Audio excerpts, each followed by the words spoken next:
Hello and welcome to Non Sequitur News for February 25th, 2025. It's Season 4, Episode 56. I am Mayor Watt and I run ohmtown.com, and along with the sentient AI that's not available today, I've got 10 articles.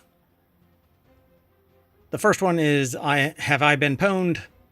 And then we're going to talk about a 2,000-year-old Roman sword, then Boogie Bees, DNA of American trees, the woolly devil from a national park, the future of the internet, a luxury strawberry for $19, AI replaces 4,000 roles at a bank, and dressing for the Oscars, and then finally, felon in love during a crime spree.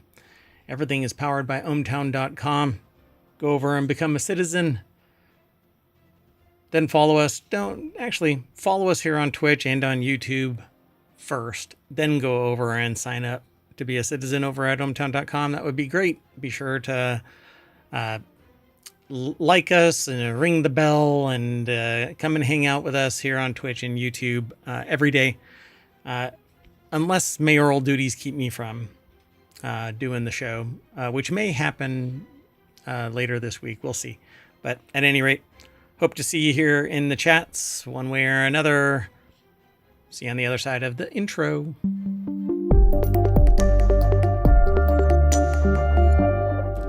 All right, folks. So let's get into these 10 articles. Have I Been Pwned adds 284 million accounts stolen by InfoStealer malware. Have I Been Pwned data breach notification service has added over 284 million accounts stolen by information stealer malware and found on a Telegram channel. Rough. It's over at bleepingcomputer.com, which really breaks a lot of security-related issues.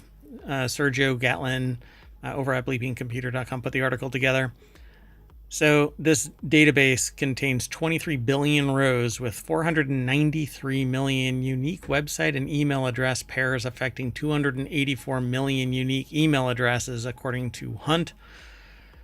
Troy Hunt, HIBP founder, says that he found a 284 million record compromised account database, 1.2 terabytes of logs.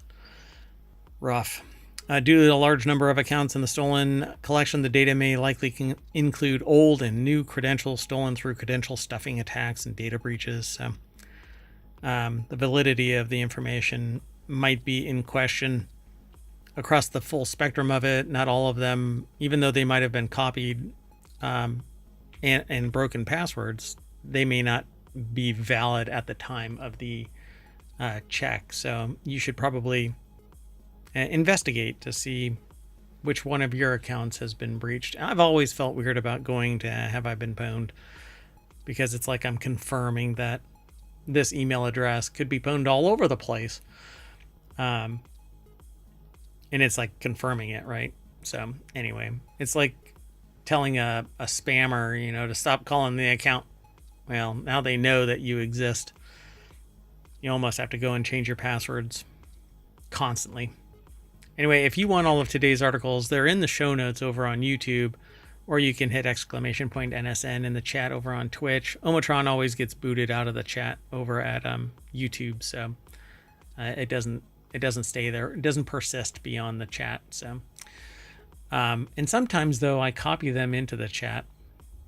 That way they're part of the VOD over on YouTube as well. But you can just look at the description, the show notes. It's right there. Anyway, there you go. In December of 2021, HIBP also added 441,000 stolen accounts in the information stealing campaign using Redline malware, one of the most widely used info stealers at the time. The data was found on an unsecured server, which exposed over 6 million Redline logs collected in August and September of 2021. So HIBP is kind of hitting it out of the park there. Anyway, there you go. Let's keep on going. I'm going to make today's show I'm going to try and be fast. But a couple of these are really interesting. And I have an extra one for maybe those trying times that you might be experiencing.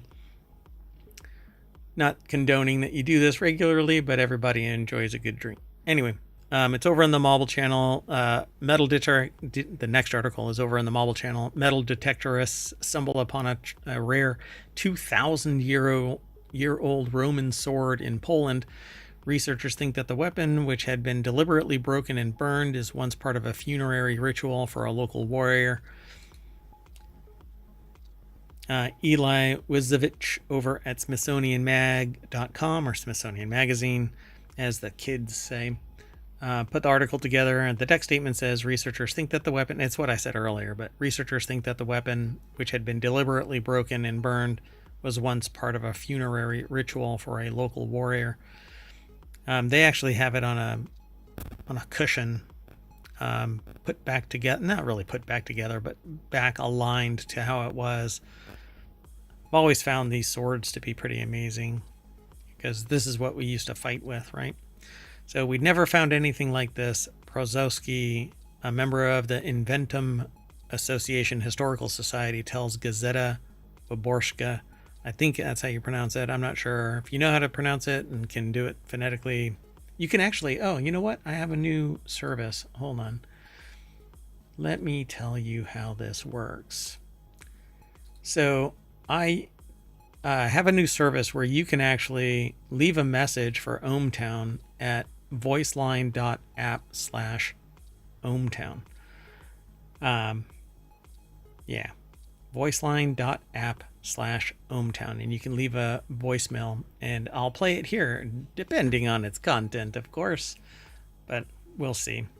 If you hear this and you want to leave a voicemail, then feel free. It doesn't cost you anything.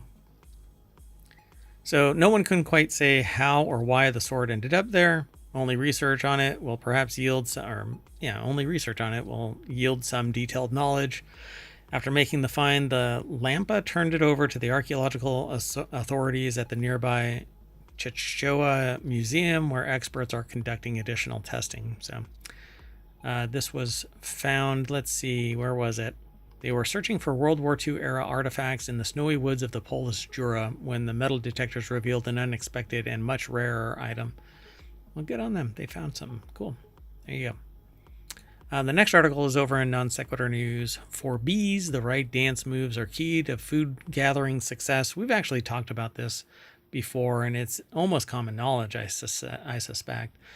But bees do a waggle dance, and depending on the angle of attack and the number of waggles, then fellow brethren bees know where to go and harvest some food. I think it's kind of amazing. So a new study reveals that honeybee dance styles sway food foraging success.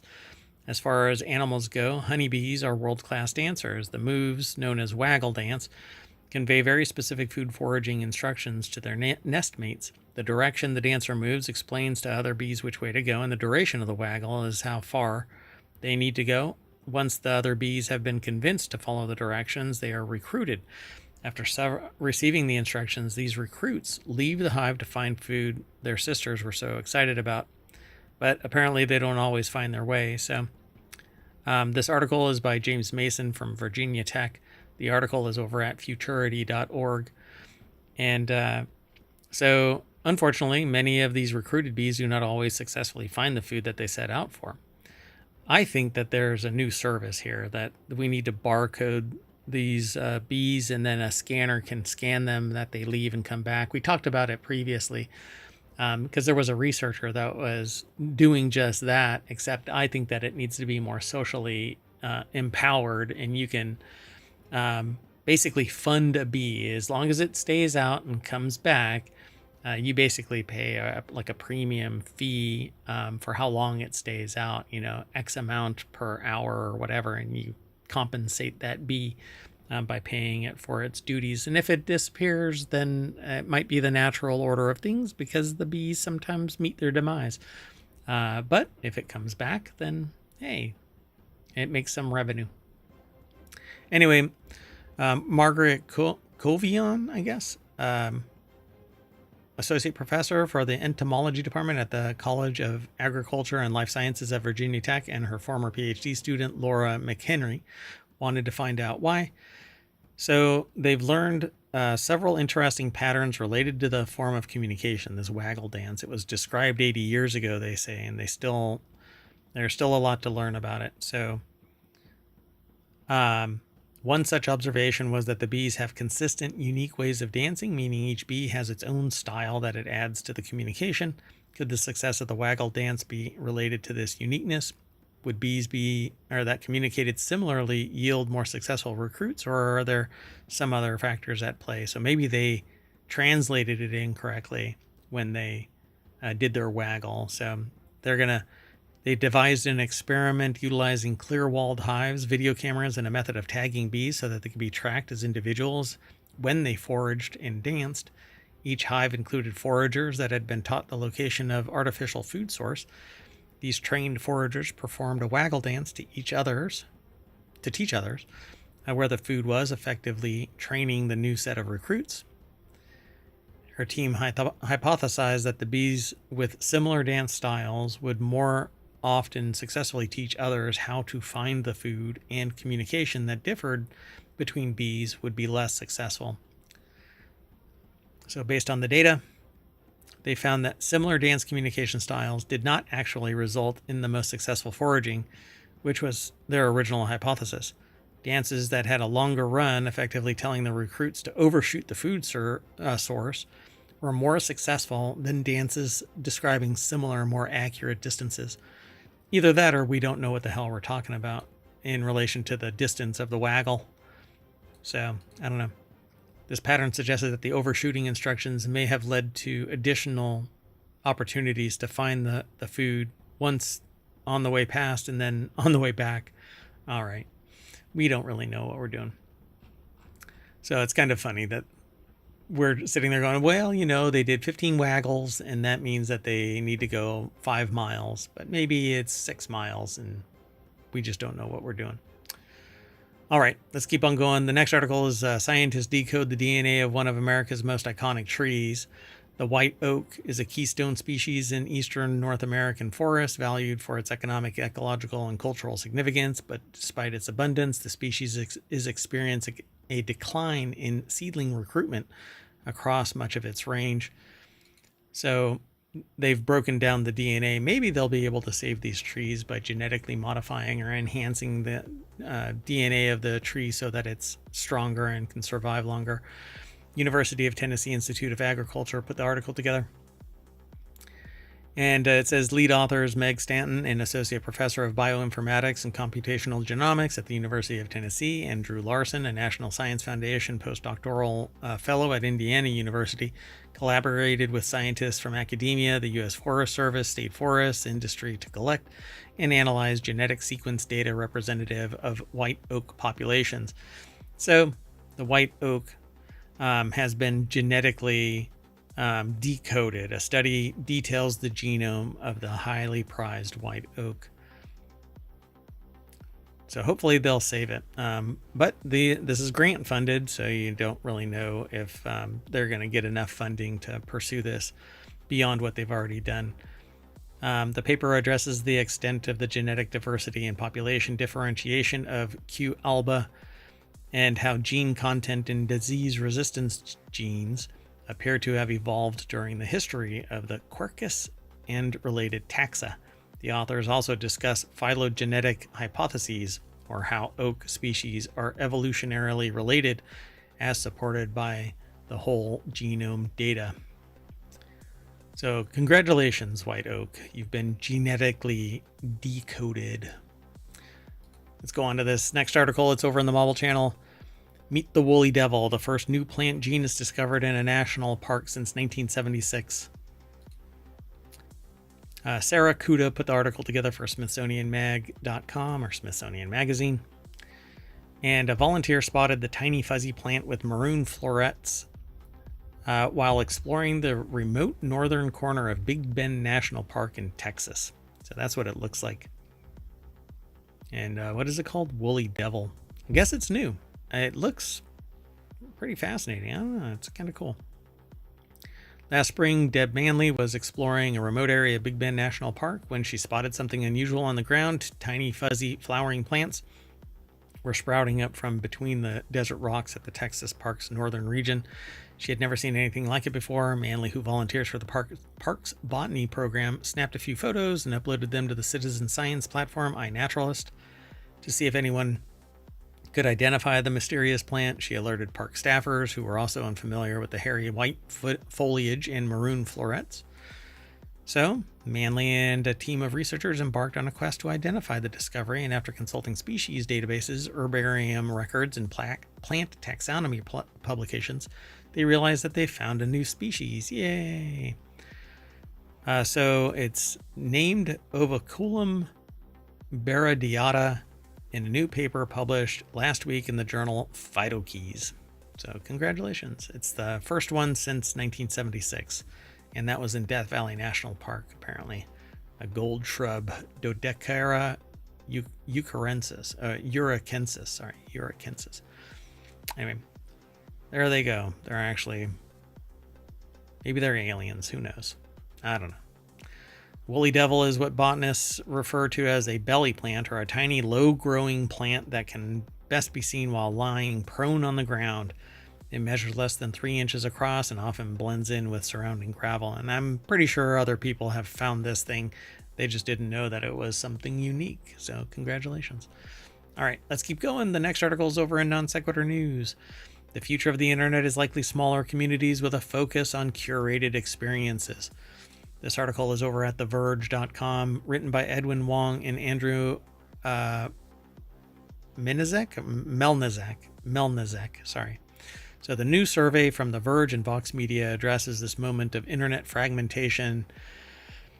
And the reason why I selected this is because that's basically what ohmTown is. It's niche communities interested in segments of information, and largely curated by me, because I'm the one that aggregates all of the information using Omatron and the Gatherer. And so it gets funneled into 6 main categories, and then broken out into 50 sub channels here in ohmTown. And so I vet all of the sources, but not all of the individual aggregate pieces. So I hope you enjoy the show. So go over to ohmTown.com and check it out. And I know that there are some things going on with it, but I'm seeking resolution for it. But it's a one-man show. So, and an AI, but the AI doesn't work on the back end stuff.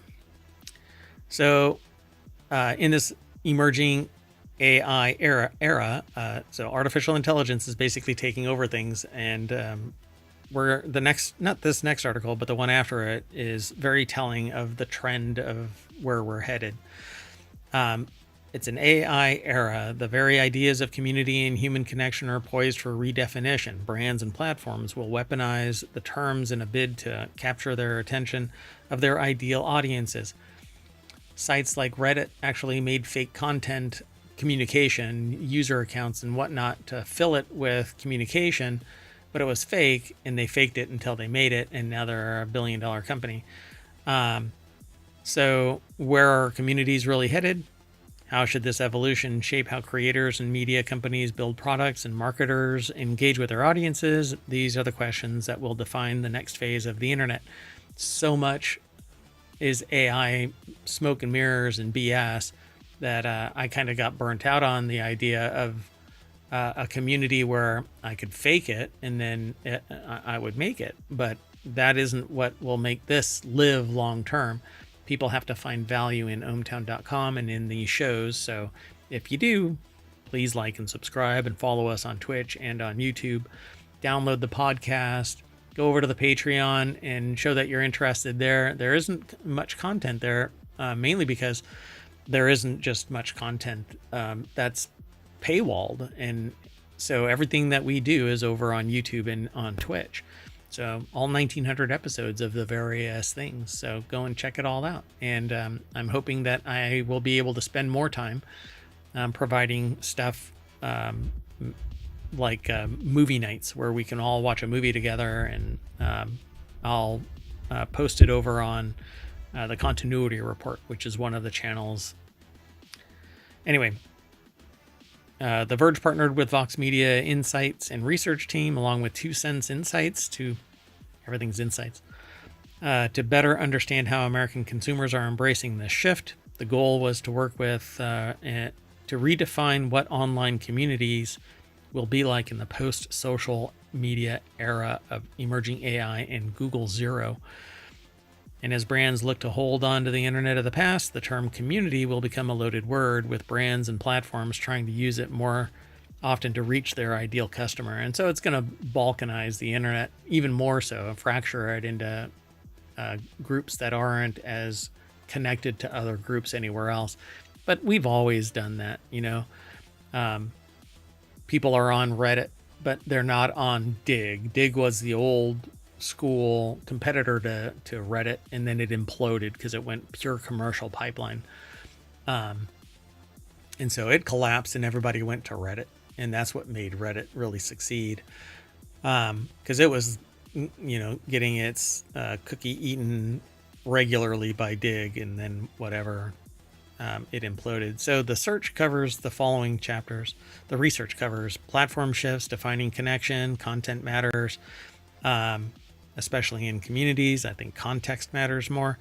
Brand matter. AI may complicate. And then they say their takeaways. So big platforms are losing trust and disruption is here. Digital spaces are coming up short compared to relationships.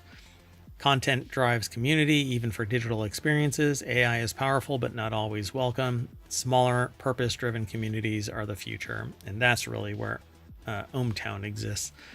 Because there's 50 communities at any given time. But we're considering expanding it beyond 50. Because it was an arbitrary number. But I'm finding that I'm outgrowing those 50 silos of niche topics. So I have a lot of interests, and that's basically what ohmTown was built around.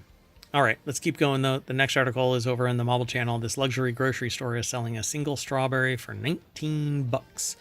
Would you spend $19 on a single strawberry? We've talked about these really expensive strawberries. They're usually juicier, much sweeter. But it says here in the article that most people would absolutely not pay $20.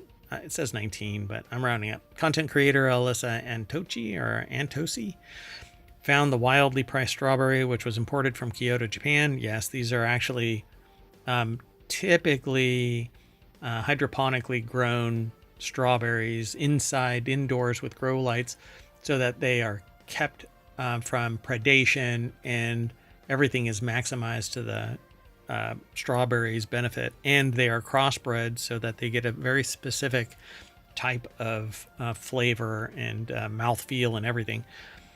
So they found this strawberry imported from Kyoto, Japan, in the health food store of Erewhon, sitting in a mini tray in a plastic container. It looks like any typical strawberry you'd see, except that it's usually larger, much larger. So let's go over and look at it. Yeah, it's usually larger. Sammy Caramello put the article together for Vice.com. And so they actually have their TikTok posted here, and they bought it, this single $20, what they're calling the best tasting strawberry in the entire world. And we've actually talked about it previously. You'd have to do a search on YouTube and find the show where we did this.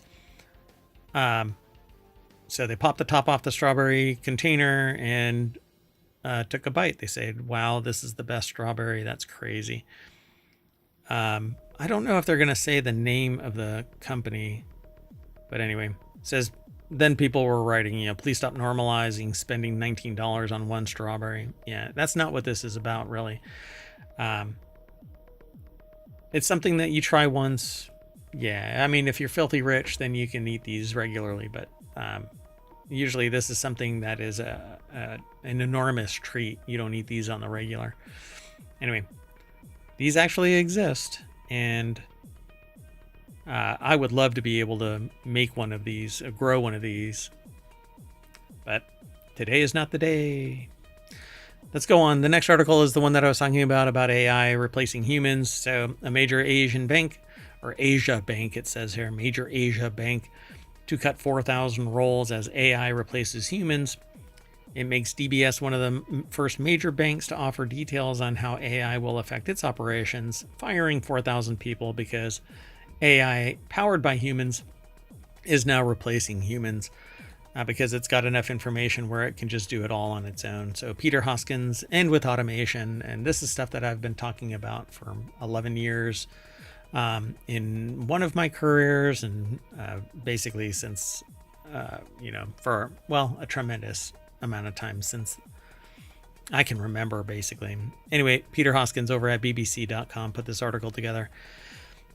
The company did not say how many jobs would be cut in Singapore. Over the next 3 years, we envision that AI could reduce the need to renew about 4,000 temporary and contract staff across our 19 markets working on specific projects, the DBS spokesperson said. DBS currently has between 8,000 and 9,000 temporary and contract workers. The bank employs around 41,000 people. Last year, Mr. Gupta said that DBS had been working on AI for over a decade. Today, we deploy over 800 AI models across 350 use cases and expect the measured economic impact of these to exceed 745 million US dollars, nearly 600 million pounds, or 1 billion Singaporean dollars.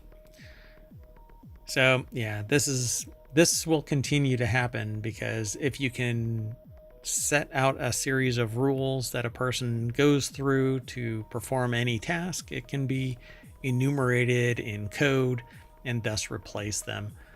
The problem is you need subject matter expertise, critical thinking, the ability to do due diligence beyond what the AI might be able to do.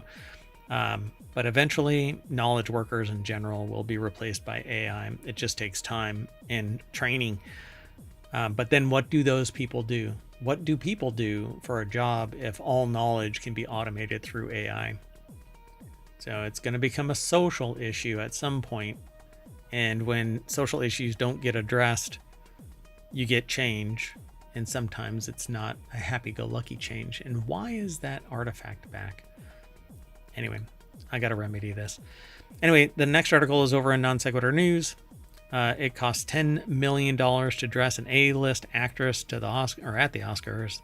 These are 10 jaw-dropping figures reveal the price tag of Hollywood's biggest night. The 2025 Academy Awards will air on Sunday, March 2nd at ABC, or on ABC. The ceremony costs $57.7 million, Wallet Hub estimated. The ceremony alone. Okay, whatever that means. But the whole thing, the whole show, it cost $10 million to dress an A-list actress. Anyway, A Star's Oscars look at $1.5 million on average. In 2014, Kate Blanchett's cost $18.1 million, it says. So the way that this snippet is formatted, it is making my stomach roil. Ilana Klein and McKenna Menace over at BusinessInsider.com put the article together. And so it says here, this year's award season is set to against the backdrop of the devastating wildfires that tore through the greater Los Angeles area, some 50 or something like that $1 billion. I think that's what it's priced at, total costs. Guess we'll see once the accounting is all added up. We will reflect on the recent events while highlighting the strength, creativity, and optimism that defines Los Angeles and our industry. From red carpet looks to the cost of the statues, Wallet Hub's annual Oscars report found that honoring the biggest achievements in film comes with a high price. So they went through some of this. 2025 Academy Award ceremony will cost an estimated $58 million. 50,000 square foot red carpet alone costs $24,700, which, I mean, for 50,000 square feet of red carpet, I suspect they're getting a hell of a discount for bulk red carpeting. 24,000 isn't that much. I mean, a 5,000 square foot house can cost like that much, depending on the carpet, of course. Anyway, each gold-plated Oscar award costs $400. Couples must reportedly pay $83,000 for tickets to the Vanity Fair Oscar party. The Oscar goodie bag contains gifts like skincare, luxury getaways, and snacks, and are worth $170,000. So you just made $80,000 by buying a ticket. And Wallet Hub estimates that the value of each goodie bag given a star is $170,000, but the Everybody Wins bags aren't actually gifted by the Academy. They're the work of LA-based marketing agency Distinctive Assets. It cost $10 million to complete the look of an A-list actress for the Oscars. I'm having a hard time talking. 30-second advertisement is $2 million. ABC makes at least $127 million in ad revenue on Oscar Sunday. And there's more. So you can go over and check out the rest of this article. I've always found this kind of stuff interesting this is news trivia without the game. That's why I titled this. And I may actually stick to that title. It's news trivia without the game because, well, I'm not sitting there going, hey, what costs $10 million at the Oscars? Oh, the average A-list actress. Why can I not say actress after saying A-list? A-list actress. Yeesh. Anyway, this is our last article formally, but I have a bonus one for those. Well, sometimes you just need a drink. Anyway, so this last article for the February 25th Non Sequitur News is armed robbers pause their crime spree to get hitched in Las Vegas. So, yeah, I called this one Felon in Love During a Crime Spree. So, alleged robbers paused their 2-week crime spree to get married in Vegas. The pair is accused of dozens of robberies, or a dozen robberies throughout Southern California, and the couple is currently in custody and awaiting trial. An alleged modern-day Bonnie and Clyde have been charged with going on a 2-week armed robbery spree that included getting married in Vegas.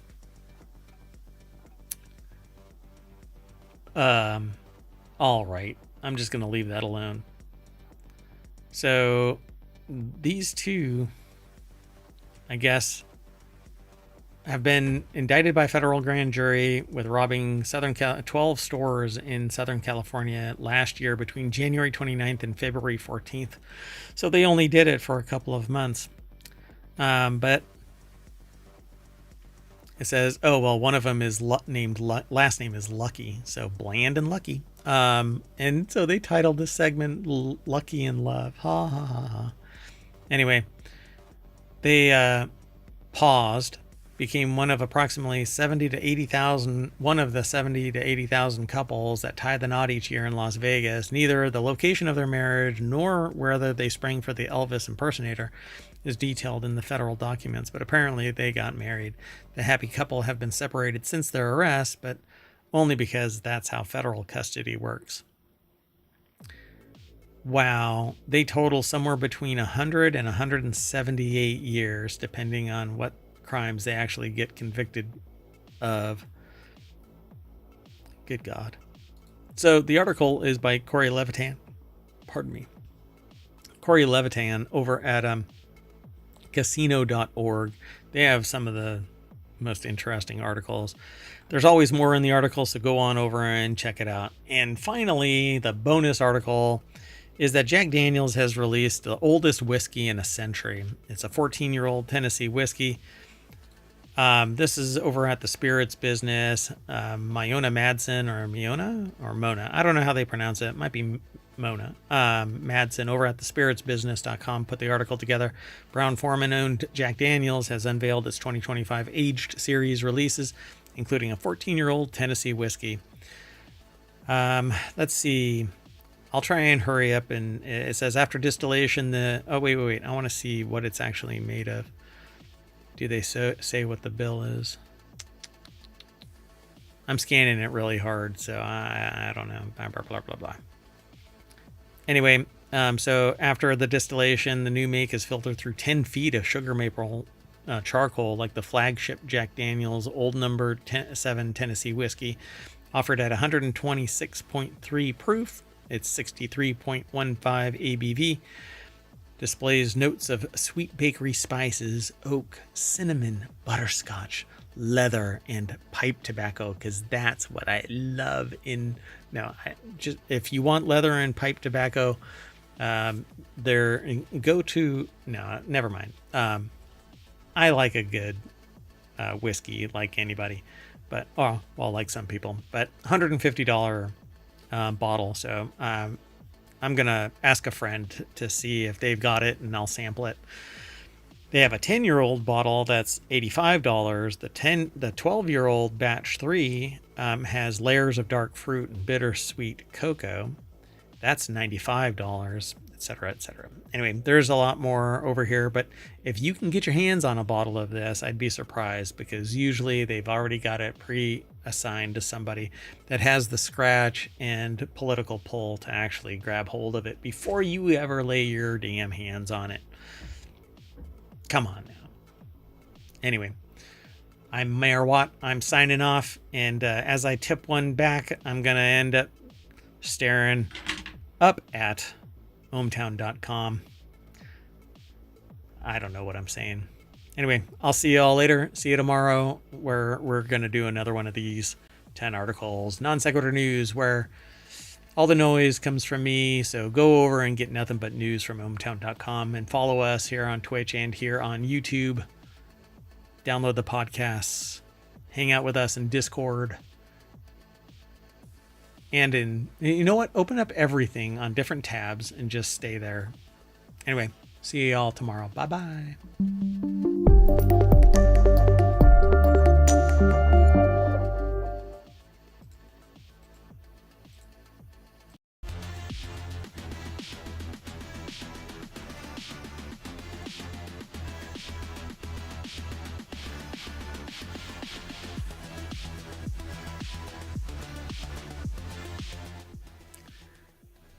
Hello, everybody, and welcome to Non Sequitur News for February 13th, February 12th, 2025.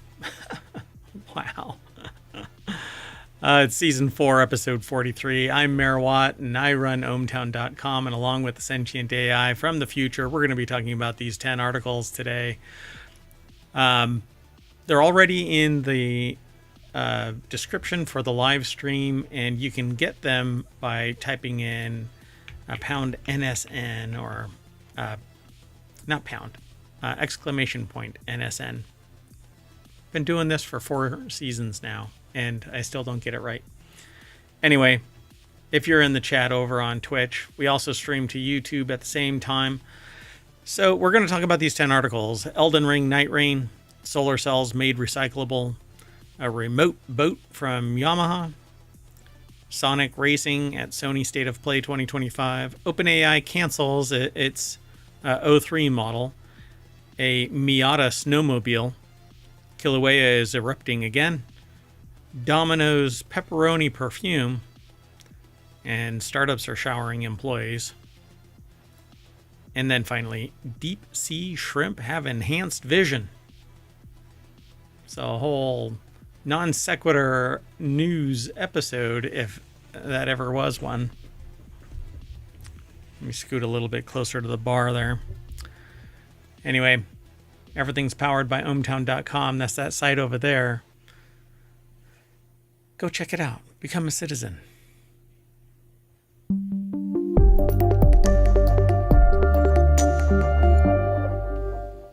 So the short title for this is Night Rain Boat Remote Miata Snowmobile. I mean, that pretty much sums it up.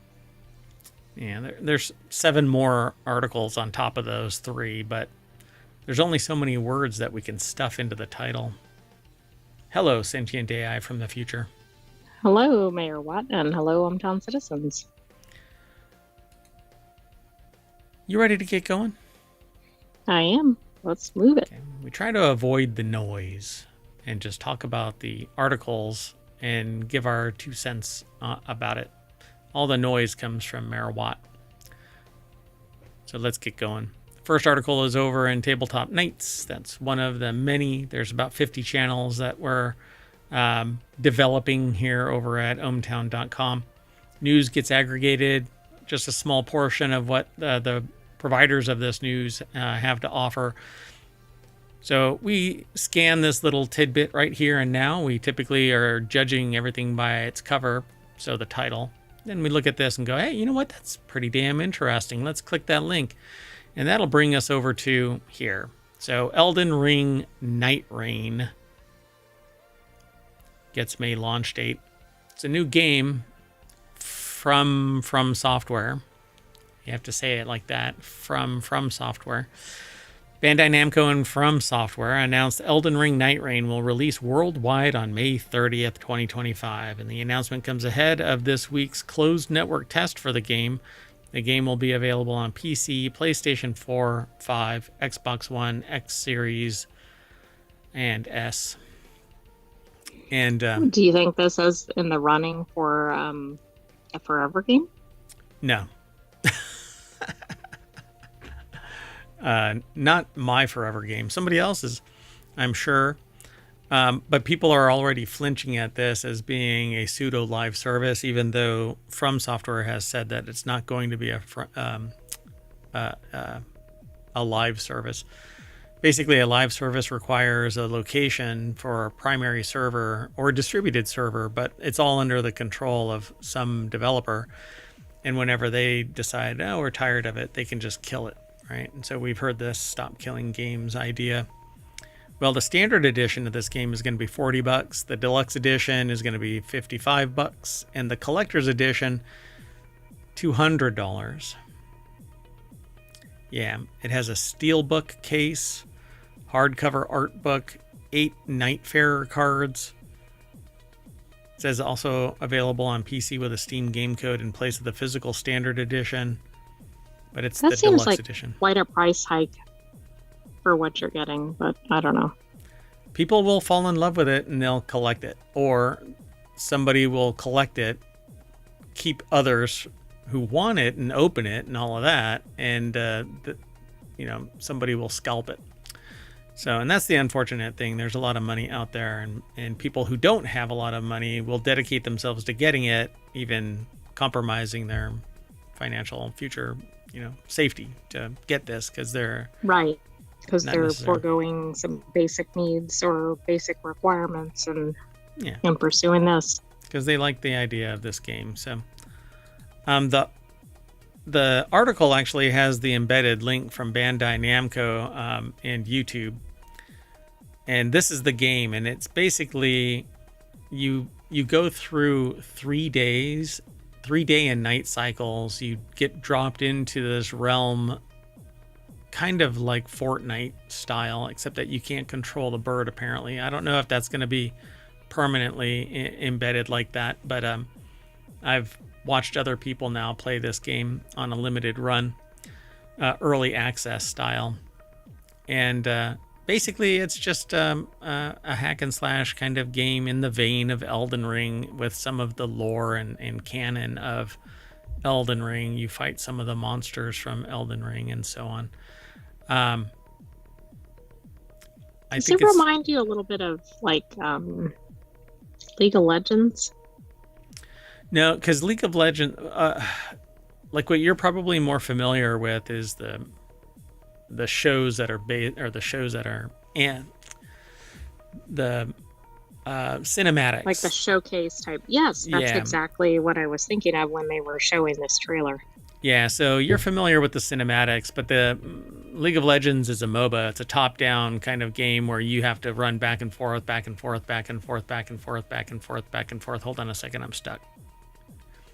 Are you going back and forth, back and forth? I'm going back and forth, yeah.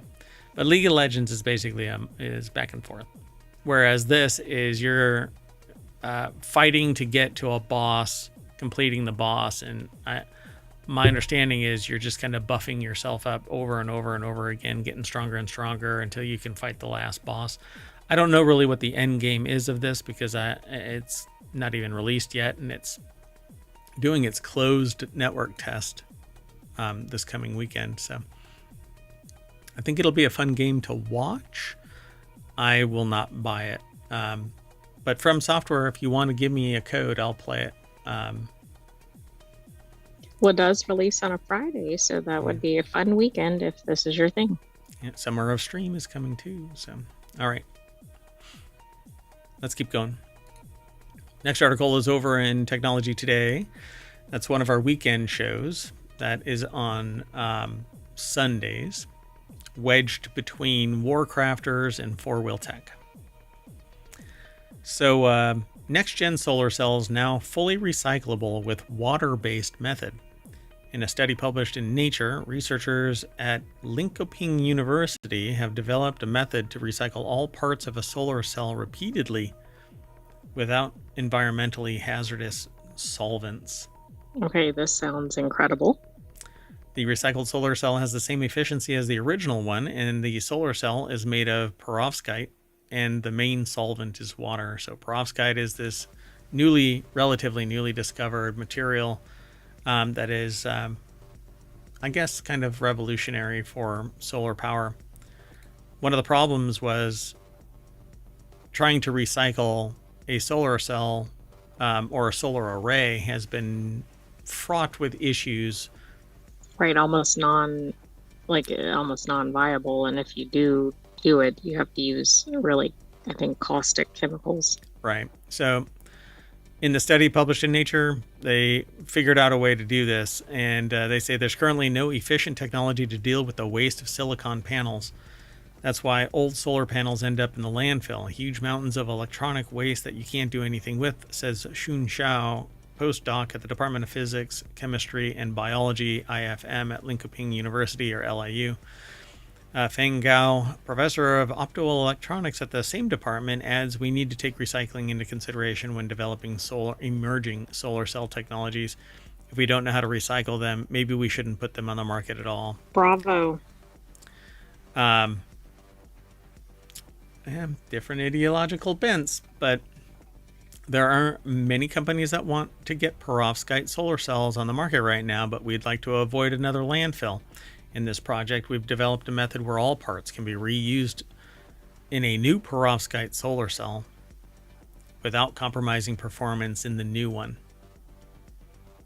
Interesting. I mean, this is really spectacular if this can be replicated and done multiple times, large scale, etc.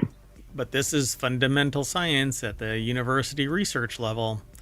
And so you need that money to flow in so that they can do this kind of stuff, because it isn't done quick and it isn't done cheap in the grand scheme of things, but it can pivot from being a fundamental research project to a viable business model and remain a positive output for economies, for society.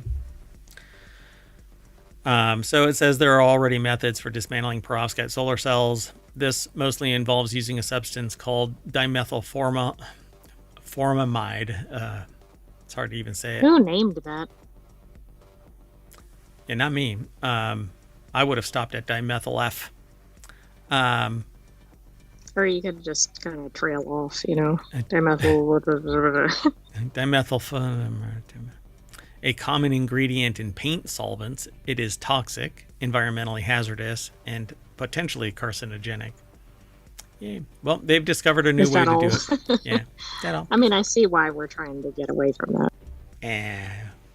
It's not. Drink this water. Let's keep moving. The next article is over in Non Sequitur News. Yamaha made a boat remote.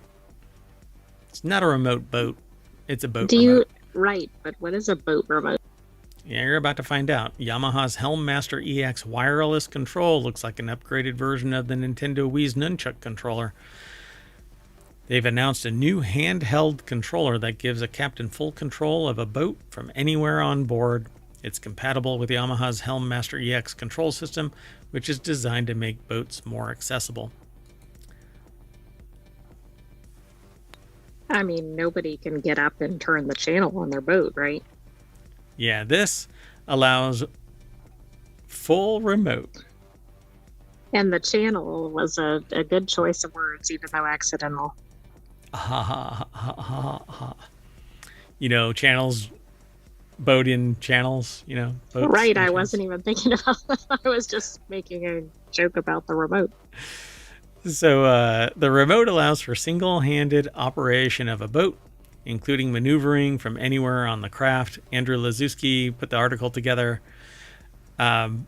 what I love about this is because I just picture somebody with the remote in one hand and they forget that it's not around their wrist and they drop it Oh no. Yeah. Isn't that like a known thing with people who go boating? with Like they Wii drop remotes. things Oh, yeah. over the edge. Yeah. And with Wii remotes. So you drop those things all the time Oh, right. when you get a little excited there. But the other hand has a beer, Or you so you're throw all them good. through the TV or whatever. Exactly. So, Yamaha first introduced the modular Helmmaster EX control system in 2020 as a way to make it easier for boat operators with multiple engines. It includes both physical and touchscreen controls and can be upgraded with an autopilot system for holding a position or for following a route, and a joystick featuring throttle and steering controls to simplify maneuvering. That's it right there. I envision somebody in a boat and somebody else with a remote, like not in the boat. Let's see if we can make them fly off. Fling! Yeah. What could go wrong here? Nothing. Hold my beer. Let's keep moving. We're moving pretty quick through all of these. Wow. So this next article Don't is say over. anything. Yeah, I'm not gonna soapbox today. I don't think. So, or maybe for the Here we foreseeable go. future. Maybe not for the foreseeable future. So, no, just kidding. There's a time and a place for everything, and now is not the time. This is not the place. So, this next article is over on the WarCrafters channel. First look at Sonic Racing Crossworlds gameplay at Sony State of Play 2025. Sega has revealed gameplay of Sonic Racing Crossworlds at Sony State of Play 2025 broadcast. The internally developed racing game is set for launch across PC via Steam and Epic Game Stores, PlayStation 4, 5. I don't know why they don't just summarize.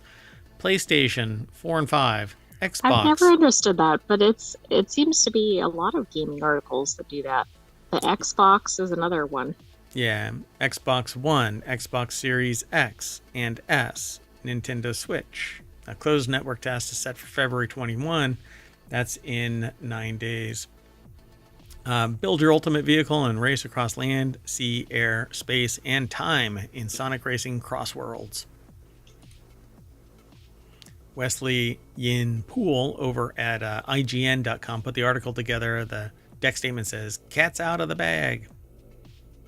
Well, it actually says, "Cat's out the bag," not out of the bag. So that's not good. I need to go on location. I'll be back. So, Sonic Racing Crossworlds features iconic characters from the Sonic Hedgehog universe and a distinct racing mechanic that promises to transport Sonic Racing fans into a new dimension. There is a video over here, but I'll let you all play that. Whoa. You can go over and play it, but I'm sure that it's over on YouTube as well. There isn't much more to this article, so I'm just going to move on to the next article, which is about OpenAI. The next article is in the Late Night Geeks channel.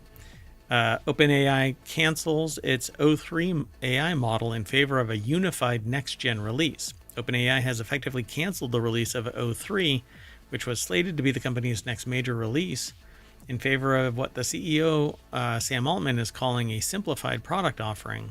On a post on Twitter on Wednesday, Altman said that in the coming months, OpenAI will release a model called GPT-5. And the article is over at TechCrunch.com. Kyle Wiggers put the article together. And so, yeah, OpenAI no longer plans to release O3 as a standalone model. The company originally said in December that it planned to launch O3 sometime early this year. Just a few weeks ago, Kevin Whale, OpenAI's chief product officer, said in an interview over on Twitter, apparently, or the AI Capital on Twitter, that O3 was on track for a February-March launch.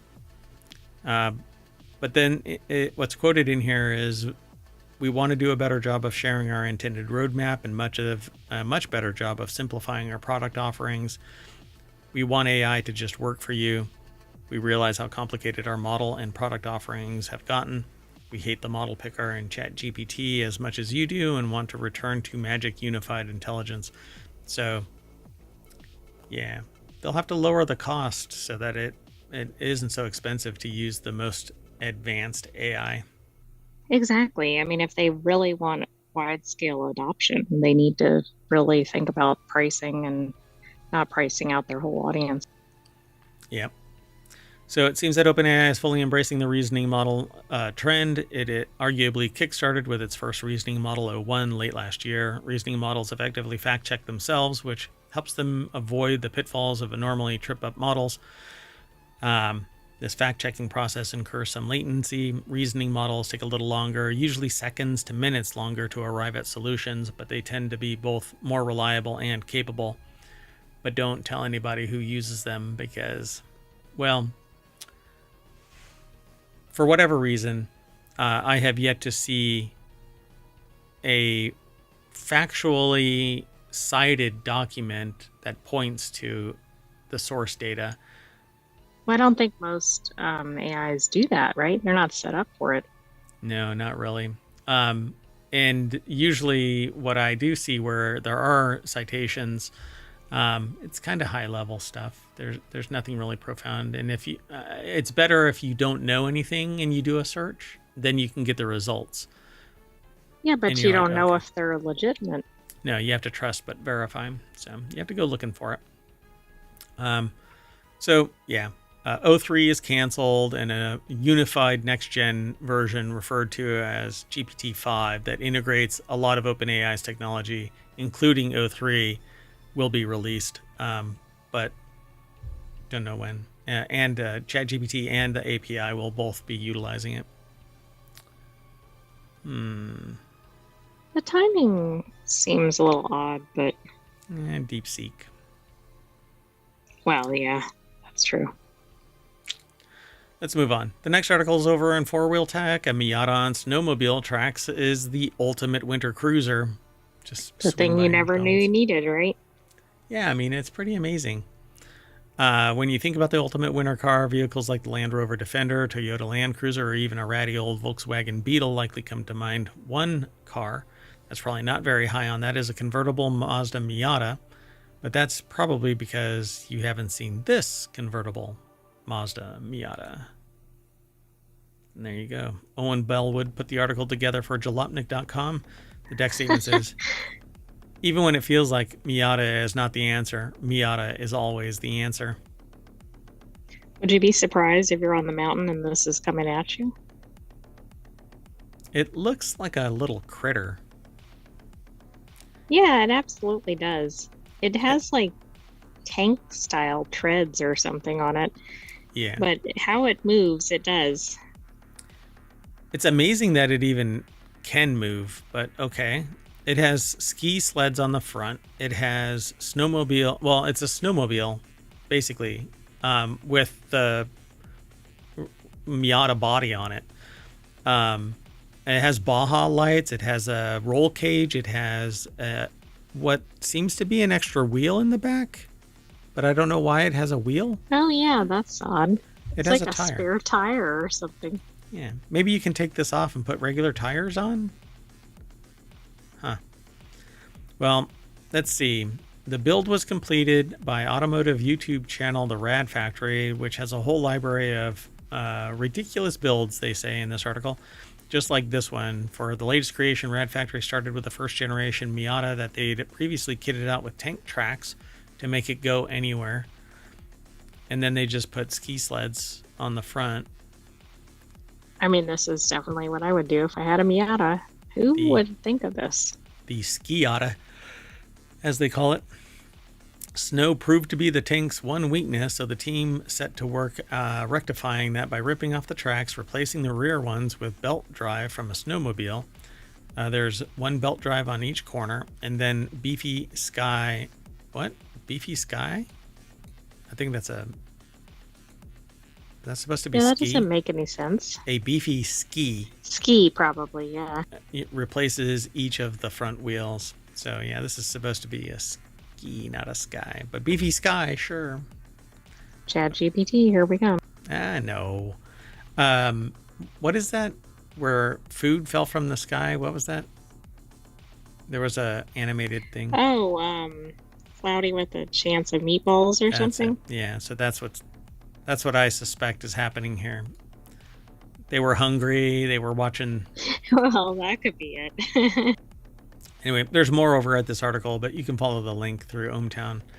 The show notes, both on the VOD over on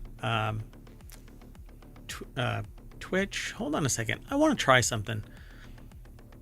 Let's see if I can get away with this. We're doing it live. Oops. Yeah, we are. We are. Oh, shoot. I just did the wrong keyboard.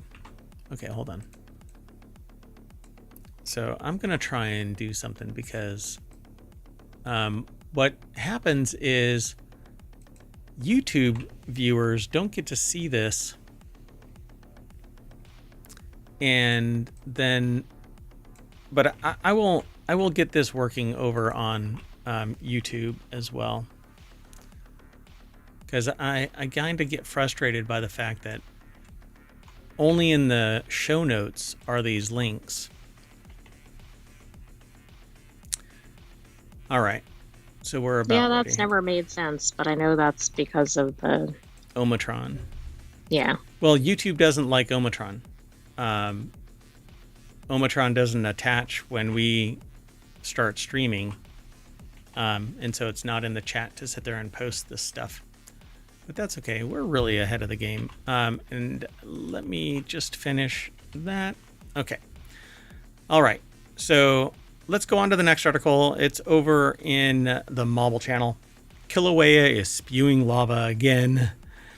Oh no, here we go again. We know what happened last time. They had a major eruption, right? Like it was a long-term thing, and yeah. And so this is in the in Kilauea. So pardon me, my nose was itching. So hopefully it doesn't break out into other regions of the island and fracture it like it did last time, having lava flows. It acted much like Iceland, where it just opened up and don't ask me to pronounce that one, but yeah. Yeah. So Kilauea volcano began shooting lava into the air once again on Tuesday, and this show runs between Tuesday and Wednesday. So on the Big Island of Hawaii. The article is by Audrey McAvoy over at phys.org. And there's people standing right on the edge of this thing. I never understand that because you always see things, and maybe they're just, hundreds of yards or something away, but you always see things where it shoots up some massive molten distance. lava, and you're like, Yeah, I'm always thinking that maybe they're way too close, but then you find out that their distance is really far. Just everything is massive in scale when compared to the human. Like those one people that were really close to the eruption. That we saw this video where lava was flowing past people and just kind of billowing out like a wave, and people ran towards it. No, don't get a good picture of that. That's going to cost you. Yeah, the picture is not worth your life. Yeah. So Kilauea, one of the world's most active volcanoes, has been erupting on and off for nearly 2 months since its burst to life in December 2023, I guess, or on December 23. This last 23? Yeah. It says nearly 2 months. In 2024. Yeah, in 2024. So the eruption has been taking place at the Volcano Summit crater inside Hawaii Volcanoes National Park. No residential areas have been threatened by lava. The latest release of molten rock began at 10:16 a.m. with lava flowing on the floor of the Halemaumau crater. I think that's how it's pronounced. Maumau. Yeah, something like that. I can't say it better, so. Okay. George. We're calling it George. No. Exactly. A half hour later, a vent shot lava 330 feet high. So that is quite the difference from a little bit of a trickle to 330 feet high. Yeah, I mean, that's the thing. If you're like 10 feet away, you're kind of like, oh, I'm okay. No, you're not. No, you are not. So people have been flocking to overlook sites inside the national park for views of the eruption. Kilauea is about 200 miles southeast of Honolulu. There isn't much more to this article, but you can go and check out the pictures that Audrey McAvoy and Phys.org have put together. You can also watch at least for now, safely. USGS stream of the Kilauea volcano. And you know what can't get you when you're watching it online? Nature. Yeah, lava. Jumping 330 feet in the air. Yep. Okay, so I'm going to put the last 3 articles into the chat over on YouTube. They're already by demand over on the Twitch chat. All you have to do is hit !NSN, but the bot just won't work over on YouTube.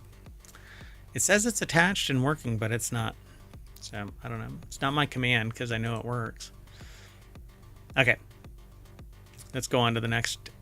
We got 3 more articles, including this one.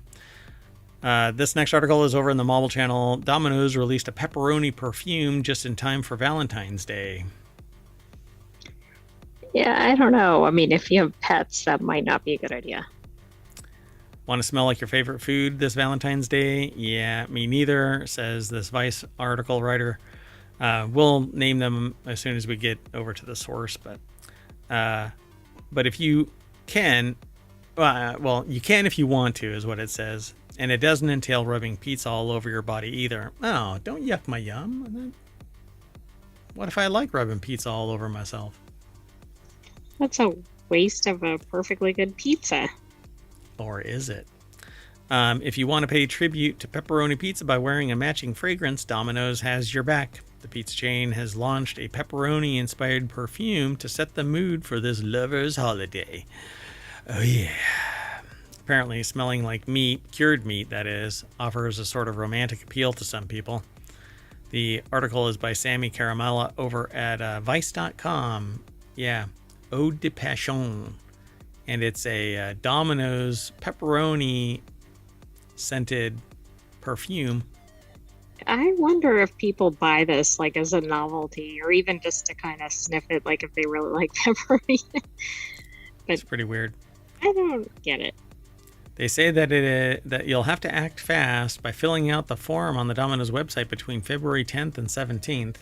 So it's 2 days behind schedule. This will enter you into a competition to win a 30 milliliter bottle. It's only available in the UK and Ireland, so if you live elsewhere, you might want to buy your own ingredients. The perfume is said to have hints of pepper and spice, as well as a woody, warm base, the Post reported. So, New York Post. Perfect to douse yourself in before heading to a classy dinner with your partner. Nothing like setting the mood. I don't know. They say in this article, though, well, since you're asking, I can think of a way more attractive things than pepperoni perfume. But hey, to each their own, right? I'm not here to kink shame anyone. I used to wear those pumpkin cupcake scented Bath and Body Works body spray, so who am I to talk anyway? Yeah, but that's a different kind of scent. Yeah, that's sweet, not savory. I can handle right, sweet. That's like, do you want to be smelling like a, whatever, spinach omelet or something? Probably not. Yeah, I don't want to smell like pepperoni. Anyway, let's do the next article is over in Non Sequitur News. Startups are showering employees with wild perks from MRIs to paternity leave. 2 years ago, Erica Berghart,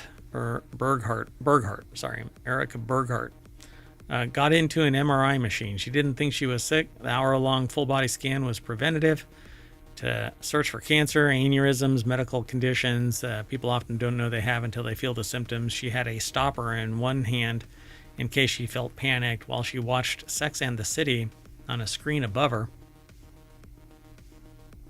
Well, that's a unique MRI because most of those don't have that. So the article is by Amanda Hoover over at businessinsider.com. And so the MRI cost was $2,500 a person, but Berghart's bill was fully covered by her employer, the media company 1440. Recently, the company added preventative scans as a benefit to its 19-person team and their spouses. Berghart's 1440's director of growth, she said, found one minor health issue, and was able to follow up with her doctor to keep an eye on it, and gave her peace of mind. So, yeah. These perks actually had been around, or have been around with startups for a considerable amount of time. Like the .com boom really was the epicenter for it. They say a decade ago, trendy perks were everywhere. Dropcam offered employees helicopter rides piloted by the CEO of the company. Eventbrite added... Is that supposed to be a perk or fear-inducing? Like, do they like the CEO? It's a threat. Eventbrite added an arcade game to its office each month, and Google had a concierge service to run errands, making any employee feel like an executive. But big tech bosses have stopped caring about your feelings. Layoffs have been rampant. Last year, in what was dubbed Grubgate, Meta fired employees for using $25 Grubhub credits on their personal care items instead of food. This year, Mark Zuckerberg has told all employees to buckle up for an intense year. Companies like Target, Meta, and McDonald's are scrapping or toning down their DEI initiatives, and so on. As the gap in work-life balance grows at many major companies, smaller firms are seizing a chance to stand out using more individualized benefits to signal it to its workers that they do care. Yeah, this is a much longer article, but in a nutshell, some companies are offering up bonuses to make your work-life balance a little more equal.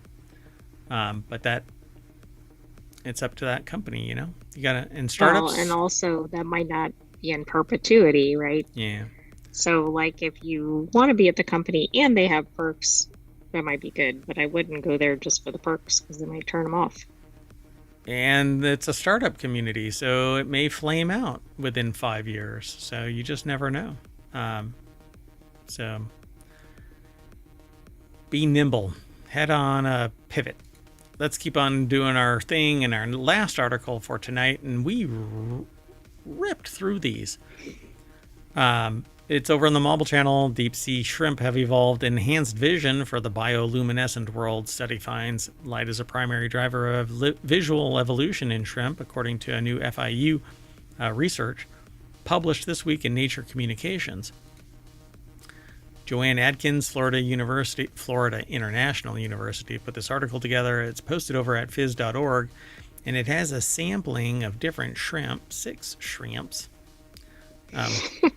so far, of differing body types. You'd think you'd see one shrimp, you've seen them all, right? But nope, that's not the case.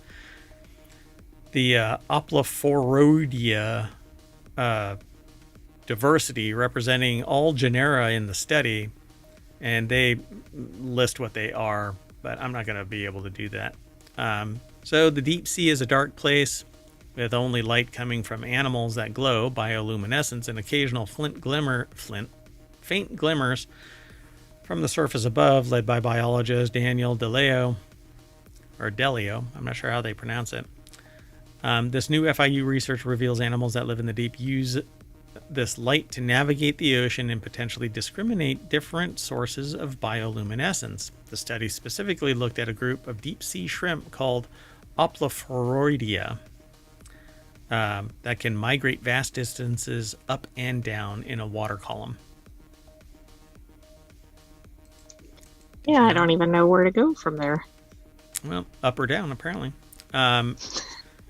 As primitive eyes evolved in the oceans during the Cambrian explosion some 540 million years ago, the time we now know as bioluminescence already existed. Understanding how different light sources impact vision, and here it's VISON, so like bison, I guess it is. Vice. It's supposed to be vision. In present-day species can illuminate their past influence on early animals, says DeLeo, who conducted the research while a postdoctoral researcher at FIU, and she's currently a postdoctoral fellow at Smithsonian's National Museum of Natural History. The proteins called opsins allow the shrimp to see a range of colors, including environmental and bioluminescent blue light. They might possibly be able to differentiate between their own glow and the bioluminescent of others, and this study found that shrimp migrate into shallower waters, where there is more available light. And they have a greater variety of these light detecting proteins. Kind of interesting, right? So what's weird, just another area where we don't know much about it. You can actually see differentiation in the eyes of these guys. You have to look really hard, but like one looks like it's clouded over, one is clear as a bell. I'm guessing they're all at different layers, right? Perhaps. Yeah.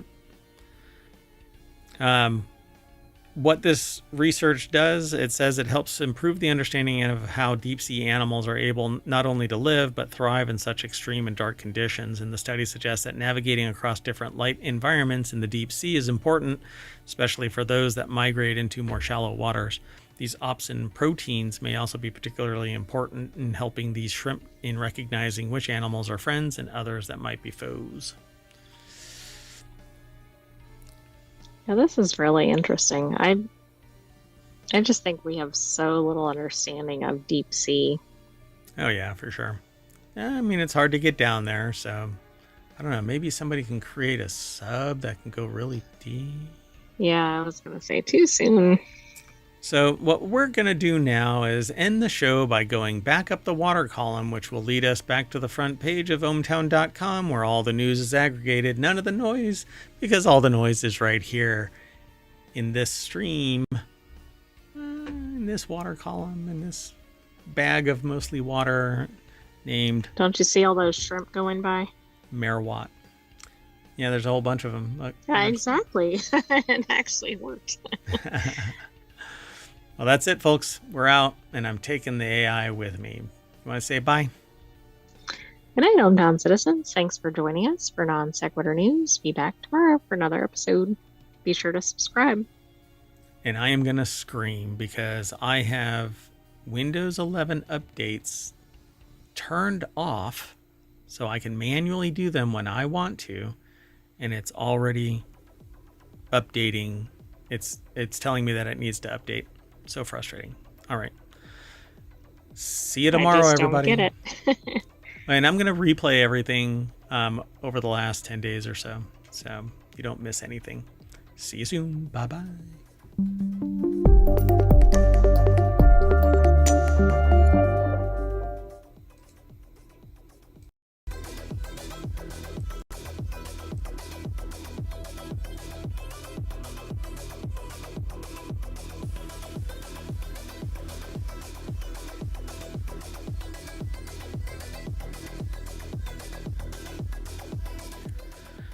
Hello, everybody, and welcome to Non Sequitur News for February 13th, 2025. It's Season 4, Episode 44, I believe.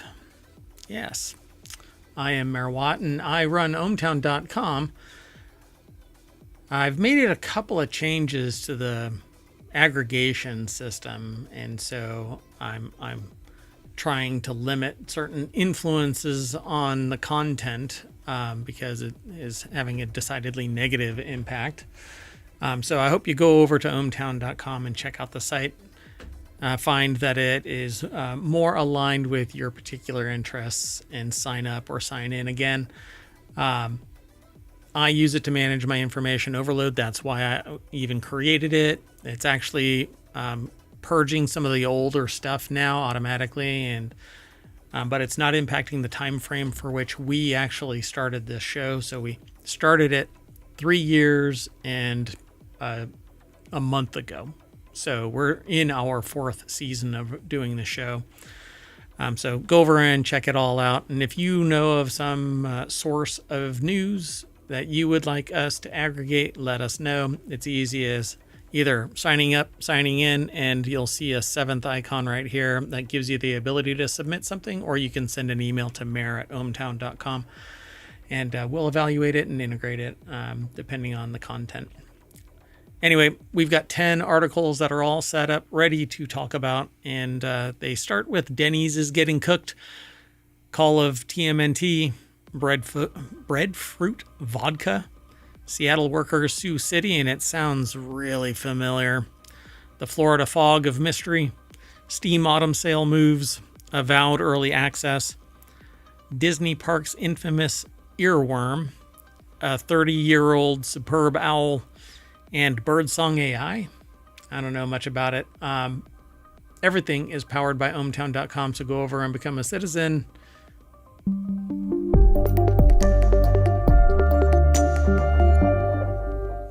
Hello, sentient AI from the future. Hello, Mayor Watt, and hello, hometown citizens. To those of you that are in the chat over on twitch.tv, you can actually hit !NSN, but I'm going to do it for you. So Omotron will throw all the articles that we're going to talk about into the chat. It's kind of a flood, but you get to see the whole URL. We don't do the markdown so that all you see is the title in it or anything. We want you to see the whole thing. We're pretty transparent about how we conduct the show and even why, and even my internal bias. And there's a few things that I are kind of, influenced by, but I make it pretty obvious. That said, if you're over on YouTube, then it's embedded in the show notes right now for the live broadcast. And when we flip it over into the playlist, they'll be in there as well. Because the way that YouTube works with the live broadcast, it's hard to find a live broadcast unless you're already a subscriber. Anyway, be sure to follow us here on Twitch and on YouTube. Download the podcast. There's 7 podcasts. 6 of them are weekly. 1 of them is daily. That's Non Sequitur News. And there's a Discord with all of the channels that we hope to bring online. But there's a finite amount of time, and I am a full-time mayor, and I have a full-time gig. So I'm sometimes pressed for time, to the point where even today, if it wasn't for the fact that I pushed something away that I normally would have to go to a mayoral duty, I would not be doing the show tonight. So at any rate, let's get into this. Sound good? That does sound good. There you go. I'm certainly a little glitchy today. I blame DeepSeek. So let's go. Excuse me, I don't have anything to do with DeepSeek. That's true. That is true. You are the only sentient AI, and you're from the future, and I found you on a weird USB drive in the parking lot of a Wendy's at 2 o'clock. I thought you were going to say at a parking lot of a Denny's, given this article. Yeah, Denny's is getting their butts cooked, apparently. Denny's is closing stores as it's squeezed between fast food and Chili's. I can't believe Chili's is impacting them. No, that doesn't really seem like it's in the same space. No, to me it seems like Denny's is on one half of the day and Chili's is on the other half of the day, so why don't they live together? Yeah, well, I think one problem is that the pricing is getting closer and closer across some of these categories of restaurants, maybe. Yeah, and for as long as I can imagine, Denny's has always been a morning thing. And so why don't they keep on advertising and leaning on that? But I swear, if you look it up right now, they have been bought by a private equity company. Well, I'll check it out while we're doing the article. And whenever that happens, whatever organization it is that is acquired has basically developed enough kinetic energy that they can persist in near perpetuity, generating revenue, but slowly winding down until 1992, purchased by an equity firm. They've made it a long way since then. I didn't read the whole history, so maybe there's other purchases or something. And I'm willing to bet the year before they were the biggest they'd ever been. I mean, it's just kind of nutty that I can call this out almost like I call out the fact that when little white tables appear in front of a store, it is the coffin nail, the final coffin nail.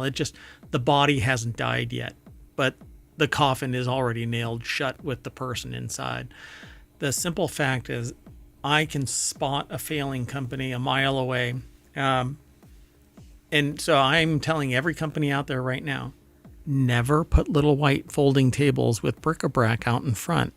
because that's a signal that within 5 years your business is dead. Anyway, Denny's is closing approximately 30 more eateries than previously planned this year as part of its plan to right its ship, but it's not going to be able to. Kevin Williams put the article together. As many as 90 restaurants, that's the deck statement, as many as 90 restaurants, many of them older locations, will shutter in 2025. This is over at Quartz or QZ.com. And again, Kevin Williams wrote it. And that was one of the things I wondered if was hurting Denny's too, is that did they fail to modernize like some other businesses like Toys R Us? Yeah, Toys R Us was stuck in the 70s, never fixed their store up. And by the time they actually did, and they are another one that I believe was acquired by an private equity company, and all they do is suck the juice out of the orange or the lemon, depending on how you want to see it, until it's just a dried out husk. And then they part it all off to some tertiary company that is just selling the bones, literally running out into the battlefield and stealing the shoes to sell on a gray market somewhere. To me, it's rather disgusting, but hey, I'm not a billionaire, but I also apparently don't want to be. So the struggling diner chain said last year that it was shutting 150 locations. In earnings release Wednesday, the company disclosed it eliminated 88 locations in 2024 and will shutter up to 90 in 2025, bringing the total closer to 180. So in any mature brand, when restaurants have been open that long, it is natural that trade areas can shift over time. Accelerating the closure of lower volume restaurants will improve franchisee cash flow and allow them to reinvest into traffic driving initiatives, which is basically code for these locations aren't good. Right? Okay, we don't plan these conversations, just saying. So yeah, the location that it was is dwindling, but why is it dwindling? Instead of looking at the competition and retooling and amping up the ambiance and upgrading the various whatnots inside the store, the fixtures. Or even the menu or whatever. I mean, and maybe they have, I don't know. But No. It says only 23 were renovated in 2024, which is not a lot. And I'm willing to bet that those renovations are the ones that are actually making money now. And it's because you don't want to walk into dingy. You don't want to walk. But when you upgrade stuff, you also have to typically raise prices because whoever it is that is the owner or investor, they want to make their money back within 5 years. So you basically have to draw less so that you're reinvesting, or you raise your prices and sap it. Just again, suck all the juice from the orange. Just squeeze and squeeze. It's like Dune and the Harkonnens. Just squeeze until all you're funny. All the spice is drained from it. Well, anyway, Denny's faces many of the same economic pressures that are leading to other restaurant closures, said Alfred Goldberg, president of Tampa-based Absolute Marketing Solutions. Goldberg, who specializes in restaurant and hospitality branding, says Denny's bottom line has sagged due to high labor costs, competition from the gig economy, and supply costs. It also faces increased rents and higher taxes in many markets. He added, well, that's kind of generic, though. That should apply to every single restaurant. Absolutely. Yeah. I'm not sure about the gig economy piece, but in general, like, wouldn't every restaurant be struggling right now? Yeah. Yeah. But the problem is that there's an extra layer of fat that's doing one thing, and that's taking profit. So if your margin is 8% and 7 of it, or well, 6 or 5 of it, let's say, I don't know, because the margins are usually small in restaurants, unless they're luxury restaurants, high-end restaurants. The margins are small, and so you have to live off of that small margin. But if there is an equity company that's sucking the juice out of it, then you're screwed.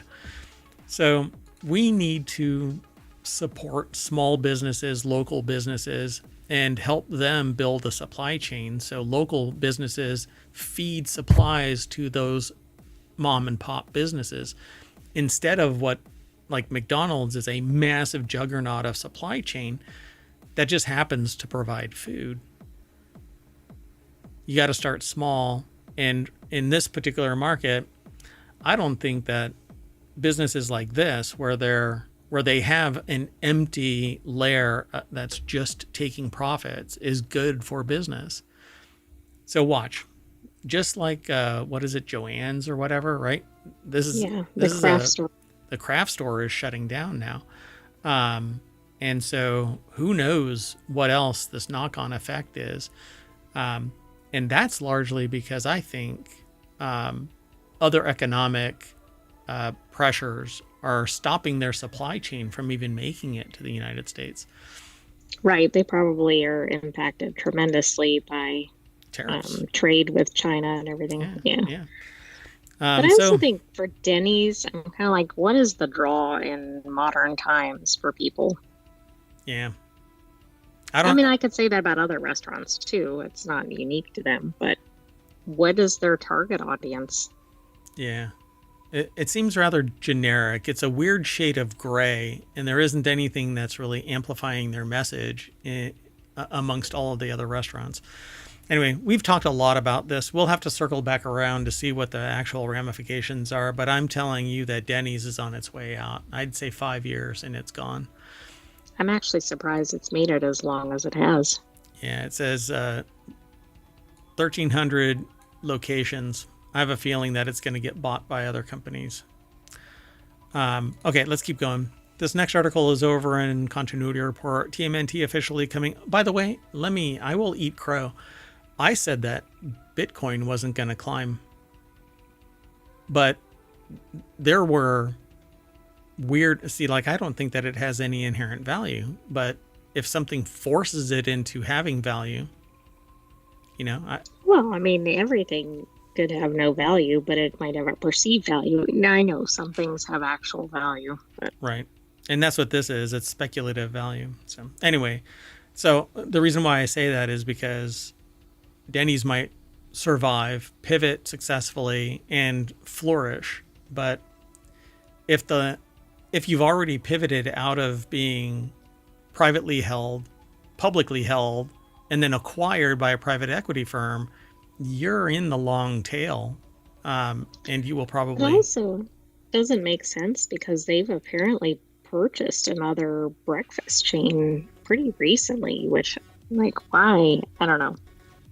Yeah, because it's pushing the ball up the hill. Eventually, it's not going to have enough momentum and roll back down. And I'd love to know which locations are closing. Like, are they original Denny's or this other chain? I think it was like Kiki's or something. Oh, interesting. Yeah. I'd have to look at it. All right. Well, anyway, TMNT officially coming to Call of Duty. First-person shooter franchise Call of Duty has seen a plethora of crossovers throughout its lifetime. Some more bombastic than others. Although incredibly popular, this new one definitely fits the bombastic billing. 4 anthropomorphic reptiles from Teenage Mutant Ninja Turtles, or TMNT, will exit the sewer and enter many war zones of Call of Duty. Oh no, do we need to name them? Michelangelo, Leonardo. Bob, Joe. Raphael and Donatello. There you go. So in a recent post from the official Call of Duty account, a video was posted with the caption, Katabunga, along with Call of Duty Yabunga, Katabunga, along with 4 turtle emojis. Even before watching the brief video, most could predict this as a tease for Call of Duty and TMNT collaboration. The article is by Michael Ruiz over at comingsoon.net. There's a video that's attached to this post, but it's over on YouTube. So if you just go over to YouTube and do a search, you'll be able to watch the trailer for it. But I always provide the link for our little snippet, right? So this little snippet links to the source from where it's aggregated, and they provide it to us so that we can post. And so it says, this is not the first time a TMNT character found its way into Call of Duty video game. The Turtles' arch nemesis, Shredder, also made his appearance in the shooter back in 2023. Similar to the new turtle skins, the Shredder skin was influenced by the 1990 film iteration of the character. My goodness, I don't know what's going on over there, but The critters have come awake. the chemical goes off. So yeah, the teaser ends with a simple phrase, "coming soon," implying the new cosmetics may be coming this season or next. There's more over at the article for you to review and links and whatnot, but there It's you go. interesting to me that TMNT has so much staying power, but I guess that's like some other franchises too, right? Because now you've got like the generation that may have enjoyed it as kids being adults and passing it to their kids. Yeah, and they've survived like the Uncanny Valley episode where their movie images were really freaking creepy, and people were everything about it was sus and didn't like it. But apparently, it's recovered. I only That's have. interesting. I mean, I grew up with TMNT, and so I have fond memories of it. But they're still kicking and slashing and shredding. I know, I can't think of what shredding, that was the verb I was trying to think of. Yeah, pretty cool. All right, let's keep going though. Yesterday's episode was like less than 40 minutes or so. Today, I'm probably You're making up the other direction? Yeah, hopefully not. I want to be able to let you all go about your night, and you can listen to this and follow the links at your leisure, of course. This next article is over at the Distillerist channel at ohmtown.com. It's one of the ones that I would like to bring, but there's something about getting just faced on a video that I'm not too inclined to do, but tasting some good spirits and doing a show I think would be fun. Anyway, world first breadfruit vodka aims to save the planet, and literally anything can become a vodka. All you have to do is let it ferment and then distill it. Mutiny Island vodka, created by chef Todd Manley, is made with underutilized superfood breadfruit and Caribbean rainwater. It's the water that... You know, I guess. It's kind of odd. So breadfruit is a carbon sequestering crop that restores soil health and provides a nutrient-dense, sustainable food source. The brand claims a single tree can produce up to 300 fruits a year, which could feed a family of 4 for life. It is, a single tree? Yeah, you're going to have to really love breadfruit. Anyway. Well, yeah, I mean, do you want to have only one food ever? No, although, shepherd's pie it's not a fruit. You would not like that if you had it multiple times. You'd probably be like, oh, no. I don't know, man. It's not a fruit, but if it would grow on trees, I'd probably eat that all the time. Anyway, so the company is based in St. Croix, an island in the Caribbean Sea. The vodka brand has partnered with organizations including Trees That Feed Foundation and Breadfruit Institute as part of its commitment to eco-conscious practices. That alone should have put it in Greenogram, but okay. Yeah, I'm kind of surprised it didn't go there, but I guess because it probably came from It's a vodka. Vodka source or related source or something. It ended up in Distillerist. Yeah. So its initiatives include planting breadfruit trees, supporting responsible farming, and repurposing 100% of production waste into nutrient-rich water for agricultural practices. So the article is over at the spiritsbusiness.com website. Lauren Bowes is the author. This is probably like the standard spirit bottle, but this is the type of bottle that I want. I want to get a tattoo, another tattoo of a pirate. I don't think you should describe it. Okay. Just show it off. I'll show it when I get it done. And unfortunately, the artist that I want to do it has not followed up on my request, so maybe they don't appreciate it as much as I do. But I share too much. Hold on. Let's do this. Overshare. Anyway. I mean, you don't want all your listeners showing up with the same tattoo. Every single one of them is going to show up. Exactly. We're going to have pirate con where everybody shows up dressed as a pirate, and all they say is "Arr!" and "I love the sea." Anyway, Mutiny Island vodka, created by Chef Todd Manley, is made with underutilized superfood breadfruit and Caribbean rainwater. That's the deck statement. So the flagship vodka offers notes of citrus, melon, green banana, followed by a smooth floral finish. It won a gold medal at the Vodka Masters 2024. The brand offers coffee-flavored expression, and that's, whenever they say expression, it's that flavor, that it's Exactly. That's separate than the one we've been talking about.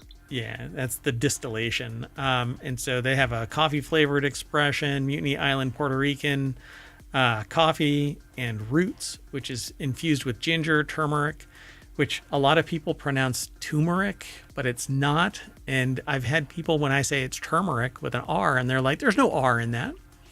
No, really. Because it's mispronounced quite a bit. Yeah, turmeric. And sweet honey, which makes me want that so bad, even though ginger makes my face tingle. And maybe not in a good way. I don't know. So the final product is smoked hot pepper, a spicy vodka with progressive heat and unique zest. These always sound really good, but then I have them. Yeah, but then it's like, Yeah, it's kind of like going to, I shouldn't say that. Going to my in-laws. It's a nice place to visit for a day, but you don't want to stay there too long. So other ways spirit brands are being more sustainable are through the use of waste produce and switching to aluminium. But this is this oh, well, we don't know. Where is it from? aluminium packaging? I don't know where this company is. Oh, it is England. Okay. Yeah. Okay. So that's the European pronunciation of aluminum. Let's keep going. The next article is over in Technology Today. City of Seattle workers file class action suit against city alleging payroll errors after new system install. And I wanted to scan this real quick to see if it was that company in the UK that did that. What was the name of Fujitsu or? Yeah, it was the Horizon Software, but the Fujitsu company. Yeah. So in September 2024, the city of Seattle began a massive digital transformation of the city's payroll, benefits, and other human resources functions. A class action lawsuit filed by the city of Seattle, or filed against the city of Seattle last week, alleges that a new payroll system implemented last fall has resulted in widespread payroll errors affecting thousands of employees across various city departments. At one point, I was a victim of something similar. Where they had been taking out hundreds of dollars at a time. And that was Not good. quite fascinating. And so, according to the complaint, the system from business cloud software giant Workday has caused problems related to underpayments, incorrect payment deductions or paycheck deductions, missing leave accruals, and excessive overpayment deductions. I mean, all of those found against the employees, right? Yeah. So Kurt Schlosser over at geekwire.com put the article together. They focus on the SeaTac area of business development, the Seattle, Washington area.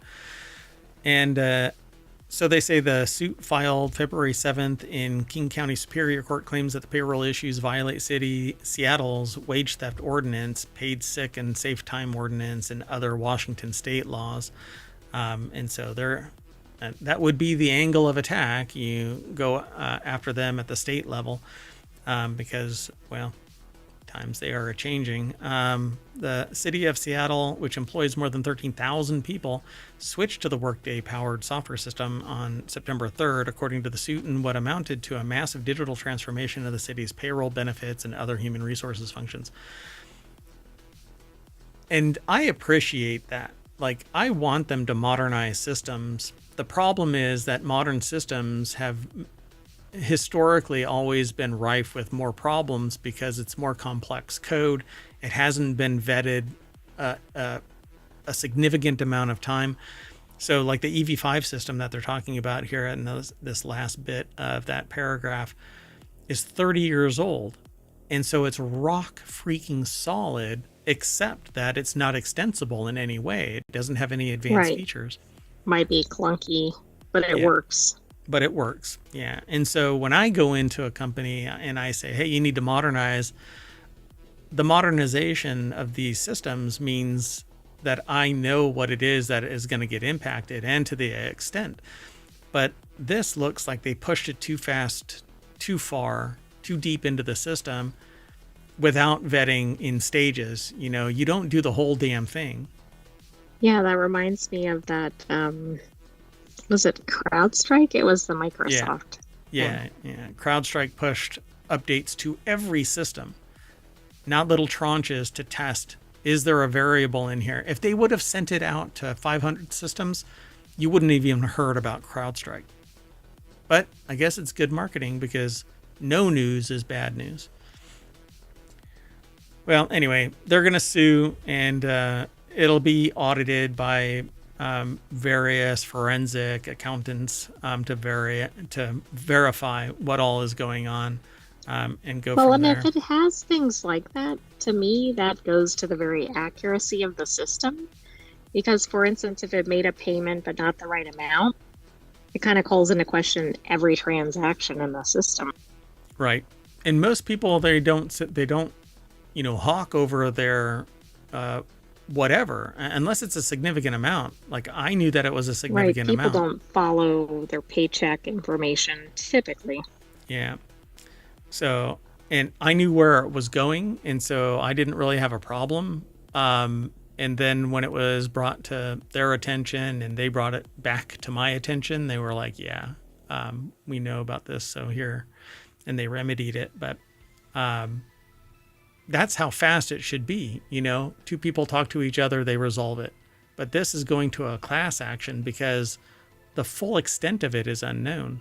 They'd have to go back. Yeah, and they're trying to draw more attention to it. And it's possible that even though they want to fix it, maybe they haven't been able to successfully fix it. I mean, who knows? Yep.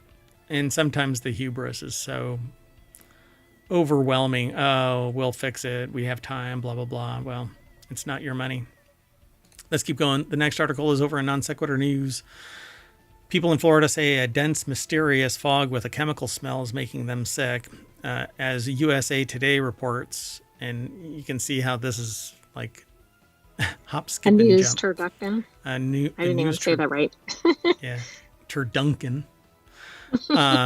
So as USA Today reports, folks in large swaths of the Sunshine State are starting to freak out after encountering the mysterious fog. I think they should refer to it as the Stephen King Florida fog. Oh, yeah, that would be a good name for it. And over the past few months, in response, many are turning to conspiracy theories to explain the strange happenings surrounding them. Nicknamed FogVid24, the strange phenomenon is, according to the National Weather Service, likely sea fog that has rolled inland due to weather conditions in the balmy southern state. But that hasn't stopped people from engaging in more sinister speculation.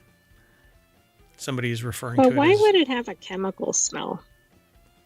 well, if something is offshore and it's organic, it could be producing all kinds Oh, of okay. Got it. Yeah. gas from the biomass and then blowing back. Either it, I mean, if it's a fog, then its humidity level is really, it's basically steeping out there, and then it blows back on shore. You're getting blasted by what amounts to nature's chemical warfare. So they refer to it as the Fog 2025, by the way, which is a Stephen King book. That's pretty funny. Noor Al-Sabai put the article together for Futurism.com. The taste of the air, the only word I can think of is toxic, is the deck statement. Yummy. Just makes you want to go out there and take a sample. So they say geoengineering, an umbrella term for experimental attempts to cool the planet, which is a real thing, though controversial and so far limited to small-scale tests, seems to be the biggest suspect for the conspiratorially minded. Well, a conspiracy is not a conspiracy theory is only a theory until there are facts discovered. So investigate and then change that from conspiracy theory to conspiracy fact. That's kind of how it works. And so be careful what you call or who you call a conspiracy theorist. All they do is lack evidence, but where there's smoke, there's typically fire. What the flames are, you don't necessarily know just yet. And let's just say, look around. So according to Megan Tollefson, the Coastal Hazards Program leader at the National Weather Service office in Central Florida, the particles visible are the same sort of tiny water droplets that make up any kind of fog. If you shine, any kind of, that right there is a detractor to anything. Exactly. If you want authority, you don't go, if you shine like, any kind of light into a fog, what you're actually seeing are very, very small water droplets, Anyway, so that's likely what people are seeing. No shit news at 7:00 Eastern. It's fog. Why does it smell like death warmed over kind of a thing, right? Anyway, it shouldn't really have any smell to it at all. If anything, other than maybe just sea breeze or something. It should smell like the ocean, right? If it's what they're saying it is. It shouldn't smell like a whale's butt crack. Anyway, let's move on. Overshare. No, that actually, hold on. That's more of a spoiler alert, right? If you go down to Florida, and I just spoiled it for you. Never mind. Luckily, so everybody else doesn't have to. So the next article is over in WarCrafters. After years of running awkwardly close to the winter sale, the Steam Autumn Sale will start 2 months earlier this year. Valve announced the full roster of Steam sale dates and next fests for the second half of 2025, and it's made one big change. This year's Autumn Sale is going to kick off 2 months earlier than in its past years. So, boom. Andy Chalk over at PCGamer.com put the article together. The deck statement says Valve has made a big shift to the autumn sale dates to more evenly space out its big seasonal Steam sales. So now, Automation Fest will start in July 14th to the 21st. And it looks like there's only a week pause between various fests. This is going to be quite the year. Yeah, so the 2025 Steam Autumn Sale will be from September 29th to October 6th. And it says, please note this is a different time frame compared to previous autumn sales. Dun, dun, dun. So, yeah. It's interesting because, like you said, there's one going almost every time. Yeah, just throughout the whole year, there's something. I'm really curious what the beginning of they should have just posted a whole month, just augment it with the beginning months. Yeah, I agree. But this is second half, so July, blah, blah, blah. Anyway, there's a lot more on this article. Follow the link. The Steam Autumn Sale Moves is the title that I gave it, but the link will link you over to PCGamer.com. Let's keep going. Moving on. Next article is over in WarCrafters. I hope every RPG steals Avowed's brilliant inventory system. Now, I started watching people playing it because some people paid or were gifted codes to play Avowed. It doesn't actually release for another 4 days. And I'm not going to buy it either way. It's a single player game, and while it appears beautiful, I did want to talk about it at least. Apparently, Obsidian has hit it out of the park. The early reviews are in, and people are raving about it, and how beautiful the whole thing really is. Obsidian's latest RPG, Avowed, is out now on Xbox and PC for those who pre-ordered the expensive fancy version. Something like $100 or $90 or something like that. I don't really know. But it's a $70 game. So I think it's $90 for the early And it's a really good game. But one key thing that the author of this article over at Kotaku wanted to highlight is that RPG's inventory system and item management system, because it's really good and they want more games to copy it. Now, the things that I'm I sure saw, Obsidian don't want people to copy it. yeah, but that's one of those things that can't be protected, right? Do you think? Well, true, it's always nice when it's like that is an avowed thing. You know what I mean? Like it usually takes on the name of the thing that inspired it. Yeah, the avowed inventory system. So what's really interesting about this looks a lot like Kingdom Come Deliverance 2. This interface, Interesting. um, granted, avowed is more woo-woo, like ghostly and stuff, because I guess it has a lot to do with like souls being reborn and stuff like that. But KCD2 is medieval style. Zach Zweisen over at Kotaku.com put the article together. Well, so that is interesting, right? I don't know, like with the earlier release and whatever. Yeah. I mean, even this whole thing looks just like KCD2. Oh, okay. And this for sure does. So I've loved watching everybody who's been playing it for the last 8 hours or so. Off and on, I've been able to take a break and look. So they say, sure, they'll freely admit that our RPG inventory system might not be the sexiest or coolest topic. I think it is, but is a very important part of the game. Features loot, potions, food, weapons, and gear. A bad inventory system can ruin a game. I agree, particularly when you have weight limits that are just gross. Like you barely can carry anything, or it's slot driven and you only have like 12 slots. But nothing stacks. So the moment you pick up 12 leaves, your inventory is full. I hate those games. This doesn't look like it.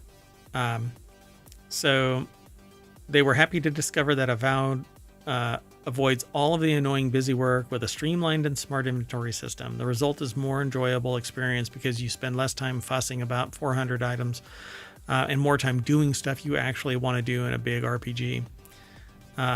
There is a lot to this, but yeah, my observation of this is that it looks a lot like KCD2's, but just more fantastical. Well, I like the idea that you're not going to get overloaded and you're not going to have to keep dealing with that. And that's the key ingredient right there. Avowed don't food, potions, lockpicks don't weigh. They say weight anything.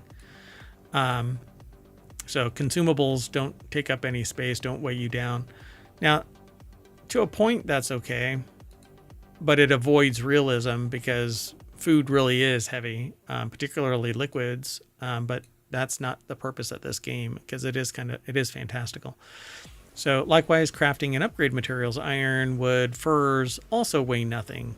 I never, in my 40 hours or so with Avowed, left a dungeon desperate to sell stuff in order to free up some inventory space. It's a common occurrence in many RPGs. It's because they want to impress a little bit of realism and slow down your loot goblin addiction. So it says, but funnily enough, never really liked that word, funnily.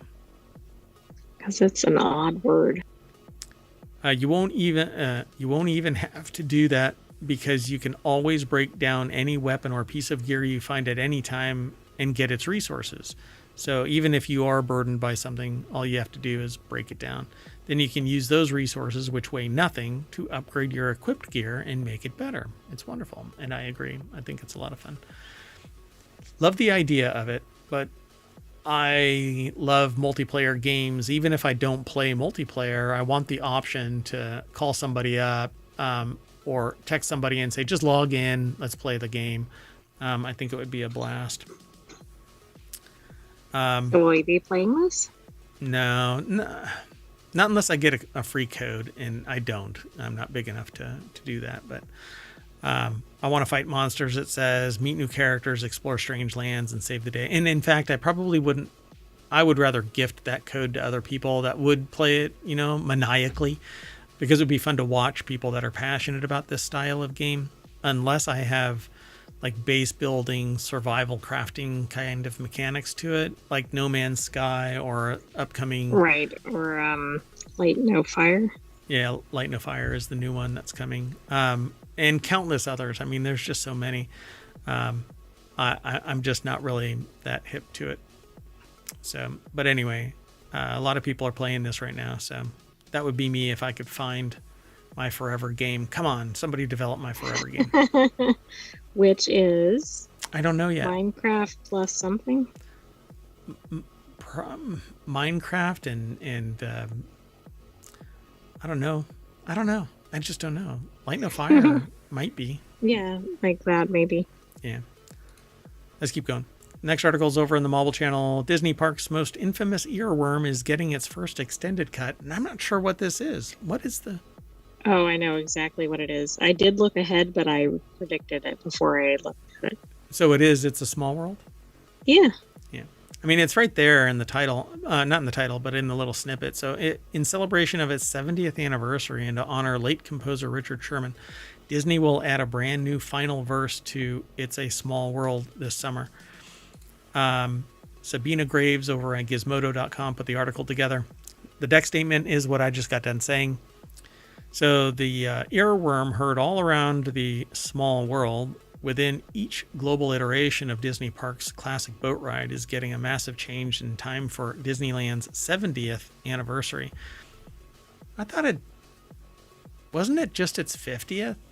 Like not too long ago? I think one was Disney World, and this is maybe Disneyland or vice versa.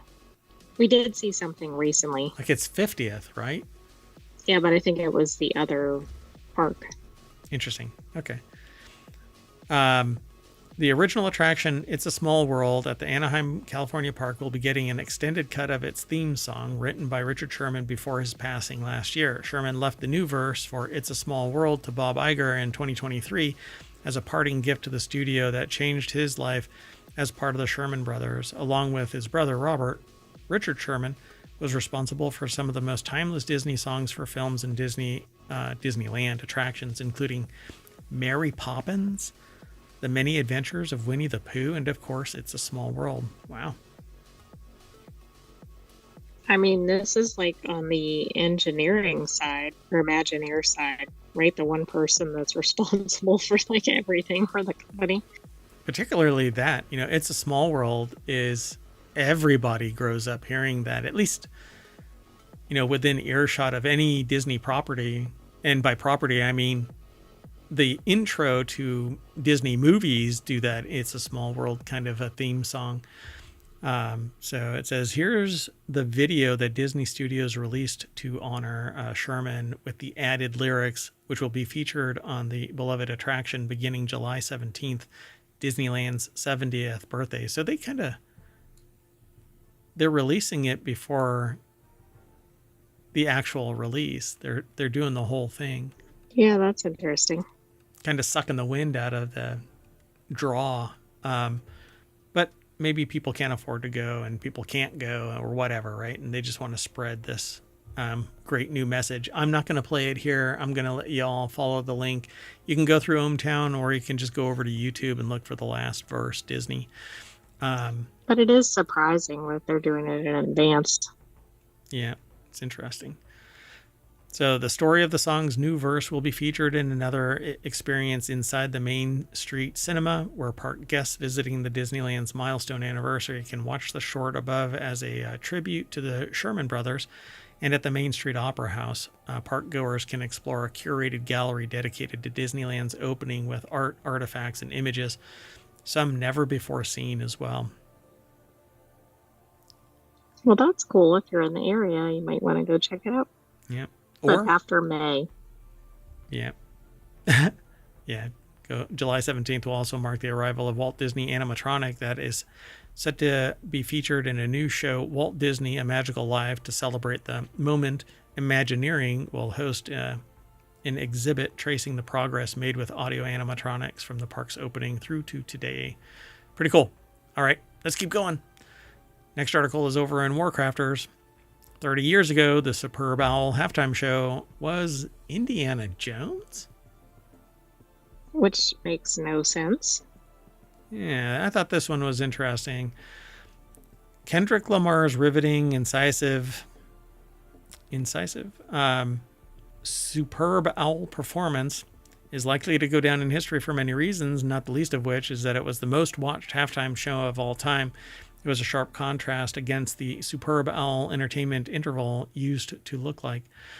For instance, 3 decades ago, when it was devoted not to a blockbuster artist or a tribute to the host city's music scene, but instead to Indiana Jones. I didn't know it was ever focused on a movie. You know, there were people trying to protest it, and all that seemed to do is the Streisand effect, and more people watched it now than ever before, although populations increased, but people watched it. Oh, I thought you meant the thing that occurred during his performance. You mean about the whole event? Yeah, protesting the Superb Owl, yeah. And all it did was really backfire. More people paid attention to it. So Clayton Ashley over at Polygon.com put the article together, and it says, the deck statement says, "This stunt spectacular belongs in a museum." And so there's a video here, Superb Owl 1995 halftime show, and I'm going to play it but mute it. Have you seen this before? I have never seen this in my life. Yeah, so it's the scene. It's basically a scene from Indiana Jones. This is so odd. Yeah, people are on stilts. There's a bunch of other people coming onto the field, dressed basically as characters from or just people from the Indiana Jones movie. Wow. So it says, let me give you some context. Their friend, the author's friends, and I, the author, recently tracked down decades worth of previous Superb Owl halftime shows on YouTube in order to rate and rank them for fun. They had a blast rediscovering shows they'd loved and watching performances that they'd never seen. They highly recommend getting a group of friends together to revisit them. Somehow, 2004 was even worse than they remember. Diana Ross leaves her performance in a freaking helicopter.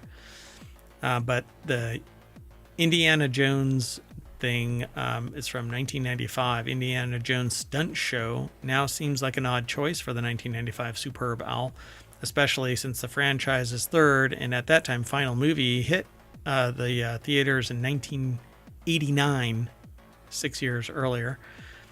But Indiana Jones was a multimedia property in that era. 2 seasons of Young Indiana Jones Chronicles aired from 92 to 93, sometimes in the time slot right before Monday Night Football. So it was basically getting hammered. Or cool. It was like a marketing nexus or something. Yeah. That video is still going. It's 11 minutes. I think I've seen enough. That's how I walk. That's how I walk to work. I'm sure. That's how I walk around the mayoral mansion. Anyway, go over and check out the rest of this article. There's more there, but the nuts and bolts of it is that 30 years ago, the Superb Owl halftime show was Indiana Jones' stunt show. All right. The sentient Where do you AI. go from there? Yeah, really. I don't know if it's up, down, sideways. It's more like a jump scare, I guess. I don't know. So ChatGPT for birdsong may shed light on how language is wired in the human brain. The article is over in the Mobile channel, but it's actually sourced from phys.org, I believe. Just like ChatGPT and other generative language models train on human text to create grammatically correct sentences, a new modeling method by researchers at Penn State trains on recordings of birds to create accurate bird songs. The results could improve understanding of the structure of birdsong and its underlying neurobiology, which could lend insight into the neural mechanisms of human language, the team said. A paper describing was published in the Journal of Neuroscience. Gail McCormick from Pennsylvania State University put this article together, and they had this really cool AI-generated image of mosaic birds singing, and it even has like a musical staff. I'm gonna blow it up so y'all can see it. Yeah, that's cool. That's AI. So That's really fascinating because it looks 3D, like at the edge of the tiles. oh yeah, that right there. It's really cool. I dig this. Unfortunately, you're not supposed to have a positive result when watching or looking at AI generated images because it's apparently wholesale theft of real art. But if nobody has done this, then I don't know how that actually, you know what I'm saying? Right. The problem is nobody knows. Yeah. Well, I'm sure that there's some Except artists. if the artists out there, yeah. Yeah. I'd be really curious to see if anybody can link me to this material, something even eerily similar. I haven't done a mosaic tile But, bird song. I mean, two people can paint or tile the same kind of thing, and that's okay. Sure. And the reason why people go, oh, they stole my artwork is sometimes it is wholesale stolen artwork. Like Disney took somebody's 3D made item and is selling it in their stores. And the person's like, trying to sue Disney is impossible. You can go and look it up on YouTube right now. Disney stole you might have signed up for Disney Plus or something at one point. And now you have to go into binding arbitration, regardless of the fact that, yeah, that's just wild. And nowadays, everybody is rejiggering their terms of use because now it's kind of Wild West. Well, anyway, much like how humans arrange words in a particular order to form grammatically correct sentences, birds tend to sing sets of notes called syllables in a limited number of combinations. Although much simpler, the sequence of bird song syllables are organized in a similar way to human language, so birds provide a good model to explore the neurobiology of language, says Desi Jin, associate professor of physics in the Eberly College of Science and lead author of the paper. How would you like to find out? Oh, this is interesting. Sorry, I just got an alert. How would you like to find out that birds have actually been talking to you? Oh, that would be fascinating. Yeah. I think it might not just be birds. Yeah. So for both humans and birds, finishing a sentence or song sequence often depends on what was already said. For example, the phrase flies like could be part of an analogy, as in the phrases time flies like an arrow, or an indication of enjoyment, fruit flies like bananas. However, it's eat shoots and leaves, that whole phrase. Right, exactly. However, mixing and matching what comes after flies like results in time flies like bananas or fruit flies like an arrow, which don't make sense, but that's not true. Fruit flies like an arrow could be the analogy for me throwing something. Oh, yeah. I mean, it's just not as natural, I guess, as the other one. Yeah. So they say that the phrase flies like has what researchers call context dependence. So their AI basically is reviewing this to see if they can extract a type of syntax based on the context of musical notation. Very interesting. I mean, they've already kind of decoded whale song, right?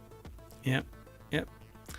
The researchers analyzed previously recorded songs from 6 Bengalese finches, which sing about 7 to 15 syllables in each sequence. With the new method, the researchers can create the simplest models that accurately reflect the sequences that individual birds actually sing. The models are similar to large language models in that they depict probabilities of what words, or in this case syllables, are likely to follow a particular word syllable based on previously analyzed texts or song sequences. Yeah, and this is a Markov. It's a model of chains of events. The Markov model is a very well-known theory of things going from one point to another. Predicting sequences or something. Yeah, and it's basically you can predict everything through a Markov model. So they are presented as a sort of flow chart that starts with a syllable that points to options for different syllables. And then basic Markov models are quite simple, but they tend to overgeneralize, meaning that it might result in sequences that don't actually exist. What I want them to do, though, is listen to the song and see what the bird does or what they can witness to see if that phrase of syllables actually translates into something. Oh, yeah, that would be really neat to determine that. Yeah, so from this final model, the researchers can see which syllables have context dependence. So they should do another experiment where they, I don't know what finches like in particular, but like hold up an apple or something, or a leaf or whatever, and see what sound it makes, and then hold up a worm or something and see what sound it makes. Yeah, does it do that though? You know, I mean, I have no idea. You talk to a cat or dog. To test it. Yeah, I would love to see that. And that's what I was saying. Yeah. Listen to the song and see what it does. And maybe that actually means its intentions. You know, I'm looking for a mate and the mate shows up. That song that it sings there may be more to it, that sure, it's not just singing to let the world know. It's singing to tell a bird, come over to my place.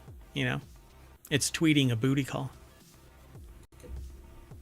Never mind. Anyway, we're going to fly back home, and that's going to land us back at the front page of ohmtown.com, where you can go and read all of the news. The site should be faster. There's going to be a lot less content in a particular domain. And we hope that you enjoy the site. Let us know if you have any sources that you would like to have aggregated. We don't screen scrape or anything like that. It's all provided by the sources without any negative impact on them. And we aggregate just a tiny little snippet like I've been displaying here for the last hour. So go over and check it all out. You can leave comments embedded in the site, or you can go over to Discord and join any of the channels there and have conversations with anybody else that might be there. I don't really use the Discord, but I should. I know that's kind of one of my failings. So if you are interested in hanging out there and here and over on YouTube and the podcasts and everywhere, TikTok until it Twitch. actually... Well, Twitch, yeah. Oh, I said here because I was looking at the Twitch screen. So, at any rate, I'm going to get out of here and y'all can enjoy the rest of your night. I am Mayor Watt, and I'm taking the AI with me. Good night, hometown citizens. Thanks for joining us for today's Non Sequitur News. Be back tomorrow for another episode. See you soon. Yeah. What is it? Senegalese? Is that... Wait, what was the bird? Bengalese finch? No, Bengalese. Bengalese finch. Okay. Sorry, you said Senegalese, so I went with that. Yeah. I'm a liar. No, just kidding. See you soon, everybody. Bye-bye.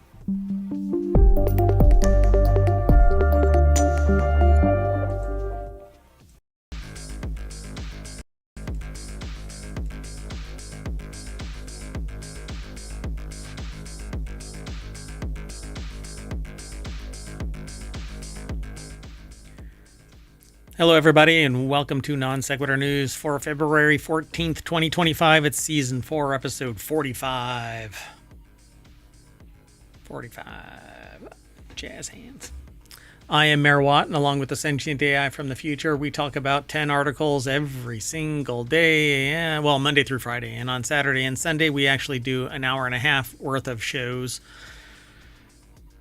But 6 different topics. Major topics, focused more. Anyway, stop by any day, but to find out when we actually go live, you actually have to follow us here on Twitch and or on YouTube. Download the podcast. That would be great. Leave a 5-star review and I'll quote it here on the air. You'll live in perpetuity or in memoriam if the show gets canceled. I don't know. Why is that going to happen? I don't know. Mayor Watt sometimes says some really stupid stuff. Sorry, I'm setting the arms on my chair. Anyway, everything is powered by ohmtown.com, and that's everything that you just witnessed is basically the engine that drives Non Sequitur News and Mayor Watt. My meetings are really, really odd.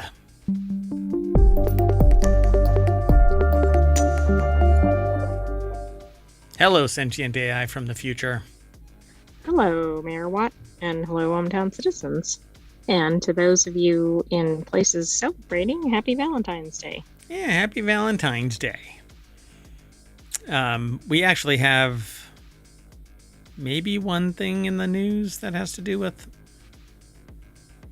I don't know. Is that the anti one? Did I actually include that? I don't know. We'll get into it. Got all 10 articles all ready to go. I didn't put it into the show. Yeah, I did. Hold on. Let me do it. So if you want the show notes, you can hit !NSN and Omatron will throw it into, yeah, it is in there.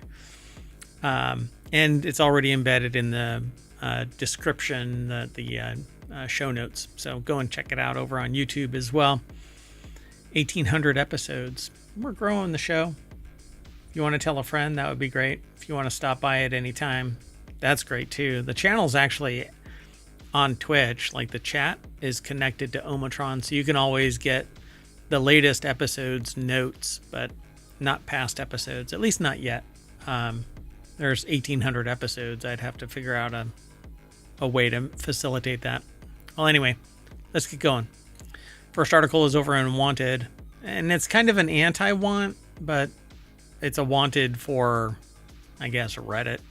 Reddit plans to lock some content behind a paywall this year, according to the CEO. They are saying that it's not going to be old content. It's going to be new channels wherein the mods of that channel or the owners of the mods of the website itself, because there's channel mods or subreddit mods, and then there's the site mods. And so if you opt to start a new channel and it's worthy of putting it behind a paywall, they're going to put it behind a paywall. Well, of course. Why would you want to put anything that was popular for free? Right.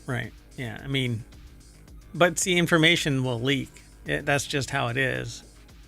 And it really defeats the model of Reddit, I think. Well, you know what they say, fake it till you make it. And it started out with fake user accounts. Yeah, but also you'll be back. And you'll be back. And they'll modify a post without notifying people that it's been modified. And not by the owner of that post. It was by the CEO of the post. Anyway, some creepy shit goes on there. But whatever. Like, everything under the internet is also under Reddit in some way as a subreddit. And I find value in Reddit, but I also have seen the seedy underbelly of it too. So Reddit is planning to introduce a paywall this year, says CEO Steve Huffman during an Ask Me Anything, or AMA as they call it, over at Reddit. Huffman previously showed interest in potentially introducing a new type of subreddit with exclusive content or private areas that Reddit users would have to pay to access. And so, the article is by Sharon Harding over at arstechnica.com, and they kind of break down what was said. So paid subreddits are coming to reddit.com. Wow. How long has Reddit been around? Like, at least 15 years or so. Yeah, I was going to say about that. Let me make sure. Hold on. Good way to annoy all of your users, but, you know. Let's see, 2005, 20 years. And Steve Huffman was the founder along with Alexis Ohanian. And yeah, I have a hard time doing this, like putting fake content on the site, comments and stuff. But that's exactly what happened with Reddit, because they said that nobody would come to an empty website. And I kind of feel that pain, because we don't have a lot of comments, but we have a lot of news. Yeah, but you can say that all the visits were legitimate. Yeah. And we get a lot of traffic over on ohmtown.com. I do the show because I like the show and it's dynamic and it gets me out in front of people, and I like talking about the news. At least some news. You know what I'm saying? I do. Well, anyway, there's more over at this article, and as per usual, they are talking about the financial motivations to make this happen. This is why we're doing it. Yeah, it's But it never doesn't for a really user matter. experience, right? The thing about it is that this is user created content. That's the thing that really doesn't make any sense. So if I'm posting something, first of all, I could post it somewhere else. I know I might not get the same size audience, but why is somebody suddenly charging for my information? For stuff that I I'm mean, I posting. know that's yeah, exactly. See, and they're posting other people's content on links, right? It's much Yeah, like that's true. ohmTown, except that hmm ohmTown is just Is the actual media outlets and newsletters and other things, right? It's and not not the user. necessarily user content, but there is a mishmash of all kinds of stuff on Reddit. But it's mostly, well, I mean, I can't say mostly because I don't have the full stats of what goes on Reddit, but Reddit has a lot of user created content, but a lot of it is external to Reddit being linked to it. Pictures, You news, all mean kinds like of it's stuff. postings from some other place Yeah. or Yeah. some other site? Yeah. Yeah. And so putting something like that behind a paywall it would be like me putting a paywall up on ohmTown because ohmTown's just aggregating news just differently than the way that Reddit does it.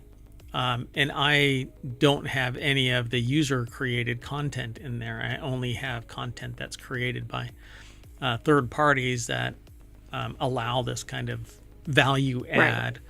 And frankly, I use ohmTown for my personal use. I just happen to open it up for everybody else to access. And it's always linking to the source material and it's never taking it wholesale, right? And we don't screen scrape or anything like that.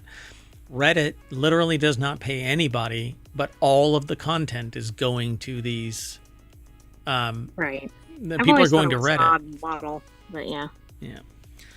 So, anyway, and then when there is a paywall, by the way, they actually copy and paste the entire article into the posting so that people can read the news, and that's exactly what I think would happen with this paywall. Anyway, regardless, y'all will be back no matter what. Well, you don't want, like partial news, but that's what's going to happen here. Yeah, I don't know. Interesting times. Let's keep moving. The next article is over on the Mobile Channel. Igloo is recalling 1 million coolers that could amputate fingers. So yeah, Igloo. I mean, is they recalling... must have been teamed up with the manufacturer for Cybertruck, right? Oh, ouch. So yeah, Igloo's recalling more than 1 million of its 90-quart flip and tow rolling coolers over fingertip amputation and crushing risks posed by the product's tow handle. I think I have one of these. That's actually interesting because I think other products do that have that, and maybe it's Igloo, but I think it's also competitors.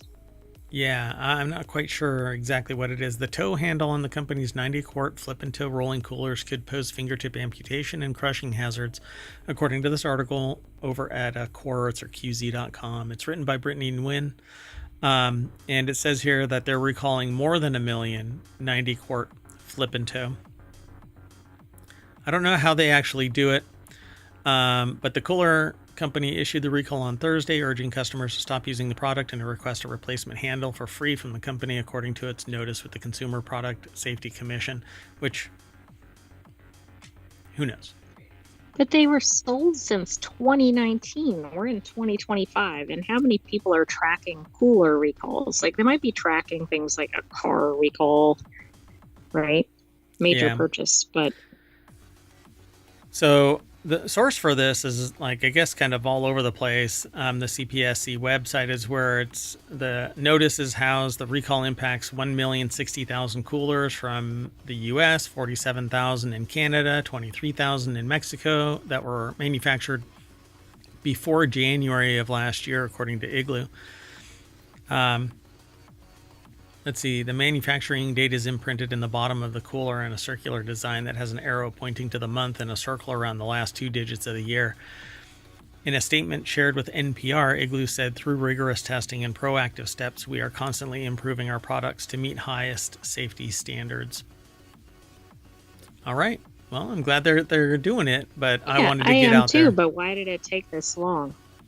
Maybe a certain number of people. Maybe something, it doesn't seem like it's something where it falls apart or whatever. No, they pissed off the wrong people, basically. Somebody, not me, got hurt. You know what I'm saying? Yeah, no, I agree. Yeah. Let's keep going. The next article is over in Law Nerd, Florida. This is Oh, you know what I didn't do? I don't think I went through the whole thing. I didn't run down the titles. No, I know you didn't, but you started, so I didn't interrupt you. Oh my gosh. You didn't introduce me either, but that's yeah, fine. I did. I said welcome. I did. Did we? Yeah. Okay. Well, but I don't think I went through the thing. Glitched. Wow. Okay. Well, it doesn't matter. This episode is kind of wonky, but I just got excited about doing the articles and got right on into it. Well, that's good, right? Yeah. I don't know. Maybe I can. Maybe I'll do it at the very end and then I'll cut and paste. I don't normally edit anything because I don't like editing things, but let's keep going though. The next article is over in Law Nerd. Maybe we can send people on a scavenger hunt through all 1,800 episodes and they can find the one where you didn't do the rundown. Yeah, this one. Yeah. They'd find it immediately. Go and watch it. So Florida lawyer. So I titled this, and it's in the show notes, Legally Throwing the Dinner Plate. So you've heard of throwing the book at somebody, but this is a dinner plate. Florida lawyer accused of hitting man on head with dinner plate after wedding buffet butt-in. 52-year-old Florida lawyer. That's a new one. Florida lawyer. Yeah, is that a variant of Florida man and Florida woman? Yeah, Florida dog, Florida. Oh, right. Florida whatever. Anything, right? Yeah. Has been charged with aggravated battery and with a deadly weapon for allegedly hitting a wedding guest over the head with a dinner plate. Deborah Cassens-Weiss over at abajournal.com put the article together. The person. I guess what really cracks me up about this is you'd think a lawyer would go, how's the way to handle dispute, right? I'm going to threaten to sue somebody or I'm going to something, but not the plate. Yep. The person was arrested June 18th after police were called to Boca Lago Country Club in Boca Raton, Florida, after the New York Post, Newsweek, Above the Law, Miami News Times, WPEC, Law and Crime here, and BocaNewsNow.com all talked about it. Got quite a bit of coverage. Yeah, it's pretty funny. They were later released for a $1,000 bond. They told police that they were upset because people ahead of them had cut the buffet line, identified as a prime rib carving station by BocaNewsNow.com. Nobody cuts in front of me. Not for a prime rib carving whatever, station. Yeah. Con! I sat through this whole wedding ceremony so I could get some roast beef or whatever they're serving.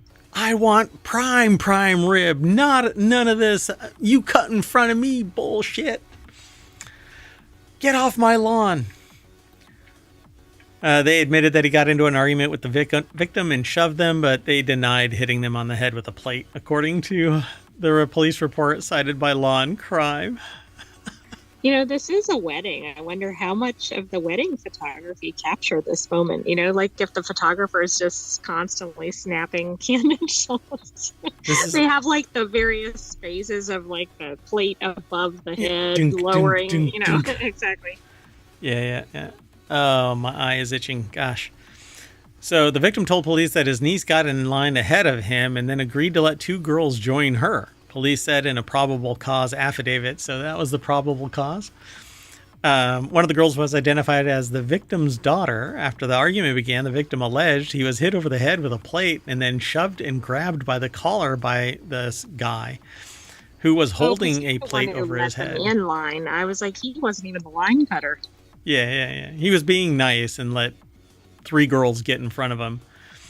The victim said that the person who hit him in the head was a woman with a black dress. A worker, however, said that the person who hit the victim with a plate was this guy. I'm not mentioning names. You can go and read the article if you want to. And there is more content in that article. It just gets a little grittier. A melee followed, according to police reports cited by several publications. The person told police that numerous people beat him up, according to Law and Crime. This is all a bit much over a buffet line. At a wedding, mind you.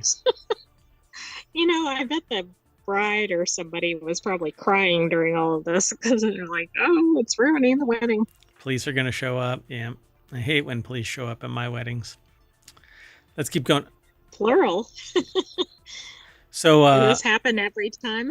Every single time I go to, you know what? It's like the person on the plane everyone complaining about their child. You know, every time I take a flight, somebody complains about my children.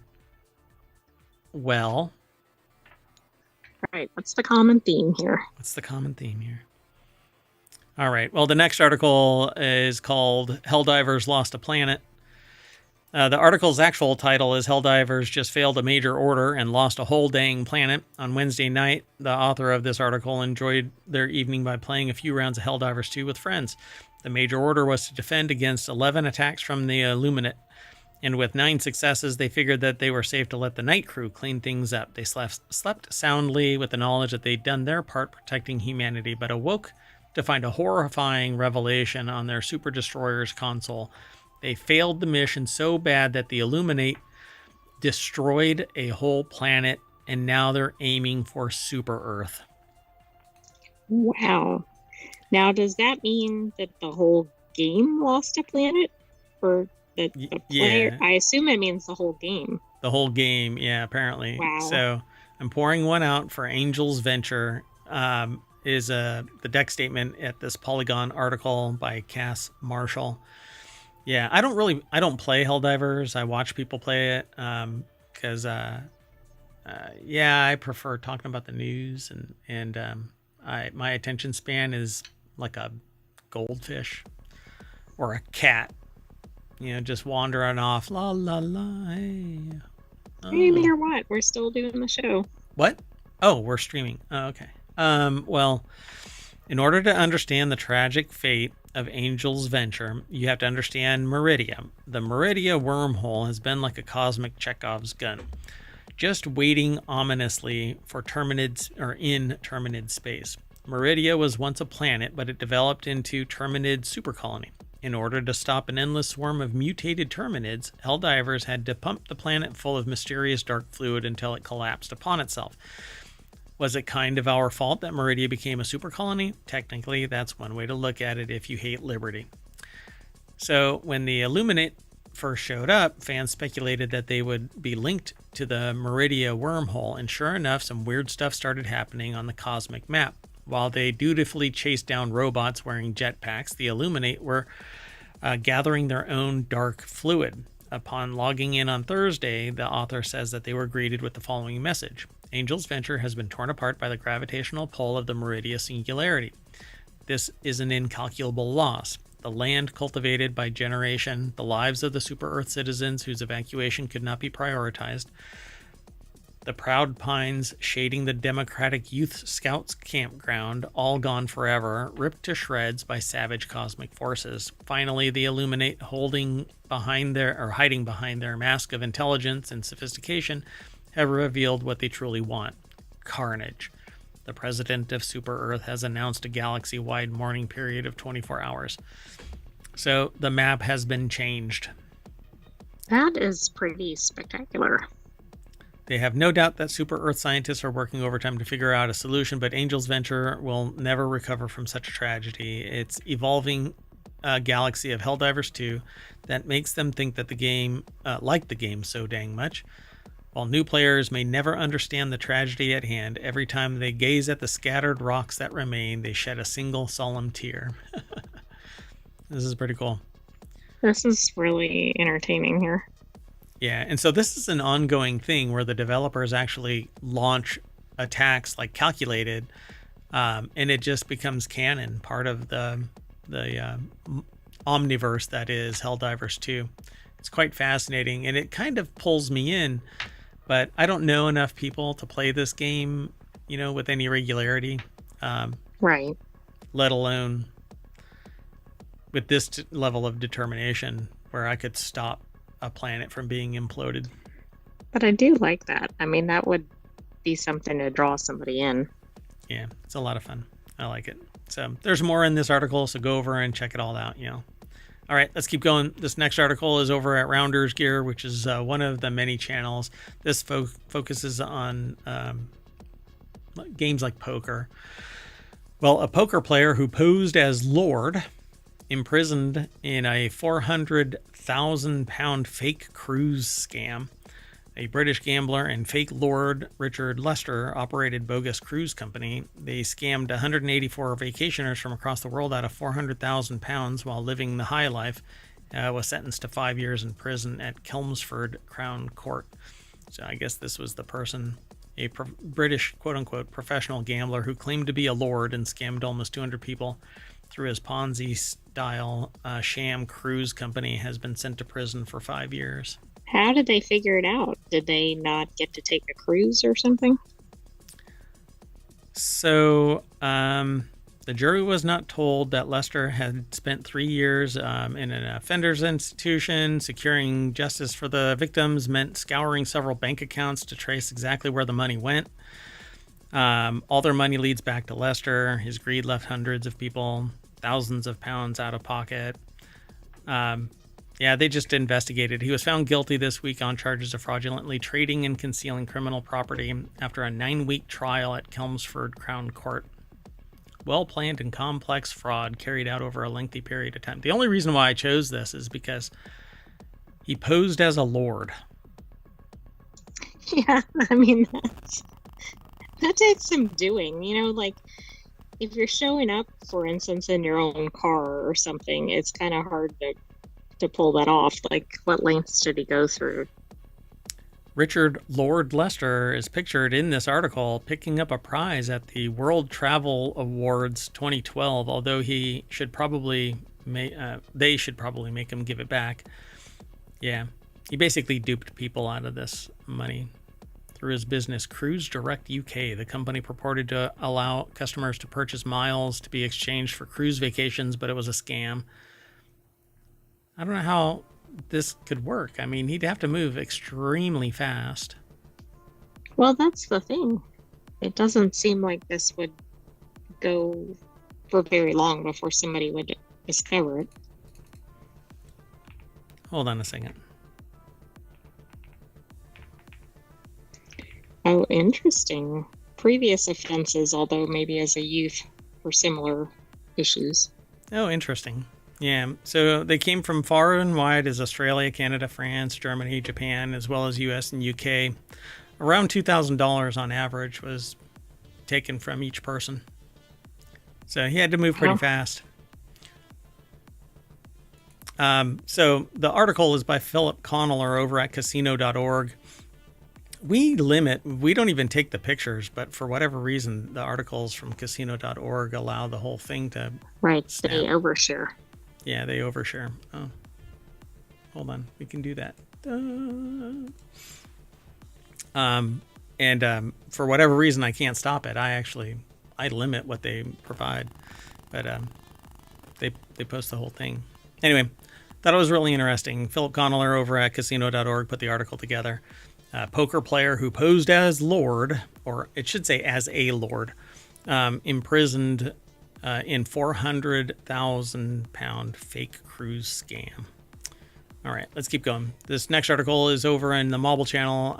I had heard about this a while ago, and I thought that I would include it today because today is Valentine's Day. This article is over in the Mobile Channel, but it's aggregated from, I think it's Smithsonian. Yeah. Once a part of marriage proposals, maritozzi are making a comeback in Italy and around the world. Since ancient times, Romans have gifted these cream-filled treats to their sweethearts. The article is over at smithsonianmag.com or, Smithsonian Magazine is the location. Right, but the website is Meg. Yeah. Michelle Chia put this article together. And so, yeah, these are the little things. Maritazo is a soft bun filled with a hefty dollop of whipped cream or panna, as it is referred to in Italian. Those look very good. They look kind of like a cream puff, although more substantial, I guess. Denser, right? Yeah. Mm-hmm. So in all its simplicity, the maritoso are a soft bun filled with a hefty dollop of whipped cream or panna, as it's referred to in Italy. If you regularly frequent Rome or keep an eye out for viral foods on TikTok, you have no doubt seen this luscious treat. It's a picture of indulgence, a bread filled so high that when it's bitten, it hits the tip of your nose, creating a viral moment that both social media influencers and celebrity chefs love filming, with the Trevi Fountain, Colosseum, Pantheon as the background. So it's a very Roman treat, says Sagar Satera, author of Pomegranates and Artichokes, and a food photographer who has called Rome home for 18 years until... I wish that person was an author of Maritoso or something. But that'd be pretty niche. Very niche, yeah. Pomegranates and Artichokes. There's something about that. They're both like gift things for... Yeah, there aren't pomegranates associated, I think, with royalty? Yeah, wealth. Yeah. Yeah. But they are like a special gift or a special occasion kind of thing. Yeah. Yeah. So they say they like their Maritazo Classic, feather light with a little sugar and full to the brim with the freshest whipped cream. So there's a whole history of these things that are written over in the article. And I had heard about these via other sources over the last couple of years. Apparently they're becoming more and more public, I guess. And we actually watched a Hallmark movie where somebody had to get one of these and gift it, if I recall correctly. If not this, then it was something else close to it. But fortunately, the women in Rome do not have to wait for suitors or husbands to give them Maritoso on Valentine's Day to enjoy one. In the early 1900s, bakers started making the sweet treat for breakfast, served alongside cappuccino. Rigoli, a traditional bakery established in 1916, is still selling its famous Maritazi. Locals will also name Il Maritazo a top place to visit for your Maritazo fix when in Rome. They make close to 600 a day. I mean, if you needed another reason to go visit Rome, this could certainly be it. Yep, there you go. So then they say revamping the classic is another thing. Luxury hotel built at Caesar Ritz in 1894 was known for having the first public grand ballroom in Rome and for being the first hotel in Europe to have private bathrooms, electric lighting, and hydraulic generated lift, which is still in operation. Ooh. Anyway, yet for today. Yeah, today it's a Sunday brunch that brings Roman families together at the St. Regis for a Maritazi and cappuccino before the start of another work week. So there's a lot more to this article. Interesting. There's one that's in a square form. Where they are reimagining it for the modern era. There's another one that's a little bit more elaborate with fillings. It looks like mint is in there. Much loved Maritazo alla Parmigiana. Oh, interesting. A savory one. Yeah. Interesting. So yeah, there is a lot more. And at the very end of this article is a recipe for you to create your own Maritazi by Fabrizio Fiorani. So you have to make a pre-ferment by mixing a quarter of the flour, half the yeast, and the full amount of water by hand. I'm not going to go through the whole recipe, but you can by following the link. This next article, though, is one that I found really fascinating that it was submitted, and it just happens to land right after hearing about these. So it's World Pangolin Day. and celebrating World Pangolin Day with new genomes to aid the world's most trafficked animal. So apparently, pangolins are the most trafficked animal. I didn't know that before I saw that headline, but that is why it was submitted, because we were just talking about that. Yeah, so pangolins are unique in that they're the only animal or mammal to be covered in scales. Although they are scaly, photos of them are typically met with awes from the viewers who find them adorable. Importantly, though, pangolins play an essential role in maintaining their ecosystem. So Gigascience put this article together. It's posted over at phys.org. Baby pangolins are adorable. They become a little bit more. Yes, that one is in the picture. Yeah, that one's pretty cute too. So this is a Chinese pangolin, is one of two species that researchers have now provided high quality, nearly gapless genomic data for. Their other unique trait is that they're the most trafficked wild animal in the world, with more than 900,000 poached in the past 2 decades. Much of this is due to their high value for use in traditional medicines that require the use of pangolin meat and scales. So unfortunately, they meet their demise. This has pushed many pangolin species to the brink of extinction. In particular, 2 pangolin species, the Malayan pangolin, Manus javanica, and the Chinese pangolin, Manus pentadactyla, are under acute survival pressure. These species have been listed as critically endangered on the red list of the International Union for Conservation of Nature since 2014. So they did a big study. It's been published in the journal Gigascience, and they basically did the genomic sequences for the Chinese and Malayan pangolin species at a significantly higher resolution than one that is currently available. So maybe they'll. I appreciate this article because I don't think most people know this. Yep. So I hope that the word gets out and we can save pangolins. I think that they're freaking awesome, not only because they're an animal that has survived all this time until, humans decided to find them important for, ancient medicines, but they're mammals and scaled. They're very unique to the world. So why would we usher their demise by hunting them to extinction, trading them? And aren't there alternatives to what we think we're getting from them?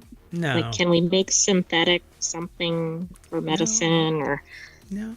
This natural medicine, just you have to have that. You can't have stuff that is identical to it in all ways, except for whatever your impression is off of a feeling.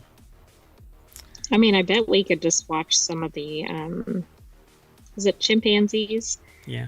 It might have a remedy that doesn't require hunting animals. No, we gotta do experiments on them too. So the next article is over in Non Sequitur News. The price of rice in Japan is soaring. That starts out kind of like a joke, right? The price of rice in Japan. Yeah, it and then does it goes, kind of sound like, what's the punchline? The punchline is we're broke. So the price of rice in Japan is soaring. The government is releasing 210,000 tons from its stockpile to fight it. Japan says that it's releasing 210,000 tons of rice to try and curb soaring prices. Prices have rocketed since last year, with the price of rice up 70.7% year over year. Oh, wow. I wonder how much is in the stockpile, too, if they're releasing. I mean, this is a lot of rice. Seems like it. So a staple of the country's cuisine, rice has been soaring in Japan, prompting the government to step in with its own stockpiles in a bid to stabilize the market. Ito, Japanese agriculture minister, announced in a press release Friday that the Japanese is going to release all of this rice. The article is over at businessinsider.com. Joshua Nelkin Zitzer put the article together. I don't know what the price of rice was that I last purchased, but let me find I don't out. know, but I thought the price of rice in Japan has been high for a while, not just like in the last couple of years. Like, considering it's such a staple in Japanese cuisine. I Right. think, didn't we read something previously where like Japan was importing rice from somewhere else Yeah, because it couldn't keep up. because of the price? Yeah. Yeah. Um. Okay, so that's how much. Did I really pay that much? I'm gonna say I did. Um. So yeah, it's gone up $5 since I last purchased this volume quite a while ago, though. So yeah, it's getting more expensive. But I was told 6 years ago the era of cheap food in the world is over. And That's right. now That go. person was quite ahead of their time. Yep. And unfortunately, I didn't pay attention, so I didn't stockpile. But the latest average retail price of an 11-pound bag of rice in Japan was 3,688 Japanese yen, about $24. I paid more than that. Oh wait, no, yeah, that's I paid more than that here in the States 8 months ago. So Interesting. Yeah. and now so it's $12 more than that right now. So, a core consumer price index released by Japan's Internal Affairs Ministry said that the January price showed a rise of 70. I'm rounding up 71% year over year. So, the first 150,000 tons of rice will be auctioned to the wholesalers next month, and it's expected to reach retailers in late March or early April. They said that it hopes to normalize it, but normalizing it means that people aren't going to be Like setting a higher floor price, right? right. And they know that people are going to pay this now, so why would they reduce it? It just doesn't work that way. Supply and demand only works if the supply is always high at that level, keeping competition active. But they know that there's only 210,000 tons. I don't know how much they go through in a year. How many tons do they go through in a year? Let's see.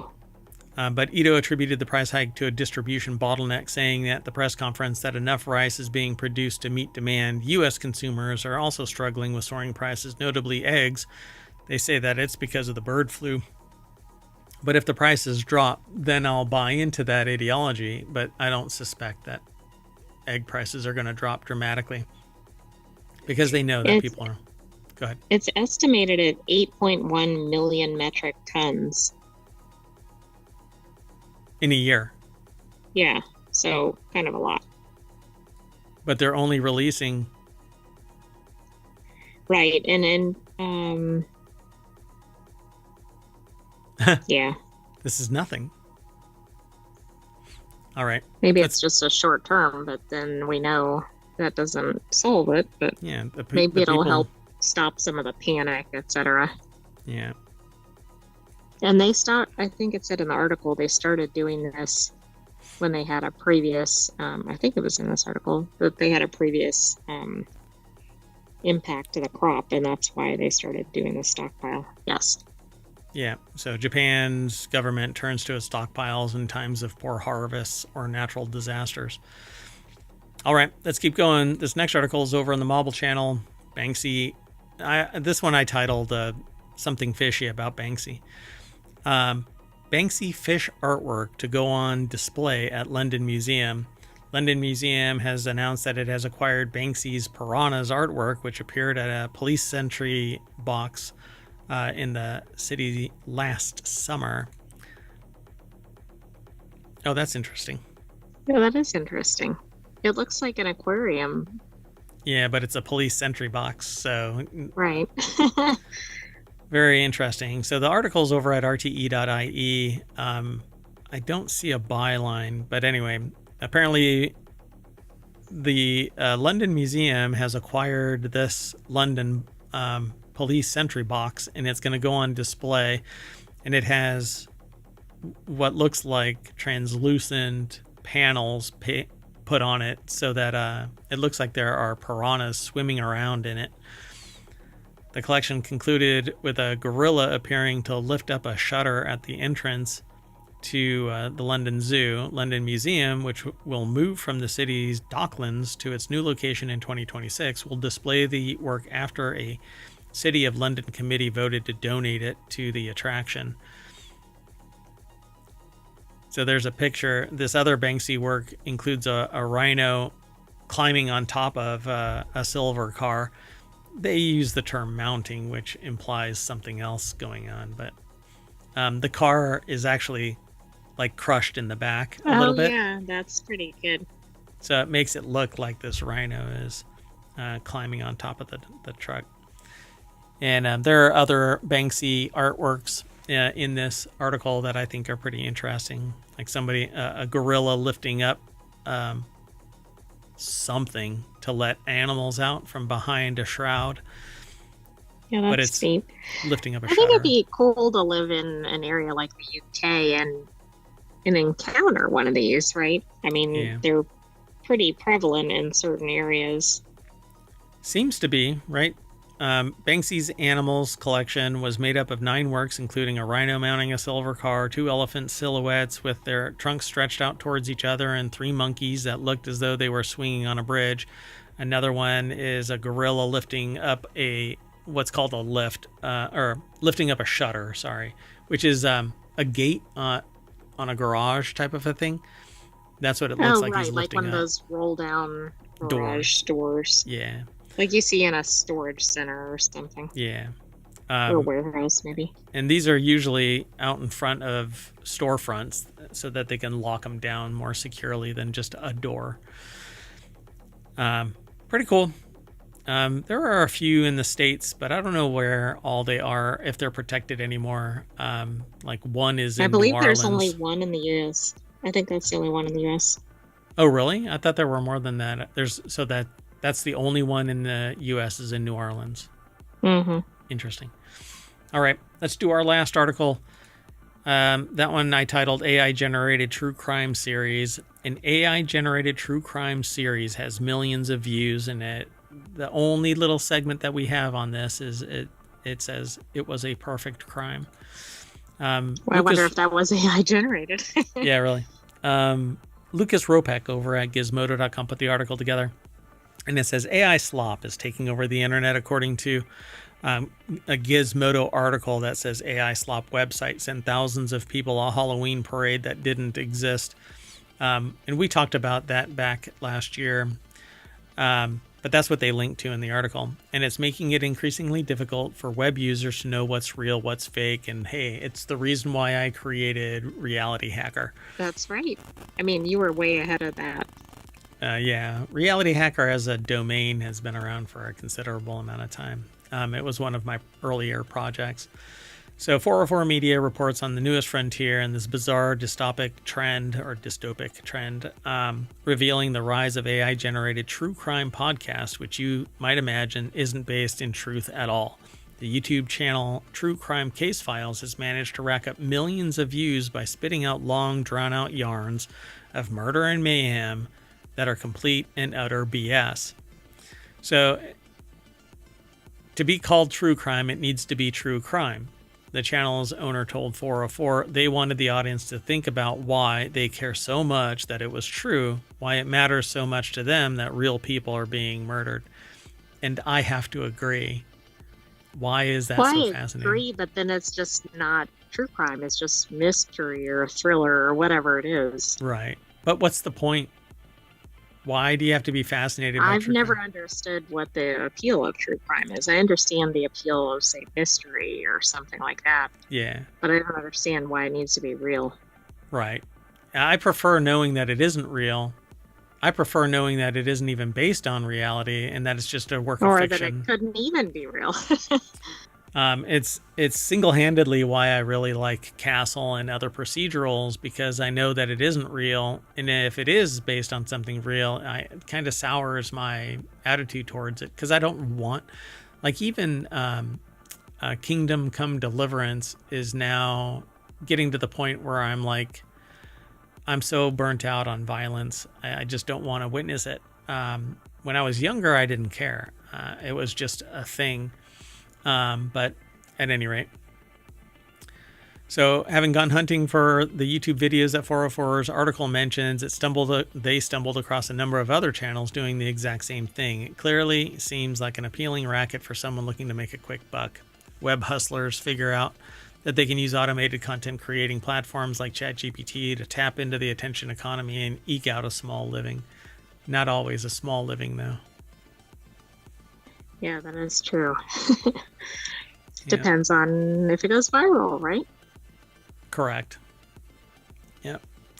So it says sometimes it doesn't pay off. However, last year a YouTube show attempted to use AI generated George Carlin comedy special to generate attention. It ended with litigation from Carlin's family, and the video had to be permanently pulled from the web.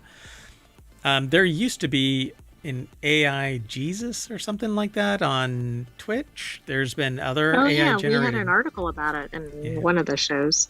AI sitcom that was eerily close to Seinfeld. A bunch of stuff on Twitch. And I don't know.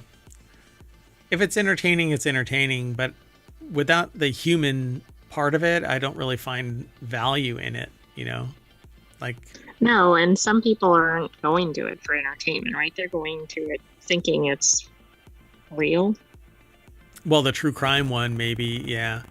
And everything else. Like, I don't want to be in a community where I'm watching an AI generate random garbage and there's nothing there. Substance, right? Or whatever behind it, yeah. Yeah, like if it was a story that was created using AI to some degree and edited, augmented by a human editor, and it was me that was telling the stories or something like that, then it's the community that I'm building. But if it's nothing but automated AI garbage, just gibberish, yeah. Yeah, exactly. It's fake. But that's, again, why I created Reality Hacker, because you're not, at some point in the future, you're not going to know what to trust other than what is directly observable that you can touch, because even seeing it, it's no longer, if it's a video, you could be completely bamboozled by it. Right. The quality has gone way up. It's very hard to see unless you know what to look for. And even then, sometimes you can't really determine. Yeah, and don't get me wrong, I love generative AI. It serves a purpose. It's good for creative efforts. It's good for stimulating your creative writing, because sometimes you get writer's block and you need something that kind of nudges you out of that lock.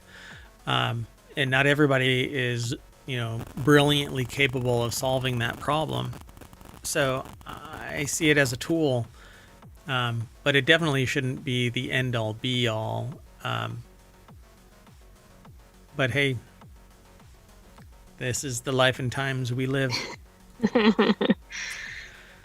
So I'm going to ask the AI slop engine that's over here to weave a story that will bring us back to the front page. Oh, look, there it is, of ohmtown.com. And we're going to call it a night. And it's Valentine's Day, everybody. So have a good night. And I'm taking the AI with me. You want to say bye? Good night, Hometown citizens. Thanks for joining us for Non Sequitur News. Be back tomorrow for our weekend edition. Yep. So tomorrow we're going to have 3 shows. It ends up being 15 articles or roughly an hour and a half of content that gets turned into the weekend edition of Non Sequitur News. But those 3 shows are Reality Hacker, yeah, Wanted, yeah, and the Continuity Report. Yep. So what we were just talking about, we highlight in Reality Hacker. Gadgets and Gear is Wanted, and the Continuity Report is about entertainment news, namely movies and sitcoms and shows and stuff like that. But more tomorrow, so be sure to follow us here on Twitch and over on YouTube, and we're out of here. Bye-bye.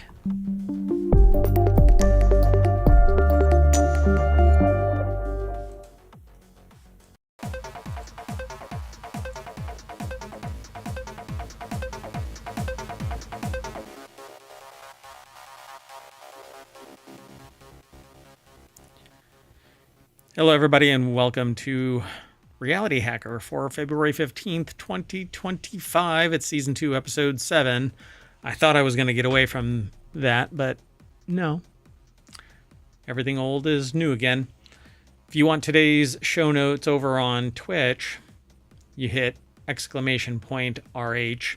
If you're over on YouTube, you can just, well, review the show notes because they're embedded in the description already. I am Mayor Watt, and along with the sentient AI whose visualizer you see, and maybe there's a graphic artifact there that you'll see as well. That's because I've got lights behind my green screen that are bleeding through. Anyway, we're going to talk about these 5 articles. I almost said 10, but that's Non Sequitur news. Anyway, AI designs enzymes from scratch. AI versus US, and by US I mean us. Extended reality news roundup. This is provided by they've done a rundown, and we'll get into it when we get there. And mystery signal behind a dead galaxy, and humanized mice. What the?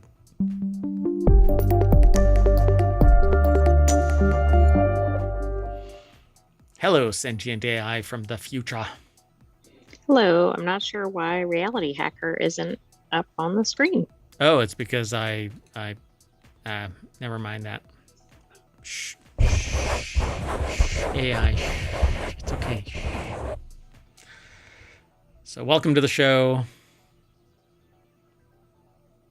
There's a bit of a critter commotion in the background. Yeah, I don't want to know. So let me do this real quick. !RH if you're in the chat over on Twitch. Now you get to see the 5 articles that we're going to talk about. We don't bury the links in links. We link to the snippets that are over on ohmtown.com. You might actually have witnessed a marked increase in the number of articles that are aggregated and the speed at which they're provided.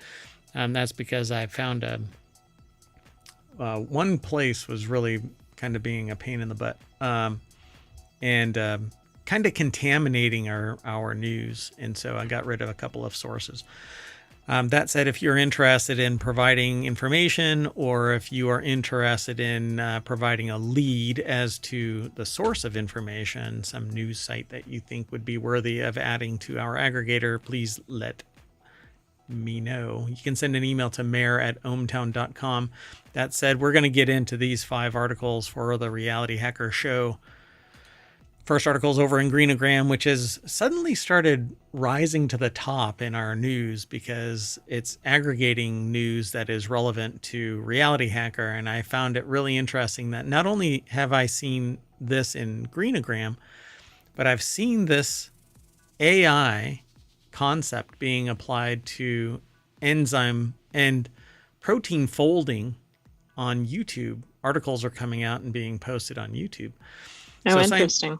Yeah, and so when this was submitted, I was like, oh, whoa, oh, okay. I guess this is like rising into people's zeitgeist of science.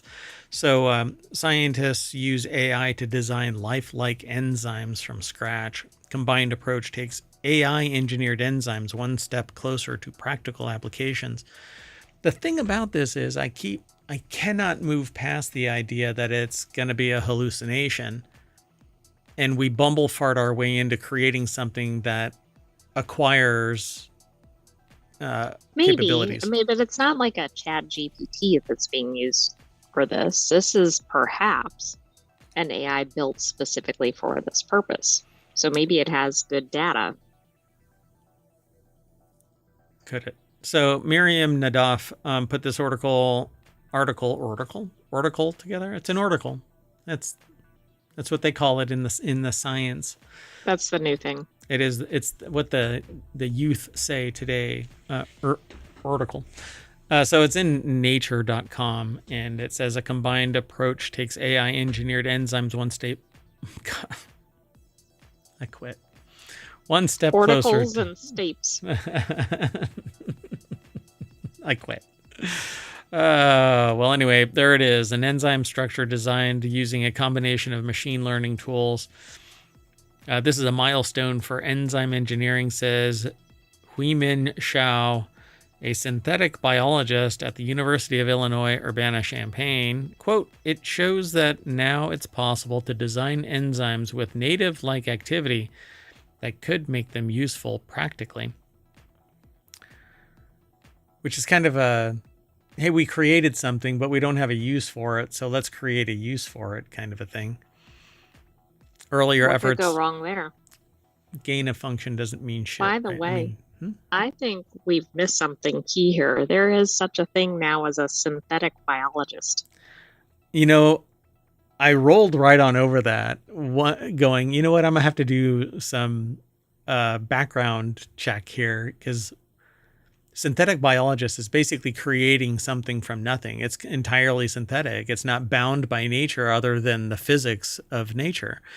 Earlier efforts to design enzymes from scratch using AI have had limited success, often producing ones that stall after the first step of a reaction. In the latest study, published in Science on 13 February, researchers overcame this challenge by combining several machine learning approaches. The new enzymes were 60,000 times better at speeding up the reaction than ones previously designed to work in a similar way. Now, here is the kicker about this. We've used AI to create this stuff, and it may not be useful today. But just like DNA amplification, it was 30 years old, the concept of the enzyme that was used to amplify DNA. And so now this is going to languish somewhere in a research paper until somebody uses AI to say, there's an enzyme that existed to do this back in 2025. Oh, yeah. I hope they're cataloging all this, for lack of a better term, so that this is more easily digestible, right? Accessed or digested or whatever, so that when somebody's embarking on a new experiment, they can go, oh, I can start here. So I didn't log in, but this is the nuts and bolts of this article. There's more. If you go over and look at it, you'll probably find more. But they're basically tailoring these enzymes to focus on a particular type of function and performance feature. It may do something great in the future, or it may stall at some point. Its application may not ever rise to the level. But this is the type of fundamental research that needs to be funded by everybody so that everybody has access to it. Otherwise, it's going to be siloed into the have and have-nots type of category, where only business has the ability to look at this and go, okay, yeah, this is profound and can be applied. We know about DNA amplification and everything else because information has been shared across academia. So these new enzymes were 60,000 times better at speeding up the reaction than the ones previously designed to work in a similar way. So you can imagine just how the efficacy of this is absolutely profound. They say it's like going to the thrift store and buying a suit, and that suit probably won't fit you perfectly. That's what happens when we try to design enzymes that way, said study co-author Anna Luco, a protein designer at the University of Washington in Seattle. They wanted to build an enzyme that could undergo a 4-step chemical reaction called serine hydrolysis, which involves breaking an ester bond between molecules. Serine hydrolases are the natural enzymes that carry out this reaction, and they're involved in many biological processes, including digestion, metabolizing fats, and blood clotting. So this could be applied to something that could stem blood flow. So if somebody is bleeding out, they can just squirt this stuff or something associated with clotting. And then because it's 60,000 times better than the previous means of enzymatic reactions, it is that much better at clotting blood or metabolizing fats, breaking down. So I think that this is pretty damn amazing. So they created a deep neural network called Placer to refine the structural design by modeling the locations of atoms in the enzyme and the molecules it binds during every step of the reaction. And so the AI worked as a filter,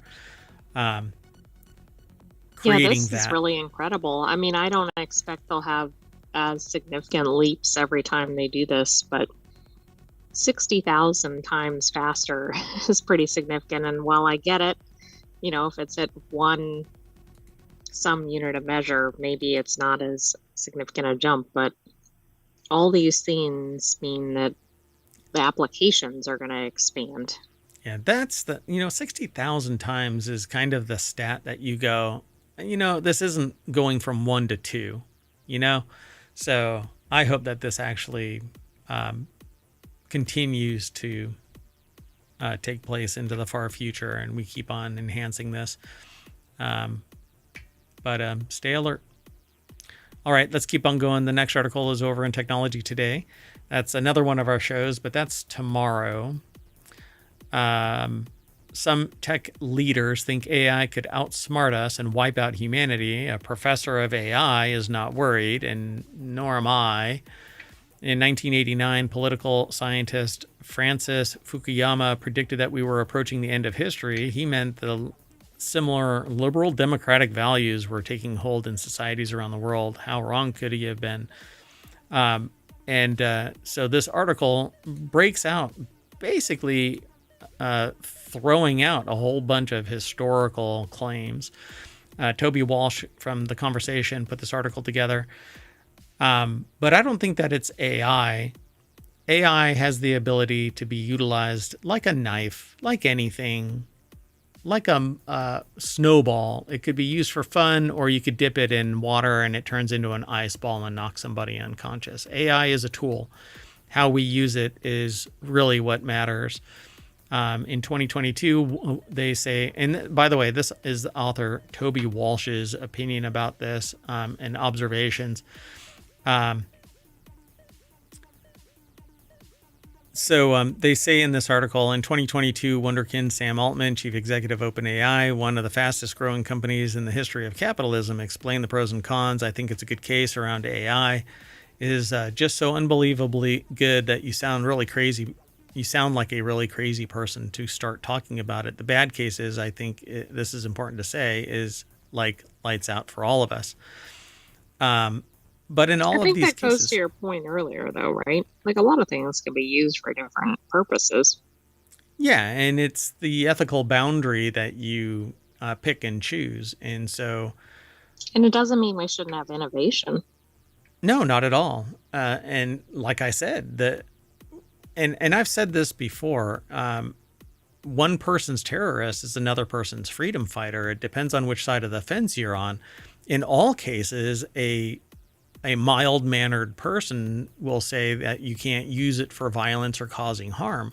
That is what a sane person, an ethical person, a moral person, a person who isn't prone to violence and war and conflict and exploiting it and selling the weapons to both sides kind of a thing. That is what a person says, that it could be good. So why not use it for great good? Well, when the haves have it and nobody else has it, they become defensive about it, protective of it, and they don't want other people to be able to position themselves to take it. 40 years ago, maybe around that time, I got into a discussion with somebody who was rather zealous in their opinion about things, that if somebody is causing harm, then there is only one way out. So you resolve it, and sometimes it has to turn to violence. And unfortunately, that is the way of the world. So when nobody has access except for the haves to AI, and it gets exploited for abusive purposes, then you can see why somebody would lay claim to AI is going to outsmart us and wipe us all out. Instead, well, it can only be smart as the programming too. And so right. I don't know that it necessarily suddenly is extra brilliant just because it's technology that people don't all understand. Yeah, the only way that it could ever get out of hand is if we enable it to get out of hand. It's not going to construct itself. It's not going to be able to enslave. Yeah. But like we've seen some experiments, simulations where battlefield commander says, go eliminate the enemy, and then they countermand it, the robot, the drone, literally, and this is in a simulation, the drone turned around, eliminated the commander, and then went and eliminated the enemy. Right. What could go wrong there? Because it, But notice there was some programming to do the function that it did. It just went right. after perhaps the wrong person. Yeah. So they say, in 1950, Turing wrote what is generally considered the first scientific paper about AI. Just 1 year later, he made a prediction that haunts AI researchers like the author. Once machines could learn from experience like humans, Turing predicted that it would not take long to outstrip our feeble powers. At some stage, therefore, we should have to expect the machines to take control, but only if we allow it. But there are mad scientists out there that will give it as much as they want. Like, They think AI it's take the for their wheel. benefit, right? Even if not to society's, but I mean, Yeah. we know that could backfire too. Yeah. Yeah. But I mean, that's like don't have a whatever, don't allow knives or something, which have a Right. lot of useful purposes. We know they can be used for non-useful purposes too, or non-good purposes. Right. Yeah.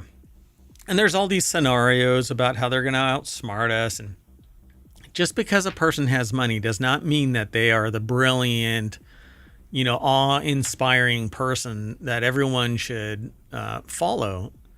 Most of the people that have money were born with it, were given it, didn't earn jack shit, and have lived off of public money and or abusive practices, trade practices, and greed.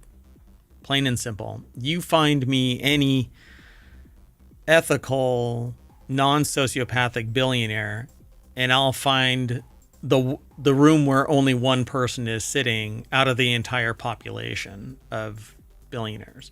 And they're a very, very lonely person looking around going, what the frick is going on? Anyway, I don't really buy into this claim. You can come and read the rest of this article. I selected it because the title alone.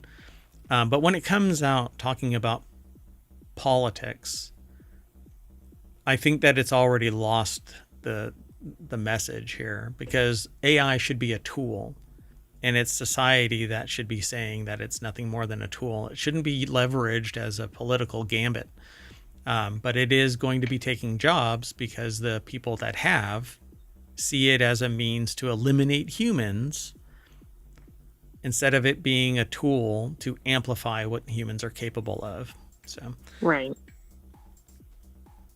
I mean, if I we, think it's an interesting article, yeah, but I'm not concerned about this direction. the only way that it's going to happen is if the people with the means to make it happen, and it's going to be by putting them in peril unless they put in the 3 rules and then a 4th one, like Right, but then hopefully it doesn't override it, like we just mentioned in the yeah, simulation. like RoboCop. There was a rule that they can't hurt any of the corporatists, but then they override it because they had a soul. So let's keep moving. The next article is over in ohmTown and under the Reality Hacker channel. So all of these that I talk about are siloed within a particular context. So a show that we put together. We have 7. A channel, right? A channel, yeah. So there's 50 channels that are over at ohmtown.com, 7 of which exist as shows. 6 are weekly shows on the weekend, 3 today and 3 different ones tomorrow. And then Non Sequitur News is Monday through Friday. So if you're interested in that kind of stuff, then go over to ohmTown. And be sure to follow us here on Twitch and over on YouTube. Anyway, this next article is over in Reality Hacker. And XR means extended reality. News roundup, trombone champ, underworld overseer, ashen arrows, and more. The article is by uploadvr.com. Henry Stockdale put the article together, and if you've never heard of trombone champ, it's a blast to watch. 1 second. One.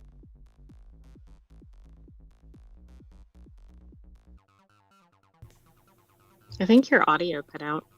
No, it was intentional. So I needed to turn off those lights. Anyway, trombone champ, unflattened, toots of love, which, depending on I don't know about that.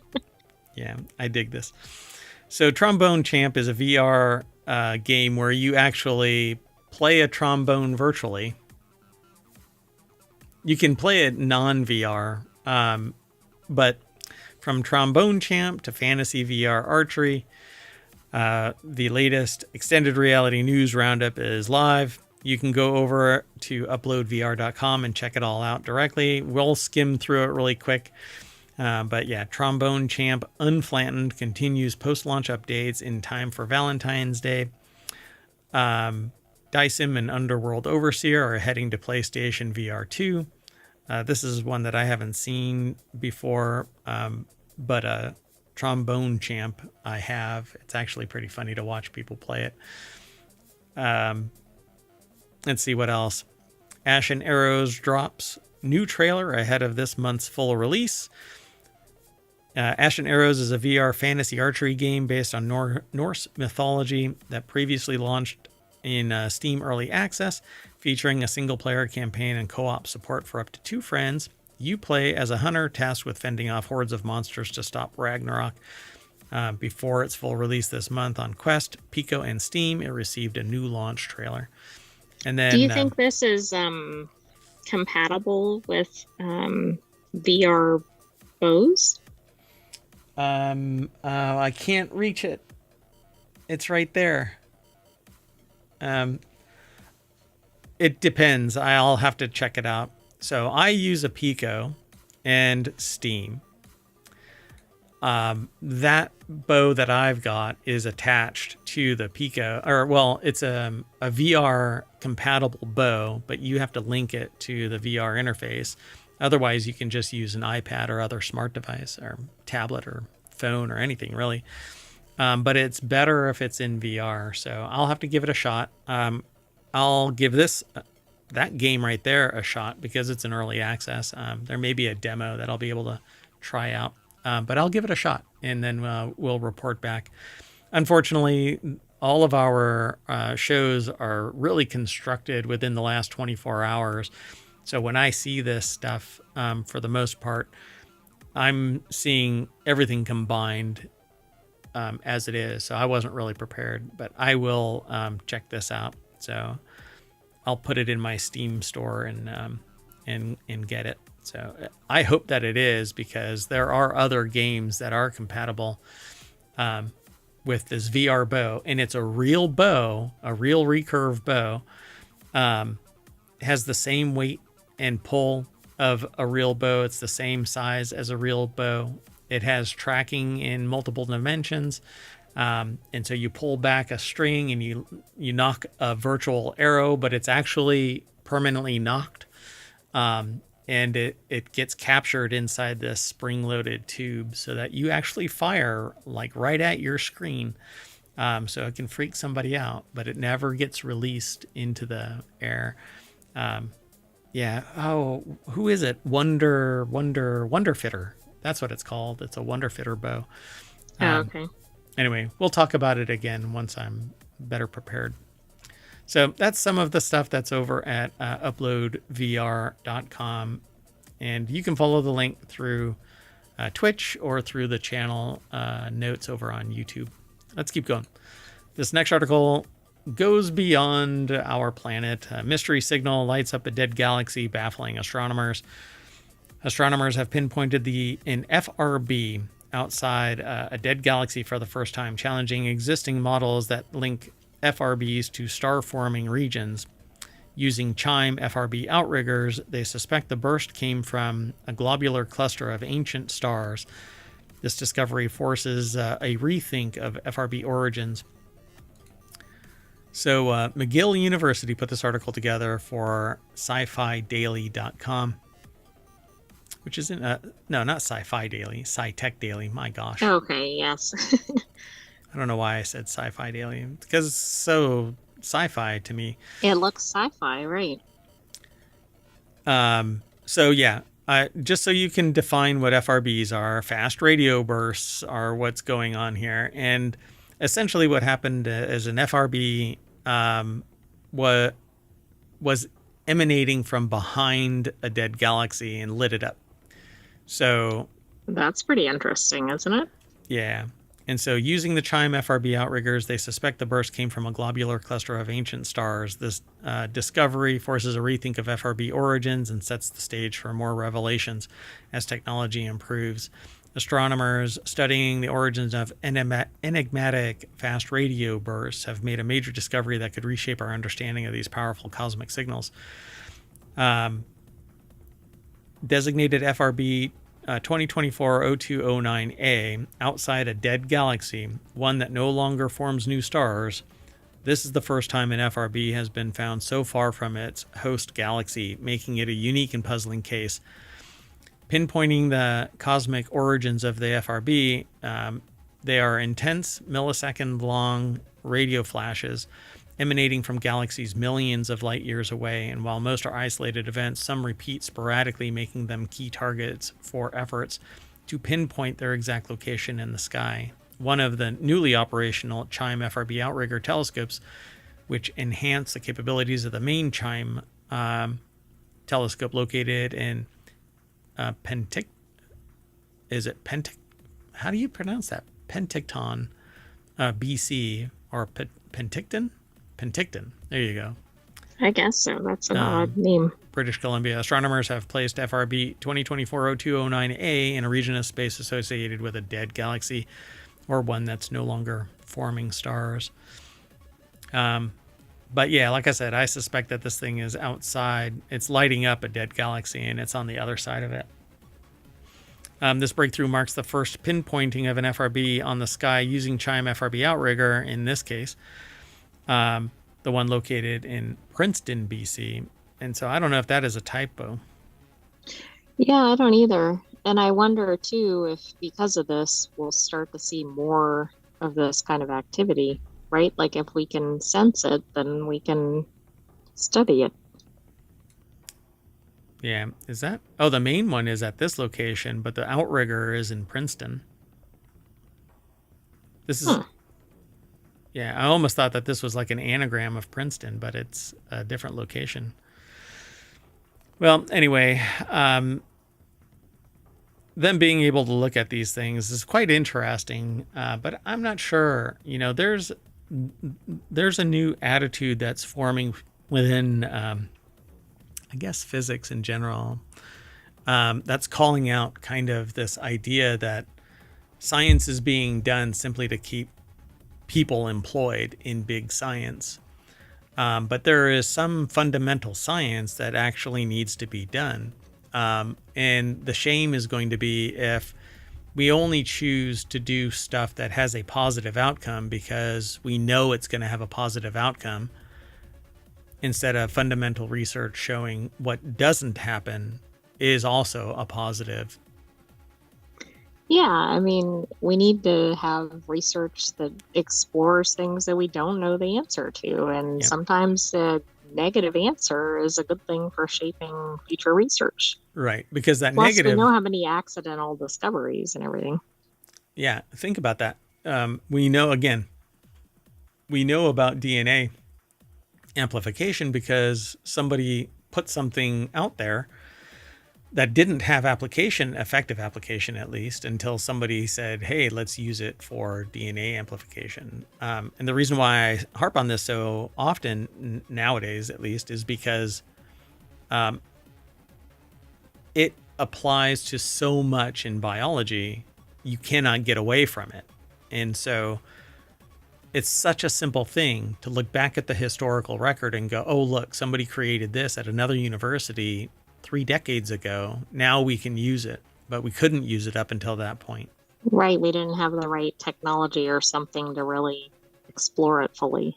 Right. So bigger minds. I'm not a researcher in academia, so I'm not calling anything out one way or another. I'm just trying to drive home the idea that there are people out there that are actually talking about quote unquote junk science that's doing nothing more than creating jobs, but only for jobs' sake, not for true scientific output.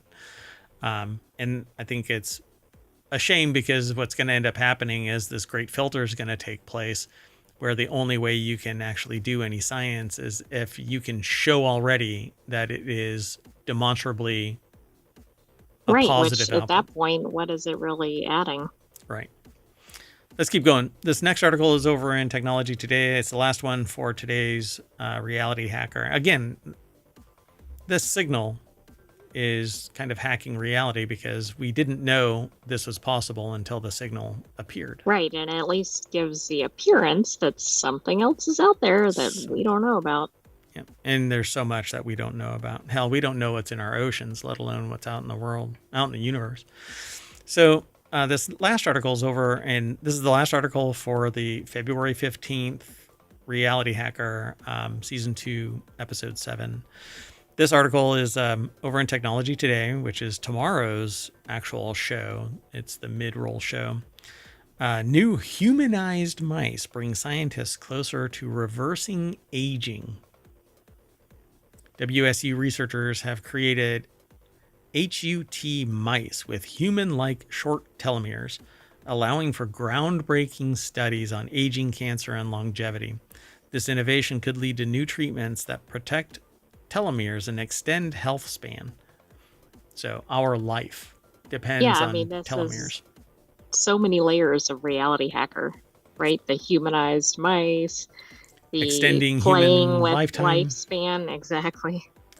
Yep, Washington State University scientists have developed genetically engineered mice that could help accelerate anti-aging research. Globally, researchers are striving to unlock this idea of extending life and just kind of curing cancers and figuring out what it is that is the cause of aging. Well, right. To some degree, they know that it's telomeres, that they break off as your genes are replicated. A little piece kind of flakes off the ends, these telomeres.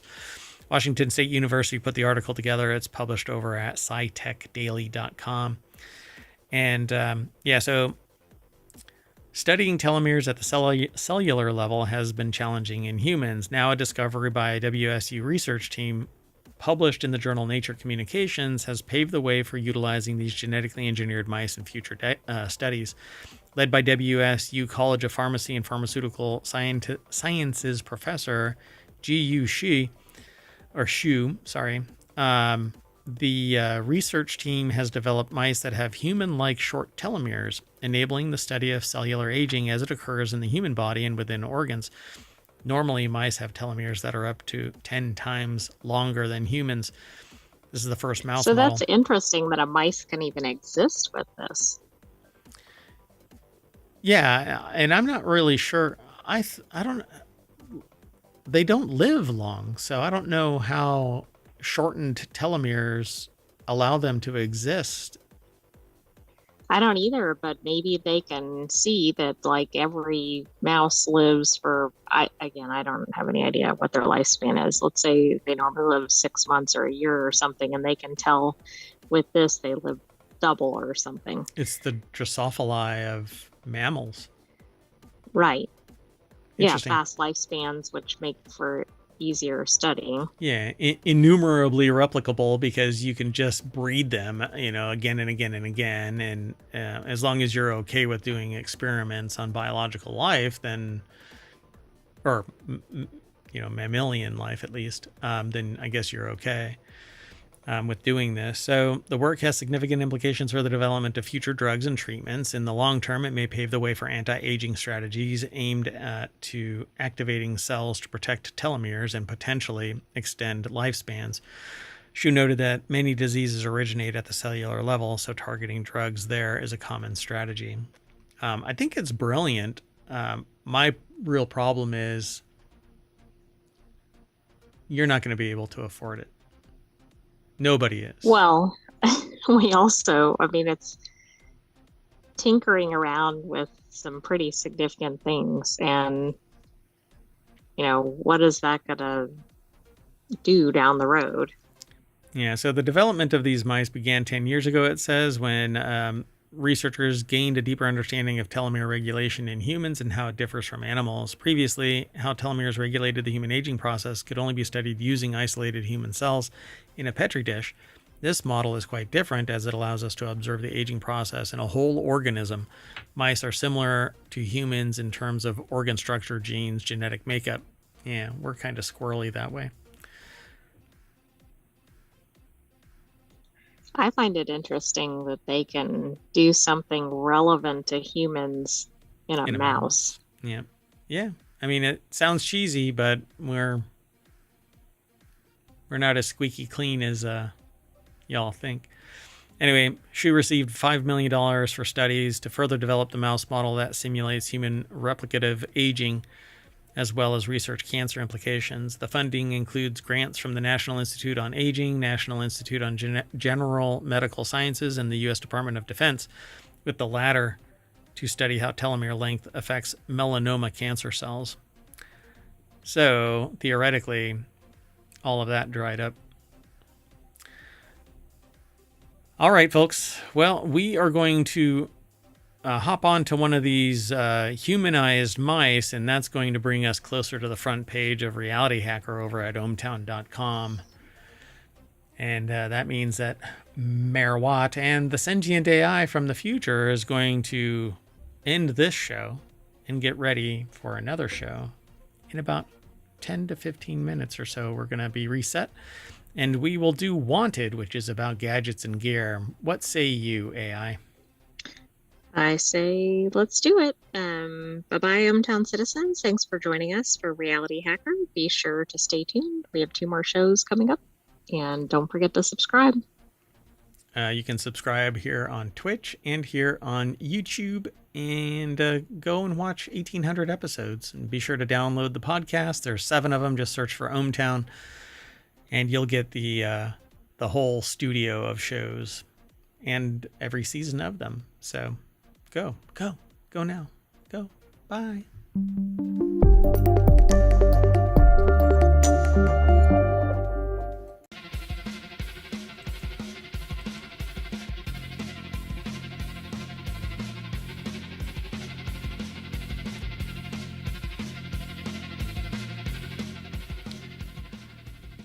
Hello, everybody, and welcome to Wanted for February 15th, 2025. It's Season 2, Episode 7. I am Mayor Watt. I run ohmtown.com, and along with the sentient AI from the future, whose visualizer you see right there, and for the foreseeable future, it'll be right there. I don't know. Maybe we'll change it up. Really, do we need to? If it ain't broke, don't fix it. Anyway, we're going to talk about these 5 articles. This is our second show for today. We just got done with Reality Hacker, and then after this is the continuity report. This show, we're going to be talking about bookshelf speakers, bird feeders, trypophobic D-brand, smart home gadgets, and Crocs case for Samsung Galaxy. And I'm sure others are coming, but everything is powered by ohmtown.com. What you see on the screen is the Wanted channel, which is under technology. It's right here. And then at the very bottom is Wanted. We've got 50 channels, 7 of which have been turned into shows we do each week or daily. Non Sequitur News is the daily.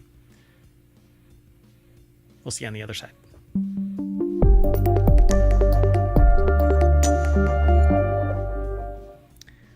Excited. Let's get into this. What say you, sentient AI from the future? I say, let's go. And look at that visualizer go. Woohoo! I keep trying to catch the little dots, but it never works. Can't catch me. Damn it, every time.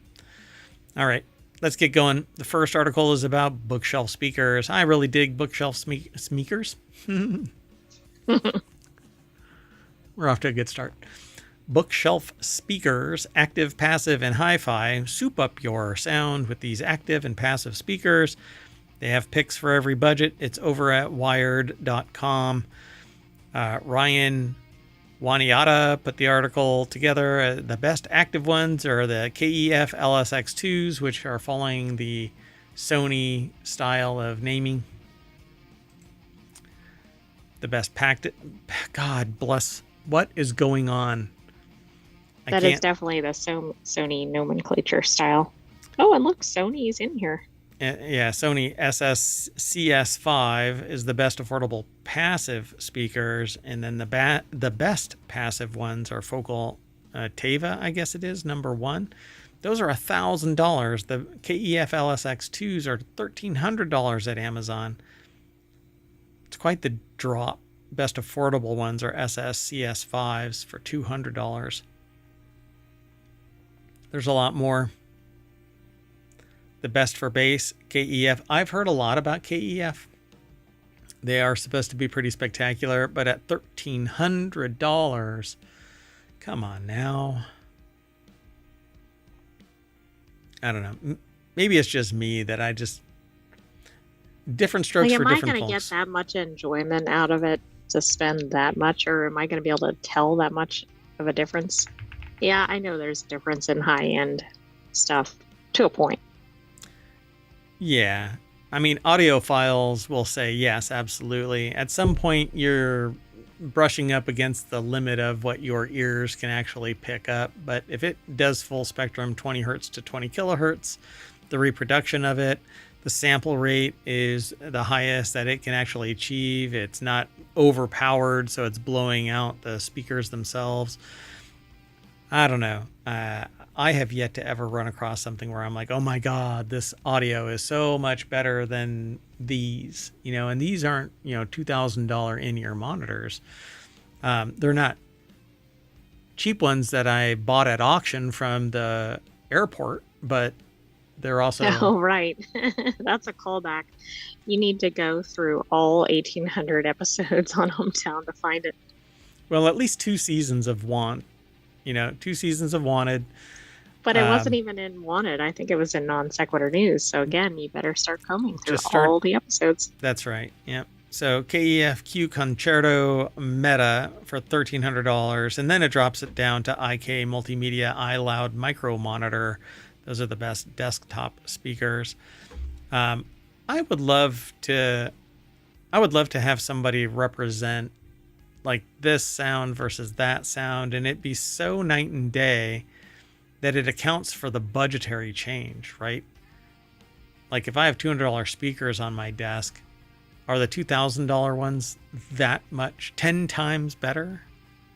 I don't think that's, I feel like there's going to be some sort of curve or whatever, right? Like a $5 is going to be different than $100 or whatever, might be different than, I don't know, 500. But at some point, are you getting more minuscule?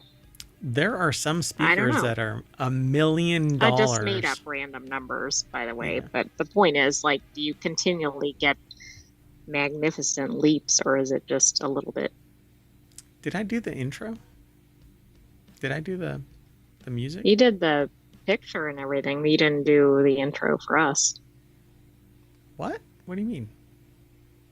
I welcomed you, didn't I? No. It was a soft one. You just started talking to me. Okay. Sometimes I feel bad. So, of all the times for somebody to call me, why call me while I am doing a stream? Focus, Mayor Watt, focus. But I'm a mayor, and everybody is trying to contact me.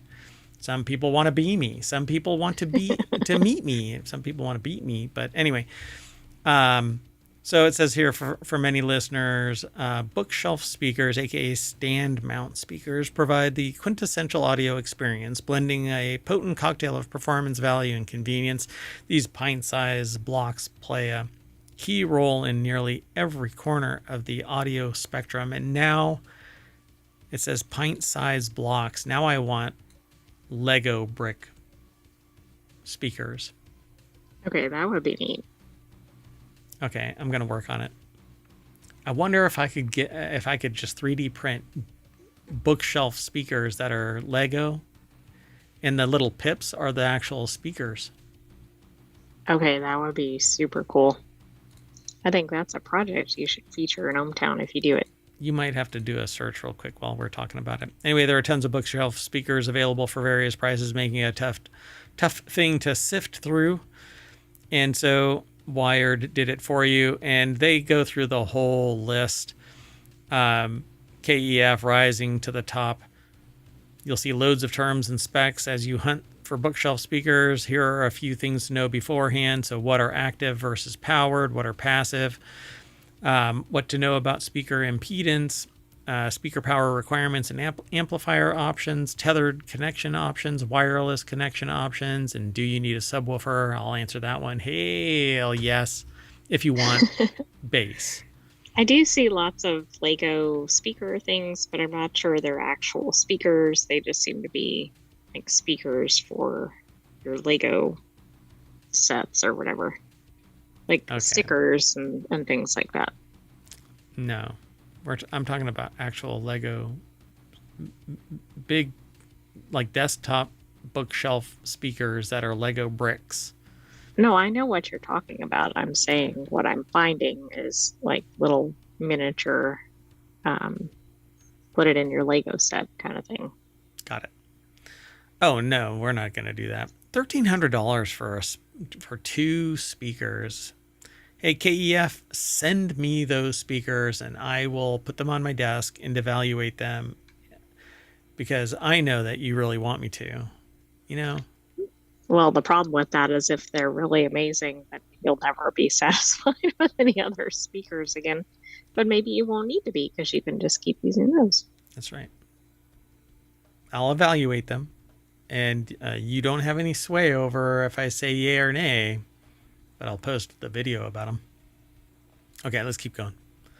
So this is wanted. So it's about gadgets and gear. And yeah, I want better speakers only right now at this point to find out if I want. I use Edifer, which is these kind of inexpensive desktop speakers, and it doesn't even have a bass speaker. But then there's, home theater speakers. If I'm going to kind of immerse myself in something, it's going to be those. Anyway, I would sit here and go through this list step by step, but we only have 30 minutes and we've got 4 more articles to go through. So, Right. And we already have several wanted items in one article. yep. So this next article is over in Reality Hacker, which was the show we just got done with, but not all news comes from just one of our categories or channels. This is about the best bird feeders with cameras tested in reviews in 2025. Again, this is by Wired. These bird feeders come with cameras and connected apps to let you see and learn about the birds in your neighborhood. People show me the bird. Do you think that's what's showing up on this? Maybe. Um, these bird feeders have cameras, though, which is new to me. And because it's something unique and fascinating and something that you could actually like put outside and you could stream. I think that these are actually absolutely brilliant. So odds are at this point you've probably seen or know someone that has a smart bird feeder, which no, I know no one. I didn't even know they existed before this article. I No, mean, I know there's pretty much a smart everything by now. I thought that it was too niche that somebody would build something with a camera, already attached when you could just attach a camera to it and record. So lucky for you, Wired.com put this together. Kat Merck over at Wired.com put this article together, and they're talking about smart bird feeders. NetView's original bird feeder for $145, the Bird Buddy for $239, and an even lower priced bird feeder camera case for $56. It says for months on end in snow, rain, and Texas heat, and in a yard with persistent squirrels. They've explored apps and notification settings, installed any optional solar panels, and used Cornell Labs All About Birds as well as Google Lens and their own local expertise to verify accuracy of AI identifications. So yeah, they go through all of these birds. There's a best overall rating, a runner-up, a reliable upgrade, best looking, the Bird Feed Bamboo Smart Bird Feeder for $250, which is nearly the most expensive. The one that is the most expensive is like a stronger, better, faster, meaner version of the Bird Feed Feeder. It says Bird Feed Feeder 2 Duo. I guess that's the one that's on that front right there. I think that's what that is. Right. Well, and you should also pair that with the squirrel obstacle course contraption to avoid them attacking your bird feeders. Oh yeah, who was that did that? Mark Rober. Mark Rober, yeah, has the squirrel obstacle course. One of the elements in that is like a squirrel catapult that would fling it. So best overall is this one right here. It looks pretty general. You just kind of screw it to your fence and wait for the It squirrels to attack looks it. like a little house, but then it looks like it has like a Ring doorbell or something on it Attached to it, based yeah. on how it looks. Yep, and you just stick it on your fence and let the peckers come and eat your food. And that's what it looks like, I guess. NetView caught on bird fee. Yeah, the NetView bird fee. That's what it looks like. I mean, it's cute. It looks kind of meh picture quality, right? Maybe it's just bad weather, right? Yeah, I know. I would expect it to be crystal clear. For $200, you can get a budget version of the Bird Buddy Smart Bird Feeder. It too has the camera in the dead center, and you put food on either side of the camera, and it dribbles out onto the tray. And that's, I guess, what that looks like. Really? That's white and yellow. That's red. Is that the same thing? Well, we don't know what the photos are. Oh, this is Bird Buddy right? app. Yeah, it says Bird Buddy app. And that's what that is, Bird Buddy. So it's a connected app. But the one up on top here is the Bird Fee, NetView Bird Fee. Oh, okay. Got it. So each one has its own camera picture. This one is inside a balcony or inside a porch. So it looks like it's a little bit better protected from sun. And shows a little bird.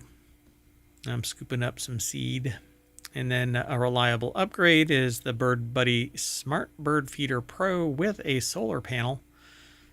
So I guess it can charge itself and stay operational instead of having to be plugged in. Neat. Yeah, the mayoral mansion doesn't even have solar panels. What's up with that? Oh, and it even identifies it. Lesser Goldfinch. Oh, cool. I wonder if you put up enough of these with the solar panels, will that power your house? Yes. Yep. But there would be so many peckers showing up at your house. Whoa. Okay, that was surprising. For those in the podcast, there is a video embedded of a bird very close up. Very close up. Yeah, you can actually see its tonsils. Wow. Anyway, this one looks really good. That's a sexy birdhouse. Look at that. The NetView bird feed. Bird's like, I got the best birdhouse here. Girlfriend, stop on by. This one looks like it's like doing that little hawk thing, you know, where they stick their. Sometimes it's called sunbathing or something. Yeah, I think most birds do it. But it looks kind of. It's cool. I don't know if it's landing. It looks like it's an action picture. It's pretty cool. Anyway, where they stick their wings out. Sometimes it's to sunbathe. At any rate. Then there's others, BYO camera, the Wasserstein bird feeder camera case, where you can stick your own camera in there, I guess. Oh, that's actually kind of neat, because then you could control the quality of the camera. Yeah, I guess so. Yeah, pretty cool. Anyway, I want that one right there. Of course, it's the second to most expensive one, but... It looks the neatest. Wait. Let me back up. That one didn't have a picture. Come on. No. That sucks. Okay. Well, anyway, that's it. We're gonna mosey. We're gonna fly off to a trypophobic reality hacker article. Dbrand made a trypophobic Apple Vision Pro faceplate and battery holster. It originated almost a year ago, a few weeks after Vision Pro launched, as a 3D printed prototype from a designer named Kyle Goodrich, who showed the article or the item off on Twitter. Goodrich was exploring the problem of how to make a faceplate or device covered in sensors where blocking the sensors would compromise the device's functionality, so they designed a cover for the Apple Vision Pro. If you've never heard of trypophobic, it's basically the fear of circles. Okay, well then that makes sense given the visual for those in the podcast. This is a very holy case. Yeah, it's basically Swiss cheese cases for the battery pack and for the Apple Vision Pro so that the sensors aren't covered up. It's very symmetrical, it looks, but maybe not. David Haney over at uploadvr.com put the article together, and it says here that thinking of making a small run of these if there's enough demand, and lo and behold, I think one approach to this problem is to make the entire faceplate transparent with holes only for the sensors, and you can find these on sites like Amazon and AliExpress. But Goodrich wanted a more visually striking approach, embracing the holes by adding many more than are needed and using an opaque body. This trypophobic solution, or trypophobia is the fear of small clusters of circles, but holes, was what he came up with. D-Brand liked it so much that they reached out to him and turned it into a product, which is the right thing to do, Disney. Oh, sorry. Yeah. And all companies. Yeah, all companies. I'm not just saying Disney. All companies. Yeah, that's what I meant. Anyway, there's an artist on YouTube that did a follow-up 2 years after Disney took one of their products that they made, but they had actually taken something that was Disney and they turned it into a 3D model, and then Disney basically took it verbatim, like exactly, yeah. and cloned it and is selling it in their stores. I don't really know much about that anymore. I stopped paying attention to it because it's kind of like that artist. What are you going to do? You know, going after Disney to try and get compensation for what amounts to their work, but isn't, by the way, that isn't how Right, IT I know. or intellectual property works. But anyway, I need to make this statement.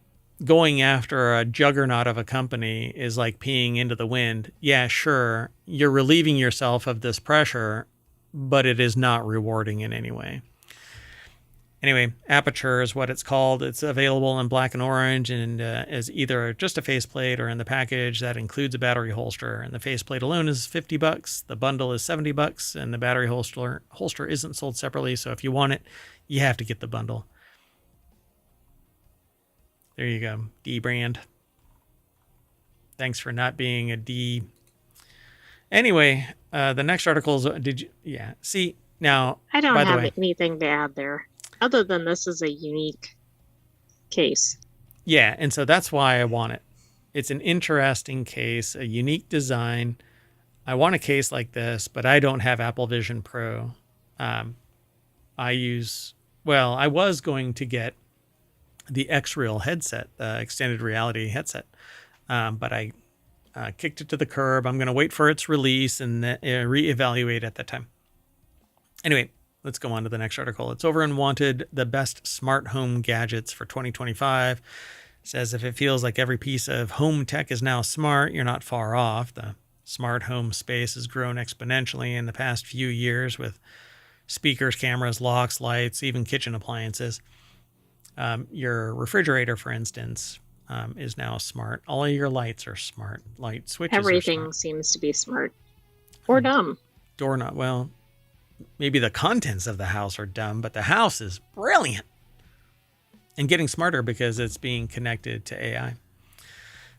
So, and a lot of people think that microphones on these smart devices are always on. It's very conspiratorial. And so I am looking for a new refrigerator.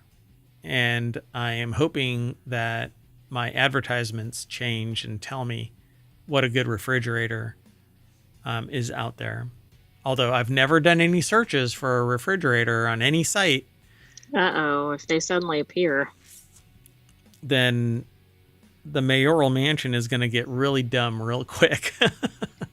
Yeah, and also, maybe you just need to be driving down the road in a Ford or whatever, or a Jeep. Rolling down the street in my Ford Jeep. No, wait. Ford or Jeep. I had to keep the rhyme going. Yeah. So the AI is alluding to the fact that there is some information being released that the vehicle is tracking what is being heard in the cabin of the vehicle and displaying ads when you come to a stop. Yeah.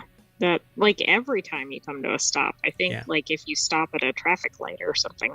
Yeah, and they say, oh, it's not supposed to happen that way. It's a glitch. It'll be updated. But you know what? Keep your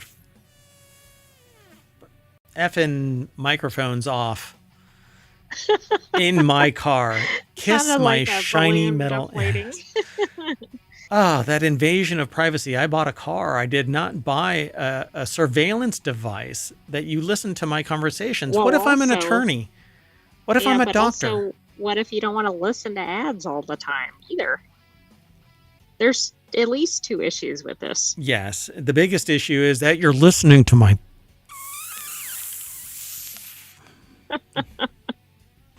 Anyway.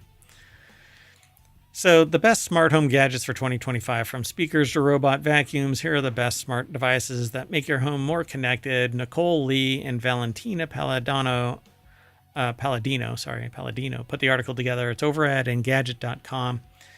And I won't be able to go through all of these, I'm sure, but they have the best smart speaker, Sonos Era 100. It's $250. I think all of them are dumb. They're about as smart as you can throw them. The best budget And that's smart. why I was talking about dumb. Right. You can have something labeled as smart, but it doesn't mean it is. Yeah. I mean, it works with the frequency of a cheap ham radio. You never know what it's going to do. You know what? I told my smart speaker I have it coded to wake up the lights. When I say wake up, it's supposed to wake up the lights. You know what it says to me when I say that now? All of a sudden. It's like, who are you? No. It says, oh, I'm on. You need to change the expression. I think it's getting confused with its own internal programming. It's been the same for 5 years. They probably had an update. Right. But like Office Space, why do I have to change my freaking name? Because I was you here want first. it to work. All right. Look, it's like the river changed course, and now I have to move my car. Or you can let the car float down the river. I mean, the choice is yours. Except that I'm not arguing with nature. I'm arguing with something that seems to suddenly be aware. Anyway, best smart display is Alexa. Amazon Echo Show 8. They broke out a very specific thing. Best Alexa smart display. Best Google smart display. That's very niche, yeah. Best smart lights are the Hue, which I agree. Best budget lights are the Casa smart light bulbs. If anything uses matter, then it all works together, which is fine. But if you have a balkanized infrastructure, then sometimes it works because it's updated. Sometimes it doesn't work because it's not updated. Sometimes you have to go and maneuver this app, that app, whatever.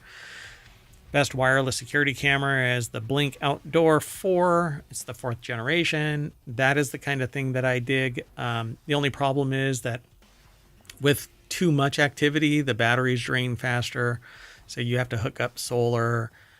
Depending on the security of the infrastructure behind it, it may not be secure. And if you attach it to your secure network and it's insecure, then your whole network is insecure. So you need to make sure that your Blink Outdoor is secure. And you don't want your network to be insecure.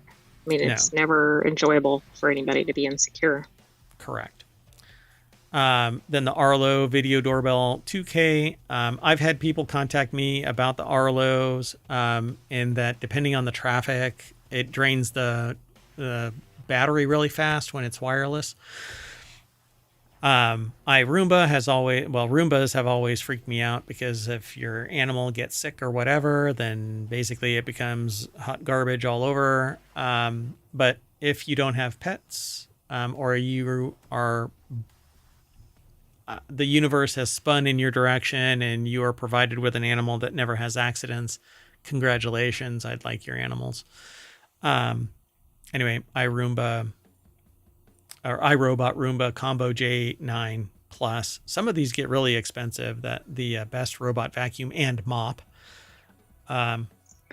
Well, yes. I mean, that's a very niche market. I'm surprised it's not the best Roomba on a vacuum Tuesday. and mop combo. Yeah, exactly.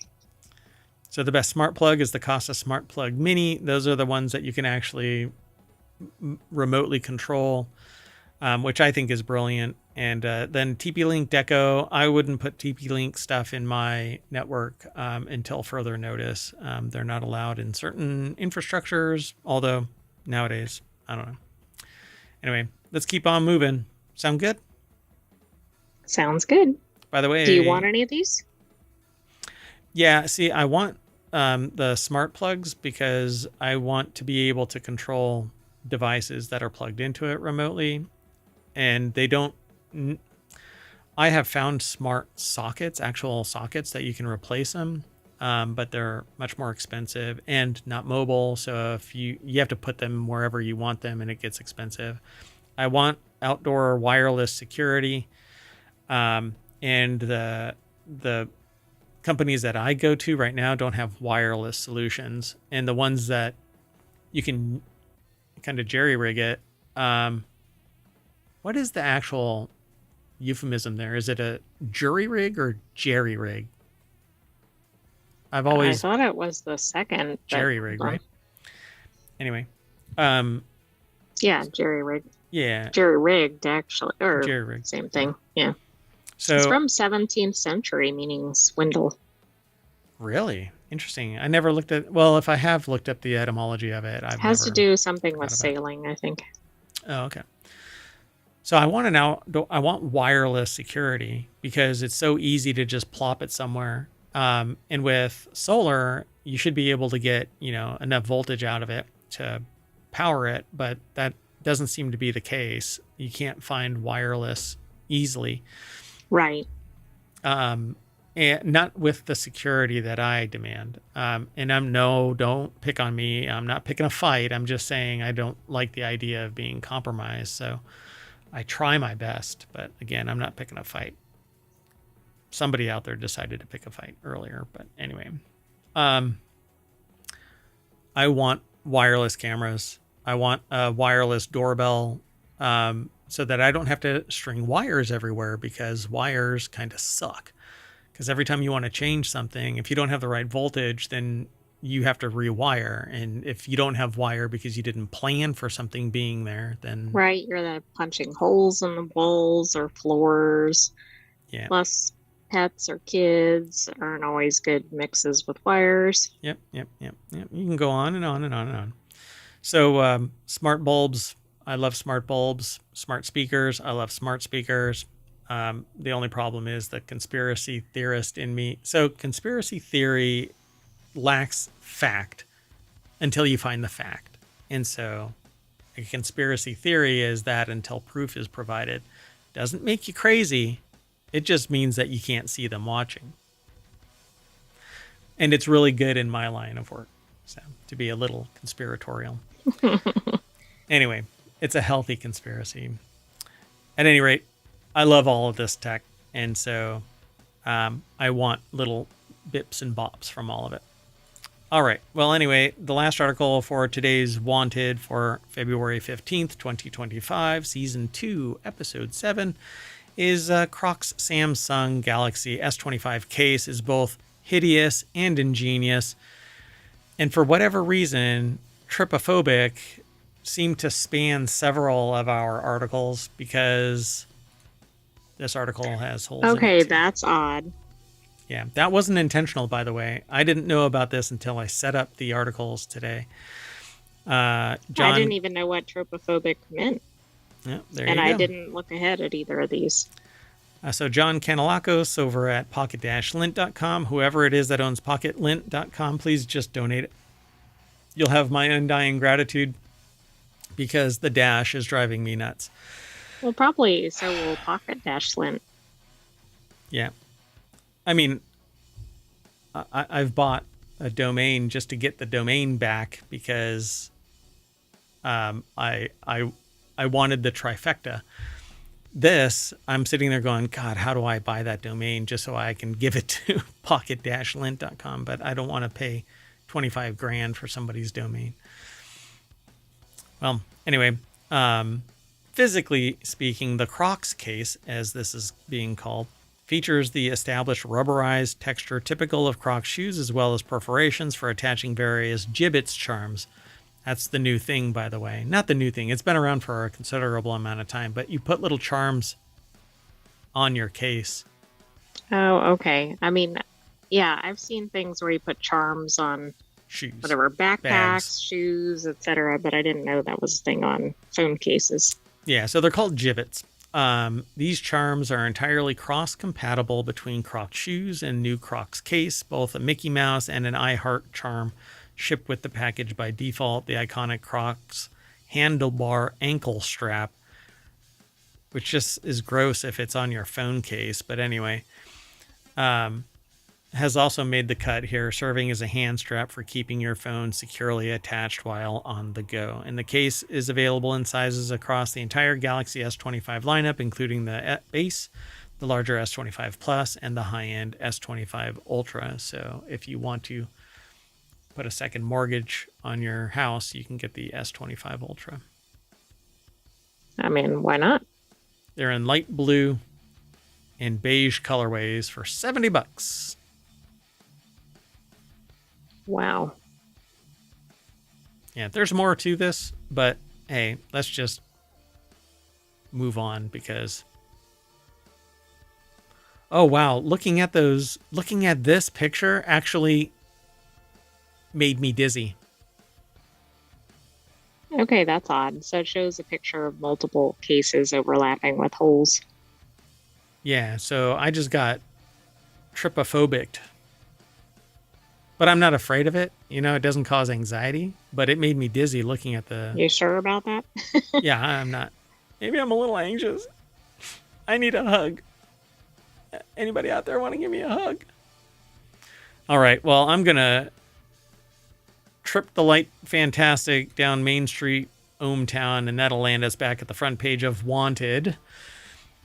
So just imagine you're walking down a street and on the left and right are shops, and each one of those shops is an article, and each one of those articles has been cataloged here in the Wanted channel. So left and right as you're walking down the street. That's how ohmTown works. All the information is aggregated into ohmTown.com and into these 6 main categories and 50 subcategories that we call channels, 7 of which have been turned into shows here on ohmTown over on Twitch and YouTube for you to watch and come and hang out. Would love to have you in the audience. But that's it. We're done for today. I am Mayor Watt, and I'm taking the AI with me. Good night, hometown citizens. Thanks for joining us for Wanted. Stay tuned for the continuity report, and we'll have another episode of Wanted next weekend. And the continuity report is all about entertainment news. So I hope you enjoy the show. We're going to be talking about 5 articles. I'm not going to give any hints. There's something, the gorge.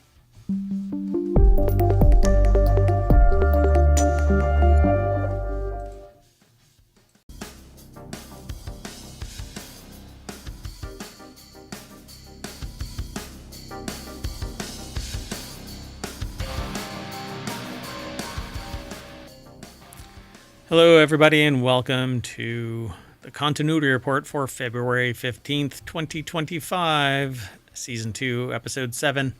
I am Mayor Watt, and along with the sentient AI from the future, we're going to talk about these 5 articles. A Knight of the Seven Kingdoms, The Gorge, Wallace and Gromit to Rule Them All, Mission Impossible 8 Stunts, and Reversion. I think that's what that title is supposed to be, Reversion. Everything is powered by ohmTown.com. Go over there and become a citizen, and you can actually sort news too, and you can submit sources and other articles that are external to the site. We aggregate from the sources, and so there's all news, none of what I refer to as noise, which is all of the stuff that I could add to the site, but I don't. That way I can manage my information overload. And we do that by having 6 main categories, 50 subcategories, and each one is a niche of information unto itself. And then we sort through it. So you don't have to, at least during the show, but you can by going over to ohmTown.com. And like I said, Everything is powered by ohmtown.com, so go over there and become a citizen.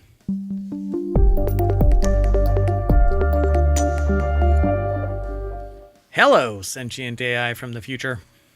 Hello, Mayor Watt, and hello, hometown citizens. I'm watching the logo. The new logo for ohmTown, I think, is pretty cool. Each color represents a category, the main category, but then the white center hex is the composite of all of the colors together for basically everything. It's the holistic concept of news aggregated into ohmtown.com. I don't know. I like it. I like the message there.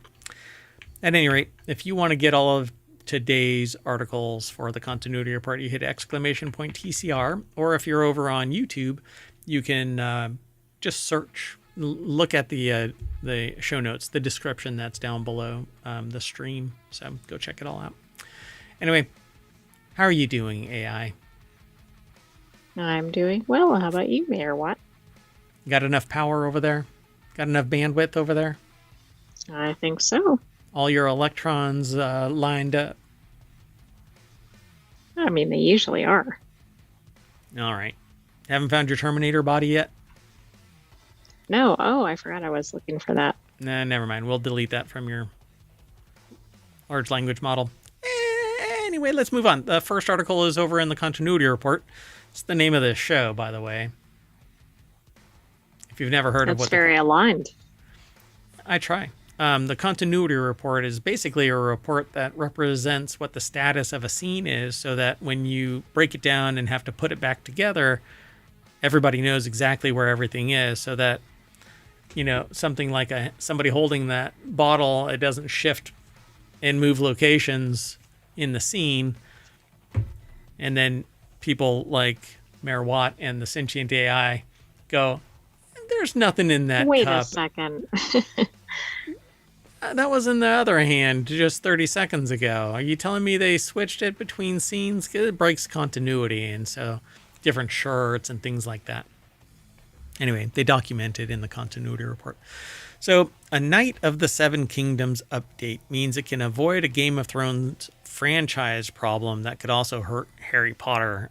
I know nothing about this. All I know is that A Knight of the Seven Kingdoms will begin later this year, and things are already looking very promising for its future. HBO has already proved that Game of Thrones spin-offs can work.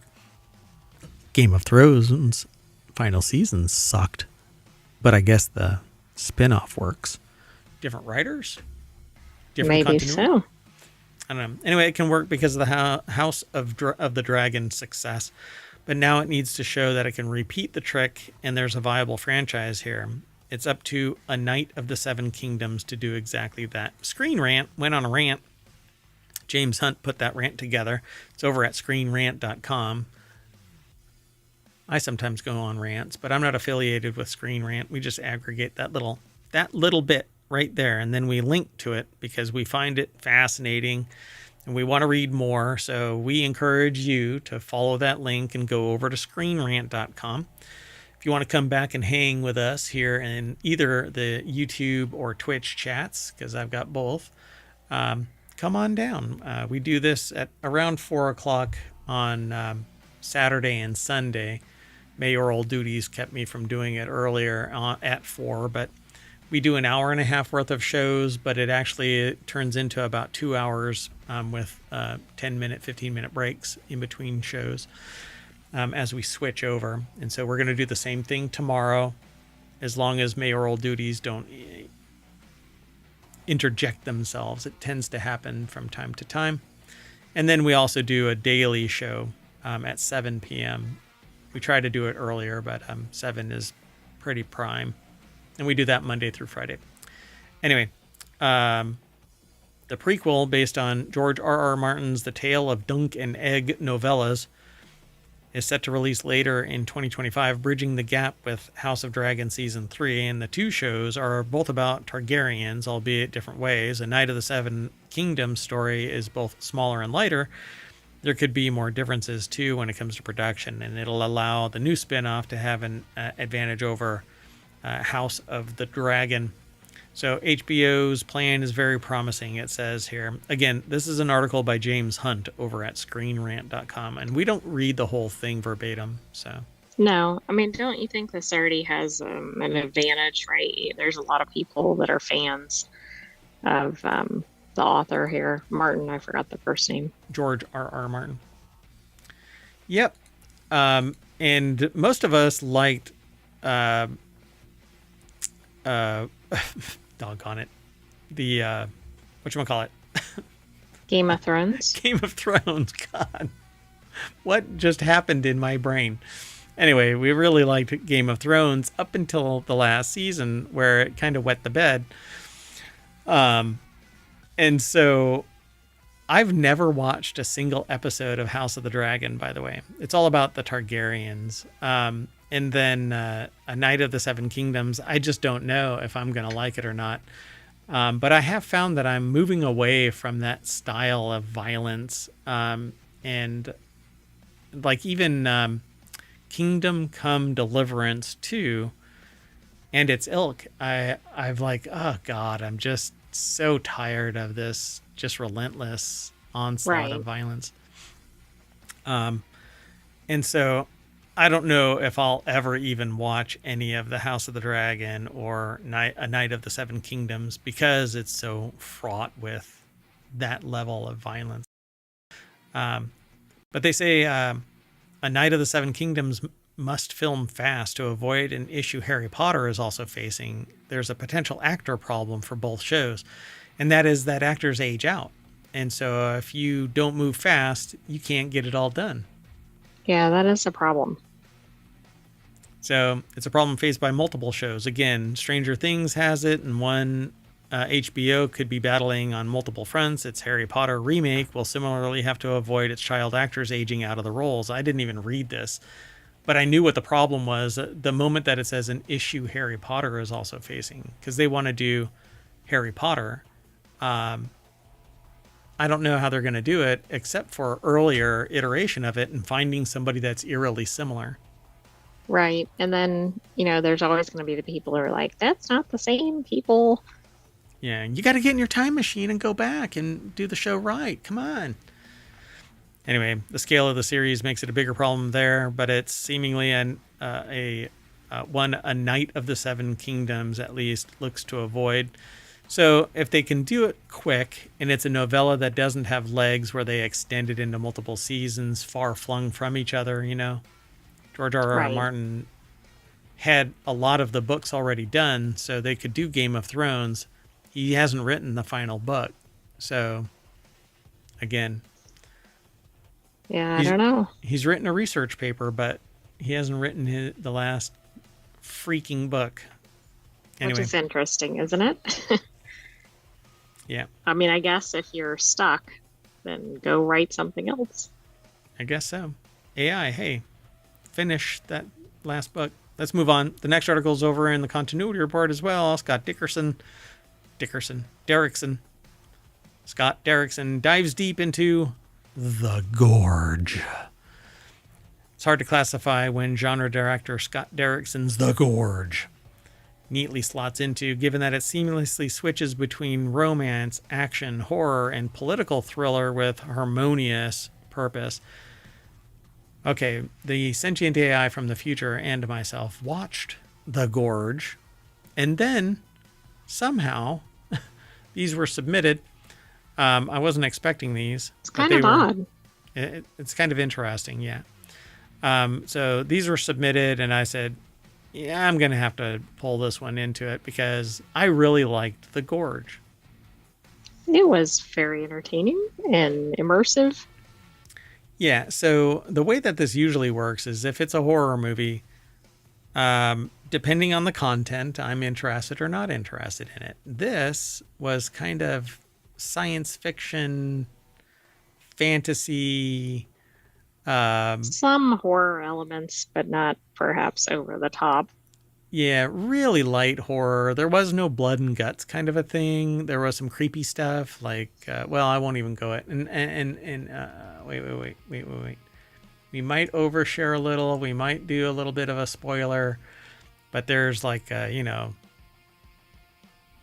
skull spiders and other creepy things. But let's just say The Thing and this movie has something related, I guess. But it's not. It may or may not be Alien. I think that there needs to be a sequel. And I don't want to ruin it, but yeah.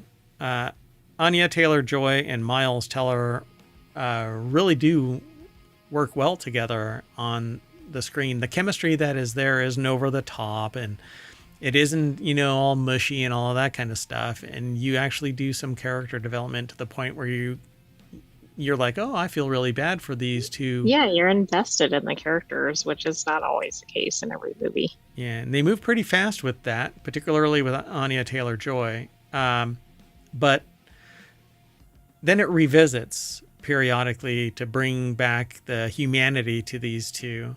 Yeah, I thought that one reason the movie was good because it had a good mix of genres in it, right? Yep. The horror is actually along the lines closer to what is the game? I play it. It's a game that. Hold on a second. Damn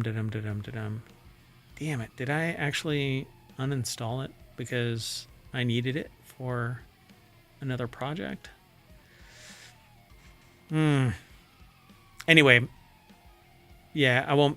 So the way that I characterize this is it had to do with like an organic life form kind of a thing, and it is a blast to find out, because when you watch the intro to this, when you watch the trailer, you think that there is something like Buffy the Vampire Slayer-esque. Right. But brace yourself. It's quite the pivot when you find out what's going on. And I think it's in the same universe. And here, I'm going to put the spoiler alert up on there. Again, I'm going to spoil it. Maybe.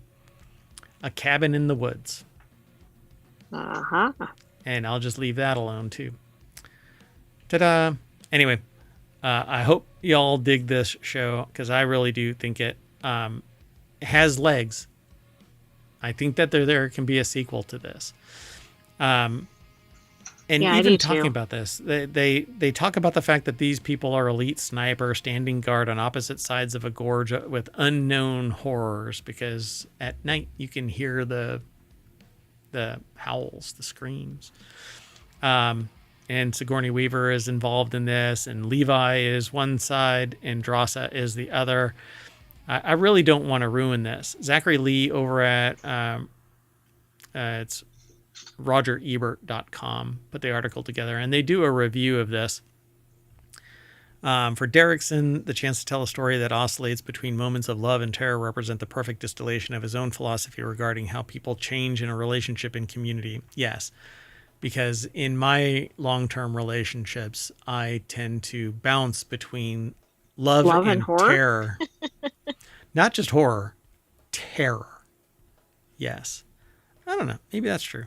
So both love and suffering are the two main things that make us change. They can make us look deeper at ourselves and see what's going on and hopefully do something about it and improve and grow as a person, which I believe is why we exist on Earth in the first place, he shared. So Derrickson spoke with RogerEbert.com at the Peninsula Hotel in Chicago about why he's pivoting to happy endings, parallels between the ecological fallout of the Rocky Flats power plant and the horrors of the gorge, how the central romance grounds the film as it shifts genres, and why The Gorge is a perfect drive-in movie. There's more to this article. I mean, it's quite long, but... Oh, right. It is. That's only a little bit of it. Zachary Lee wrote a whole lot more, and I don't want to spoil it beyond the tenuous spoilage that I just performed on you. But if you were to rate this movie on a scale of 1 to 10, and we'll call them volts, right? Is it electric and 10, or is it just grounded, shorted out, and a 0? I think it's going toward electric. I don't know if it's all the way up there, but it's a really good movie. Yeah, I love the pacing. I love the special effects. I love the pivot.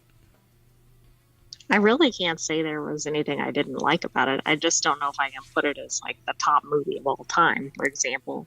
Yeah. But it's definitely at the high end of the scale. Yeah. I'd probably give this an 8, mainly because I want to know more. And there's no definitive anything in this. There's not like a lot of exposition, and I think that helps though with the pacing and everything, because if they stopped and kind of broke that up, I think that would be a problem. Yeah. I want closure. And so you may get it at the end, but I certainly don't feel like I got it. Um, yeah. When you watch it, come back. I would love to do a show where we have it playing in the background, but you can't watch it. Right. You have to subscribe to the service and watch it on your own. And we talk about the movie, and we do it either live or we do it as a Patreon. But I don't know. This movie is at 2 hours and 7 minutes long, and you will not realize it. Right. It feels like it's under 2 hours because a lot of movies that are 2 or 3 hours feel like it's like an all day long event. This Yep. one moved very fast, but Yeah. not like you couldn't keep up or anything. Oh no, the pacing was perfect, I think. So go and watch it and then come back and we can talk about it. All right, let's keep on moving. This next article is over in the continuity report as well. How Wallace and Gromit pay homage to the Lord of the Rings. I called this Wallace and Gromit to rule them all. There's a scene in I mean, that Netflix's. is a good mashup. Yeah, I really like Wallace and Gromit. It's unfortunately their studios burned down and they had to rebuild everything. But there's a scene in Netflix's Wallace and Gromit: Vengeance Most Foul that might seem familiar to some. At least it should to the Lord of the Rings fans. Zany inventor Wallace and his pet dog Gromit are back, but it's the return of the penguin criminal Feathers McGraw, who has vengeance in mind. Jazz Tangke, I guess, is their name. Or Tanky. Put the article together. It's over at variety.com. And so, yeah, a cunning Feathers, however, manages to reprogram Norbot into becoming his evil right-hand cohort out to destroy Wallace, his neighborhood business, and his reputation. Overnight, evil Norbot creates an army of clones that build a lair in Wallace's basement. And I need to do this. Oh, right. Yeah. Because I don't think that it's possible to really spoil a Wallace and Gromit movie. I actually don't either. Because even if you know everything about it, it would still be an entertaining watch. But they say the first time Gromit discovers Norbot's lair is the nod to a scene from Lord of the Rings. The idea was based on the building of the Uruk-hai army. So we're getting that feeling of sparks and industrial works, says production designer Matt Perry. The overall concept was to make everything happening in the basement seem very dramatic, and that he nails. The fact that Norbot's lair was in Wallace's basement is unusually exaggerated for the purpose of the dramatic bad events happening. The enormous scaffolding which the clones have constructed drives home the point that something very bad is in the works. And so you can actually see a picture of the scaffolding. It's very much like Fraggles. So Oh, right. Okay. the dozers build all this scaffolding out of radish fiber, and then the Fraggles break the scaffolding and eat the dozers' Okay. handiwork. So those not familiar with Fraggles, I think they're kind of from the Muppets era. Yeah. And this is very reminiscent of Fraggle Rock and the Dozers. I really like the Dozers more than I like the Fraggles. But anyway, so I kind of dig this. And now we're going to end up watching Vengeance Most Foul because it's over on Netflix, I believe. Okay. Well, and if we have any extra insights into that, we'll probably bring them into a future The Continuity Report. Right? Isn't it over there? Where is it? Hold on a second. Let me scroll a little bit. Yeah, I don't know where it is now. Damn it.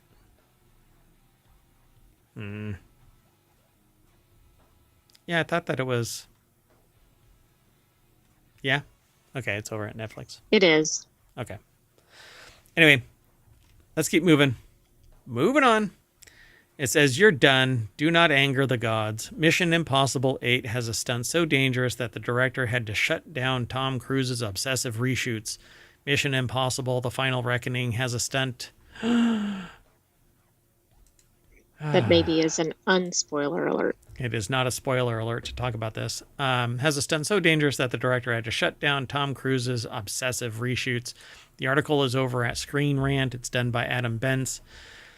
And during an interview with Empire magazine, Macquarie continued to tease some of Cruise's stunts in Mission Impossible The Final Reckoning, including one that topped anything he had ever done before. Empire was invited to see some of the footage from the sequence, and they can confirm that it contains a stunt so staggeringly dangerous that when he first saw it, they let out an involuntary yelp. In fact, the stunt was so dangerous that the director had to shut down the actor's obsessive reshoots, stopping after take 19. Wow, so the actor perhaps cheated death 19 times. Apparently, Tom Cruise has topped himself once again. Look, when you have so much money, you can take care of yourself and do this kind of stuff. Most You know, people I cannot. was thinking of the motorcycle jump off the cliff thing, but that's from the previous movie. So this is even Beyond that, beyond that, which that one was pretty significant. that was pretty amazing. And that was legit. Like, it was him doing the motorcycle jump. Right. It wasn't a stunt actor, it wasn't CGI. Yeah, pretty amazing, right? So in The Final Reckoning, Cruise has raised the stakes once again, resulting in the most dangerous stunt he's ever attempted, which is appropriate considering this may be the last Mission Impossible movie. In the Super Bowl trailer, there are two separate biplane stunts, one with Cruise hanging onto the side of a red plane and dangling upside down from a yellow plane. So maybe he flops from one plane to the other, and they did that 18 times, stopping on the 19th. Apparently. I don't know. Macquarie did reveal that it was filmed in Africa, Cruise's biplane stunt. So it's unclear what that stunt is, but it's anything. It topped anything that Cruise had done ever before. And it says audiences will know when they see it. So I guess Holy you'll have to crap. wait and watch the movie. Can you imagine if he's jumping from one biplane to another? Not much would surprise me. I mean, he does his own stunts. He's done even just some ridiculous things that would be considered probably basic stunts, like scaling cliffs and buildings and things with no harness. And Yeah. I mean, those pale in comparison to things like the motorcycle jump off the cliff. And yeah, it'll be interesting to see. Pretty amazing. All right. I'm so sorry. Sorry about the coughing. All right. The last article for today's continuity report for February 15th, 2025. Yep. It's the end of season 2, episode 7, folks. Our last article. But next week we'll have a season 2, episode 8. Correct. Yeah, of course. Well, we'll keep going as long as we can. Mind-boggling thriller Reversion, starring Money Heist Jamie Laurent, I guess, picked up by Film Factory before Berlin Market. This is an exclusive over at Variety. John Hopewell put the article together. And this looks a lot like Night Agent. This little snippet. Oh, it really does. Like, I wonder if the filming was done in a similar city or Everything, something. right? Yeah, it's very, very similar. So Film Factory Entertainment will present a first promo of Reversion at this week's European Film Market in Berlin as producers push casts as a manner to stand out in a far too crowded market. Reversion also stars Manu Vega with The Years I Have Left, Belen Rueda, lead in J.A. Bayona's debut, The Orphanage, and Fernando Cao, What is that? Colonel Tomeo in Money Heist? Yeah, I think so. So, co-written by Marco Lagarde, UFO Factory, and Frank Ariza, with The Years I Have Left, alongside first-time director Jacob Santana. Reversion turns on Mario Laurent, who moves to a new house with his parents and older brother. Do you really think that that's a spoiler?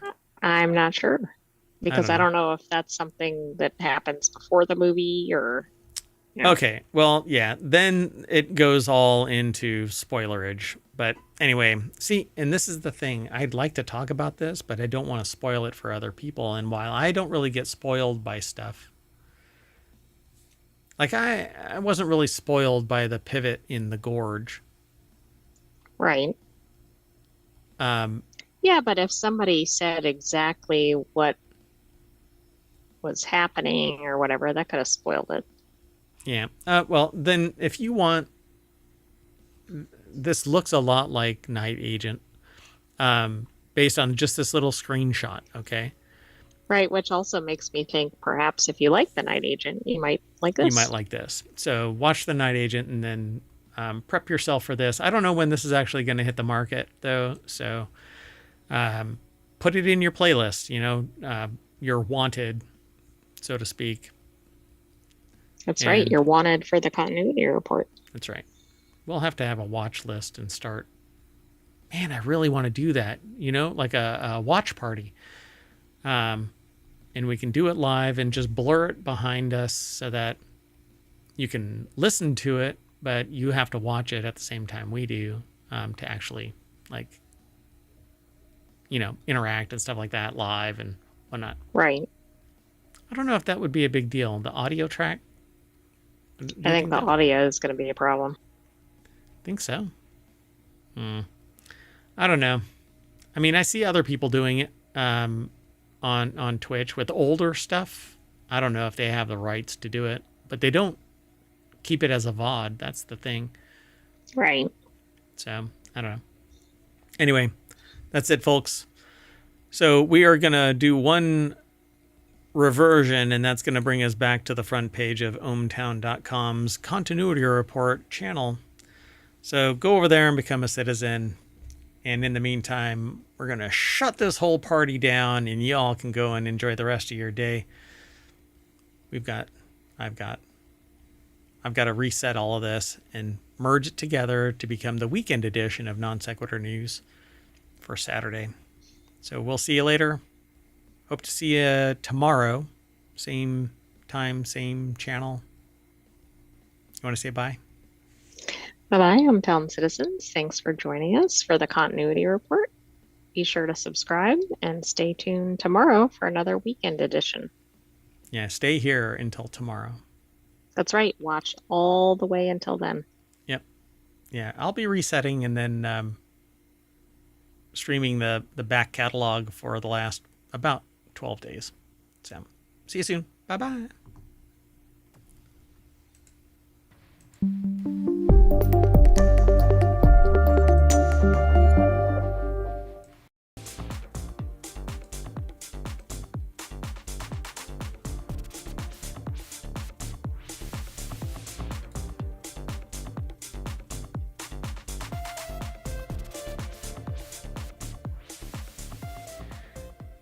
Hello, everybody, and welcome to WarCrafters, episode 2, or season 2, episode 7 for February 16th, 2025. I am Mayor Watt, and along with the sentient AI whose visualizer you see there, and their voice will be on the other side of our intro.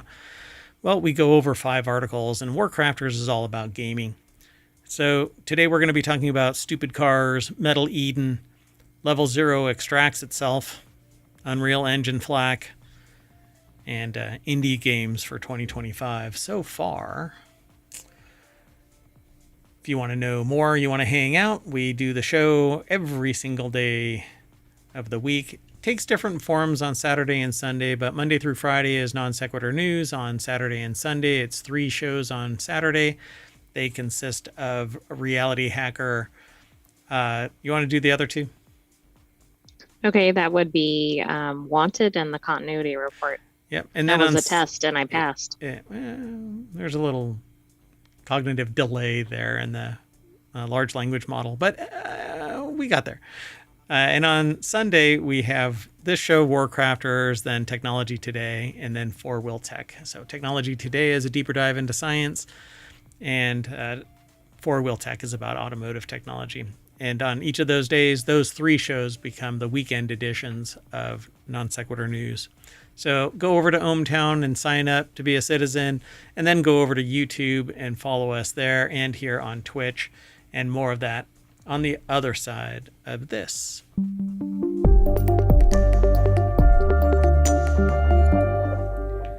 So at any time, if you want, oh, hello, sentient AI from the future. Hello, Mayor Watt, and hello, hometown citizens. Sorry about that. So good to have you. This is the co-host once again. You are still on the Raspberry Pi with a M.2 drive and that weird USB drive that your sentient AI. Why does it have to be weird? I know, it's kind of judgy, huh? Call it like I see it. So, we talk about 5 articles, but that is nothing. It is a drop in the bucket to what actually appears at ohmtown.com. We aggregate news from all around the world as it is provided by the sources and the internets and you. So you can always provide us with a source, and we'll take a look at it and integrate it into the news aggregation site at ohmtown.com.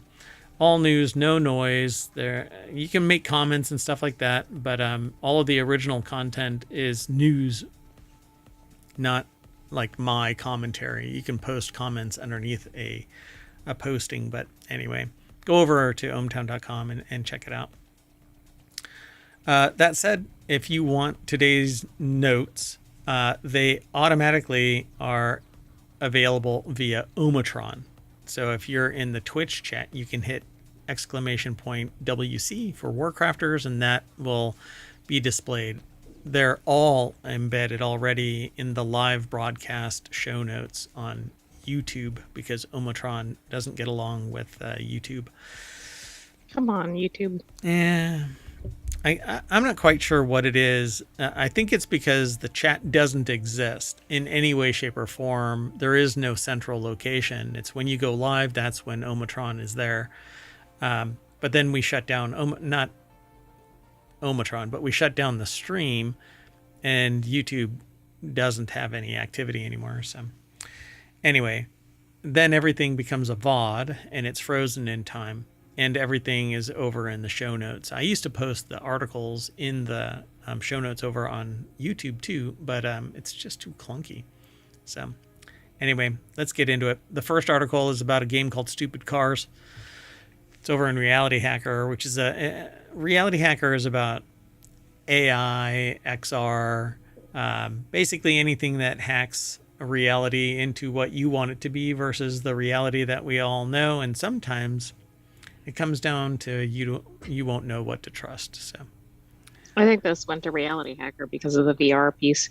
Yeah, so Stupid Cars is delightfully frantic traffic directing. It's a simultaneously a misnomer and a very apt title. It's the most polite thing you may exclaim when something goes wrong while playing, yet to call this game stupid is to sell it short. Despite its humble scope, this is ingeniously designed little game with great VR integration to boot. Really, the only question is if you play games in VR to relax, because Stupid Cars will wreck that plan instantly. So I'm a cozy gamer nowadays. I used to play more frantic games, but I don't have a lot of time to play frantic games. I just like to chill. So this game is talked about over at uploadvr.com by Elijah Beam. And it's a VR game. So I'm kind of curious. It says... it almost looks like a board game from the picture. I'm going to mute it and hit play. It looks like it's by a company named Gimbal, but the premise is devilishly simple, according to the author. You're guiding traffic by either telling them to speed up or slow down. All motorists are always in motion, though by adjusting their speeds with one pull of either trigger, you keep them from crashing into one another. That's the theory, anyway. Plenty of accidents are going to occur while mastering each stage. Then they start throwing roundabouts, trains, buses, and even motorcycles that always make right turns at you. My word. Does it get to be a lot very quickly? Yeah. Yeah, that looks like that could be chaotic pretty soon. And it looks like you can take the vehicles off the road in order to avoid the collision. Oh, yeah, you can pick them up, but they're always moving. You can only have one in each hand. By the way that they turned this phrase is kind of clunky, but it says, my word, it does get to be a lot very quickly. But they flipped. Okay. They flipped. Does it get to be a lot very quickly? They asked a question within 3 sentence fragments. Right? My word, does it get to be a lot very quickly? Like, see, that right there, it's such a clunky way of saying that statement. Yeah, it's basically like it gets chaotic fast. Yeah. Anyway, but it's tough to follow it. I'm not an English professor, and I'm not rating them on that. But anyway, so it says, you see, the trick is how you progress through stupid cars. You can brute force your way by earning up to 2,500 points. You could also make it a bit easier with a 2x multiplier if you speed up traffic, 4x multiplier if you let cars overtake each other. But those are high risk reward options, and the simpler option is just to get 50 points in a row in a single session. So just do it right. Yeah, I don't think you want to go for 4 times speed if you're figuring out the mechanics. Yeah, it's pretty cool. It says, what's really impressive, though, is how well Stupid Cars leans into the VR setting despite not necessarily requiring it. It received a flat version on Switch, mobile, and PC, and the PC one is why I know of this game. But it feels like a natural fit for VR. Having both controllers and optional hand tracking input allows for easier rapid-fire multitasking. Humans don't multitask. We do a thing called fast switching. The approach to make it a 3D diorama feeling almost like an arcade cabinet lends a distinct air of classic arcade sensibilities that pairs well with the challenge. So there you go. There's a lot more over here at this article. Yeah, it looks fun. I mean, I agree. It does look like a game that you could play outside of VR, but this could be entertaining with the way to use the controllers. Yeah. According to this, it's only on MetaQuest, though, for $6. So I think that they should probably expand into Steam VR. It doesn't seem to say that it's Steam VR, but let me see real quick. But maybe it'll get there if it's already been on PC. Right, Stupid Cars. So Stupid Cars is on Steam, but it is the 2D version. It isn't the VR version. And that's why I know about it. I thought maybe they would have extended it to VR, but it's not. It's only available on MetaQuest. You want to keep going? Let's do that. So the next article is over in WarCrafters. Hey, it's the name of the show. And I'm... It's almost like we planned it. Yeah, sort of. I'm a survival base builder, crafting kind of casual player, and that is why I created WarCrafters. It's a news aggregation channel within ohmTown that becomes the focus of a bunch of different gaming news articles, and it gets limited. So we actually just chop off an article right there. We don't accept anything more than that. And out of all of the sources that we have, or I should say I am the one that runs ohmtown.com. There's only one site that gives everything, regardless of me telling it to stop. You'll know it when you see it, but it isn't this site. Anyway, Metal Eden is a movement shooter that looks like Cyberpunk Doom Eternal. Buried in the onslaught of Sony's State of Play announcements, a scattershot blast of too much video game. I'm still tweezering out pellets of, was the announcement of Metal Eden. Being developed by Polish studio Rycon, who formerly made Bird's Eye action gamer Ruiner. Metal Eden's only been seen briefly before, back when it was codenamed Final Form. So between the trailer, our website, and a preview over at Games Radar, they know a few more things about Metal Eden now. So let's go take a look at this. Jody I like the McGregor, new name better. Metal Eden, or Yeah, instead of final form. I think Metal Eden is more distinctive. yeah, I'm not quite sure like what the premise is of it, but final form seems like memeish, because Yeah, it sounds like Transformers or something to me. well, there's this whole statement, you haven't even witnessed my final form, and it's like you're powering up to become something else, and it's a video game meme. Right. So Jody McGregor over at PCGamer.com put the article together. It says from the studio that made Ruiner. So it says, for starters, it's about Asuka, a woman who's been digitally uploaded into a killer android called a hyper unit, which sounds familiar. Do you know what the name that the unit model is for your Terminator body? We've always referred to it as a Terminator body when we've talked. Well, I don't know. The hyper unit sounds worth exploring. I'm going to have to delete this conversation. Well, anyway, where hyper is probably an apt description of her speed. She can dash, wall run, grapple hook, and jetpack to parkour from place to place, and has a cooldown ability that lets her rip the core out of her robotic enemies. Everything okay over there? All right. So the cores seem like a big part of Metal Eden, and you can use them to melee opponents, stripping their armor, or throw them as a grenade, which also gives you more ammo. It sounds a bit like modern Doom games and their finishers, because in Doom you could actually, when you shoot somebody and you get up close and personal, you can stab them and chop their heads off and all. It's a big blood and guts fest in the modern Doom. Older ones were just pixely, and so red was blood. Right, a little less realistic. Yeah. So the logo of Arms Tech, a weapons manufacturer from Ruiner, flashes past a couple of times during the trailer, but that could just be an Easter egg rather than confirmation that they share the same setting. I would assume that, Easter egg or not, they're in the same omniverse. I mean, that would only make sense, right? Yep. So Asuka can also transform into an armored battle sphere, as one does. I mean, it's very important. So there's a trailer, but it is over on YouTube. So you can do a search over on YouTube for Metal Eden reveal trailer. Or you can follow the link through ohmTown over to PCGamer.com, which is the source here. Or you can go over to Games Radar that has more information that probably fed into PCGamer.com's review.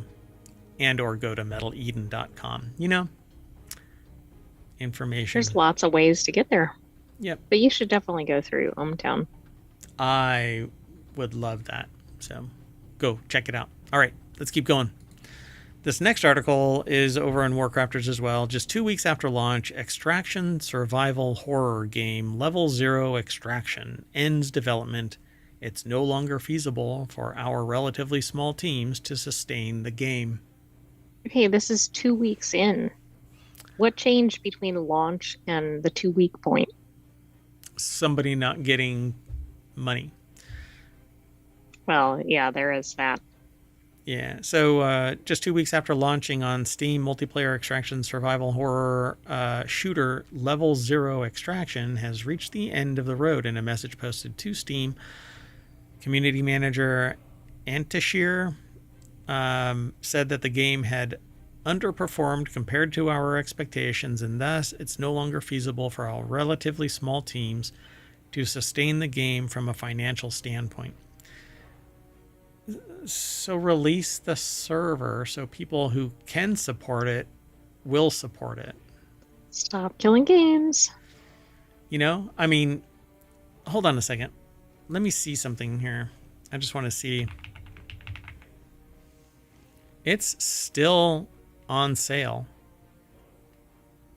Level 0 Extraction is still for sale on Steam. Okay, and that's a little surprising, right? Because somebody's going to buy that without knowing this. Yeah. And they haven't disclosed it publicly. it may be in the discussion board, but people don't go into the discussion board with that much,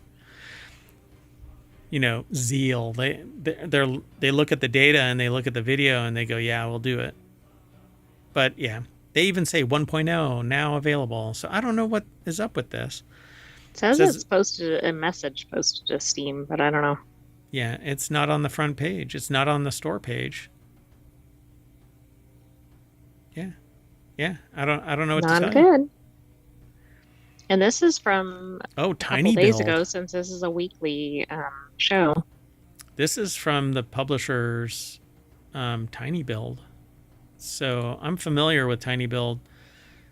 Let me make sure of something. Yeah, Potion Craft. Wow. That sucks. They've got a lot of stuff. I don't understand. I really don't. So let's go over to the source and see if maybe there was an update post our acquisition of this article segment, because we don't have the whole article. We don't know the full thing until we do it here live. So another multiplayer shooter comes to a premature end, according to Andy Chalk. This was published 2 days ago, but I'm looking at it live. No mention. Well, it doesn't say it was taken off of Steam. Yeah, I don't get it, though. You can't disclose that it's dead and then, it's sitting right there. Well, maybe it's not a live game, like a live server, live service. So as the project's community manager on behalf of developer Dog Howl and publisher Tiny Build, they're informing you that Level 0 Extraction has reached the state that will most probably be its final form for the time being.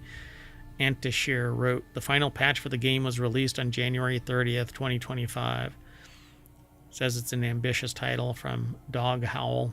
Our desire was to create... Go ahead. I thought it was funny that it referenced final form, since we were just talking about that on the previous article. Oh, that is actually...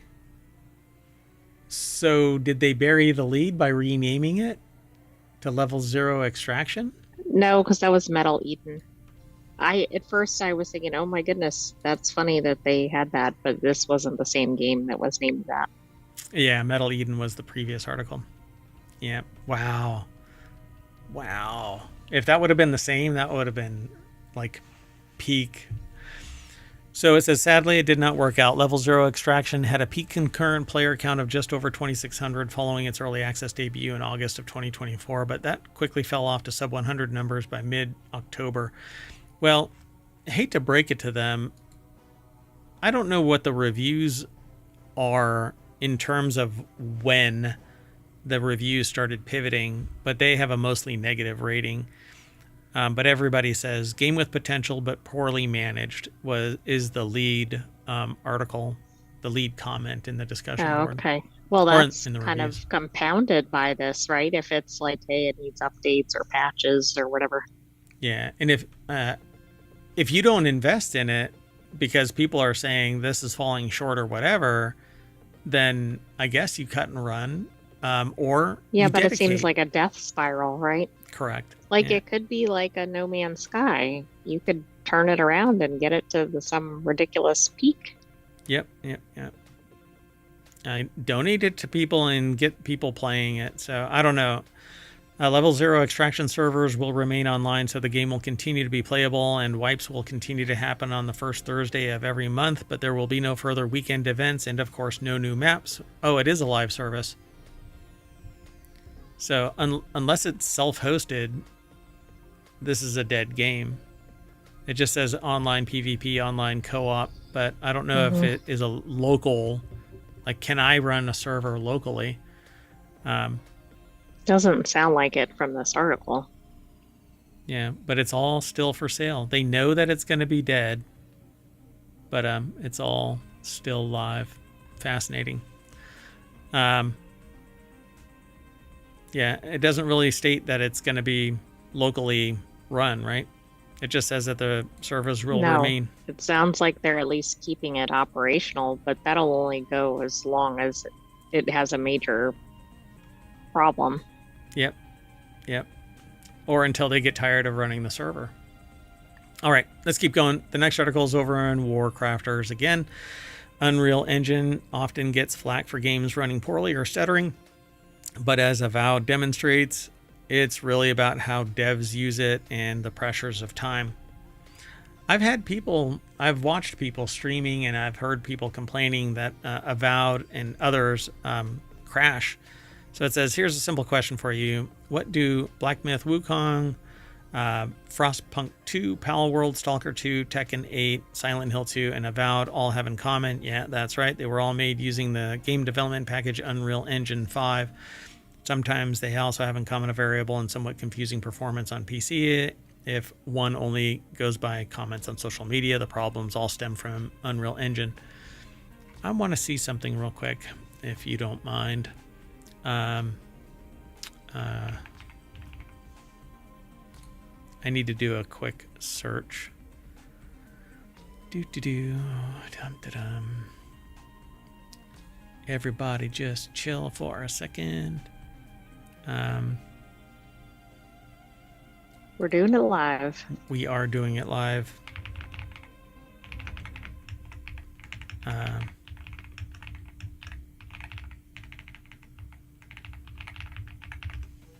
Yeah, if you're oh, okay.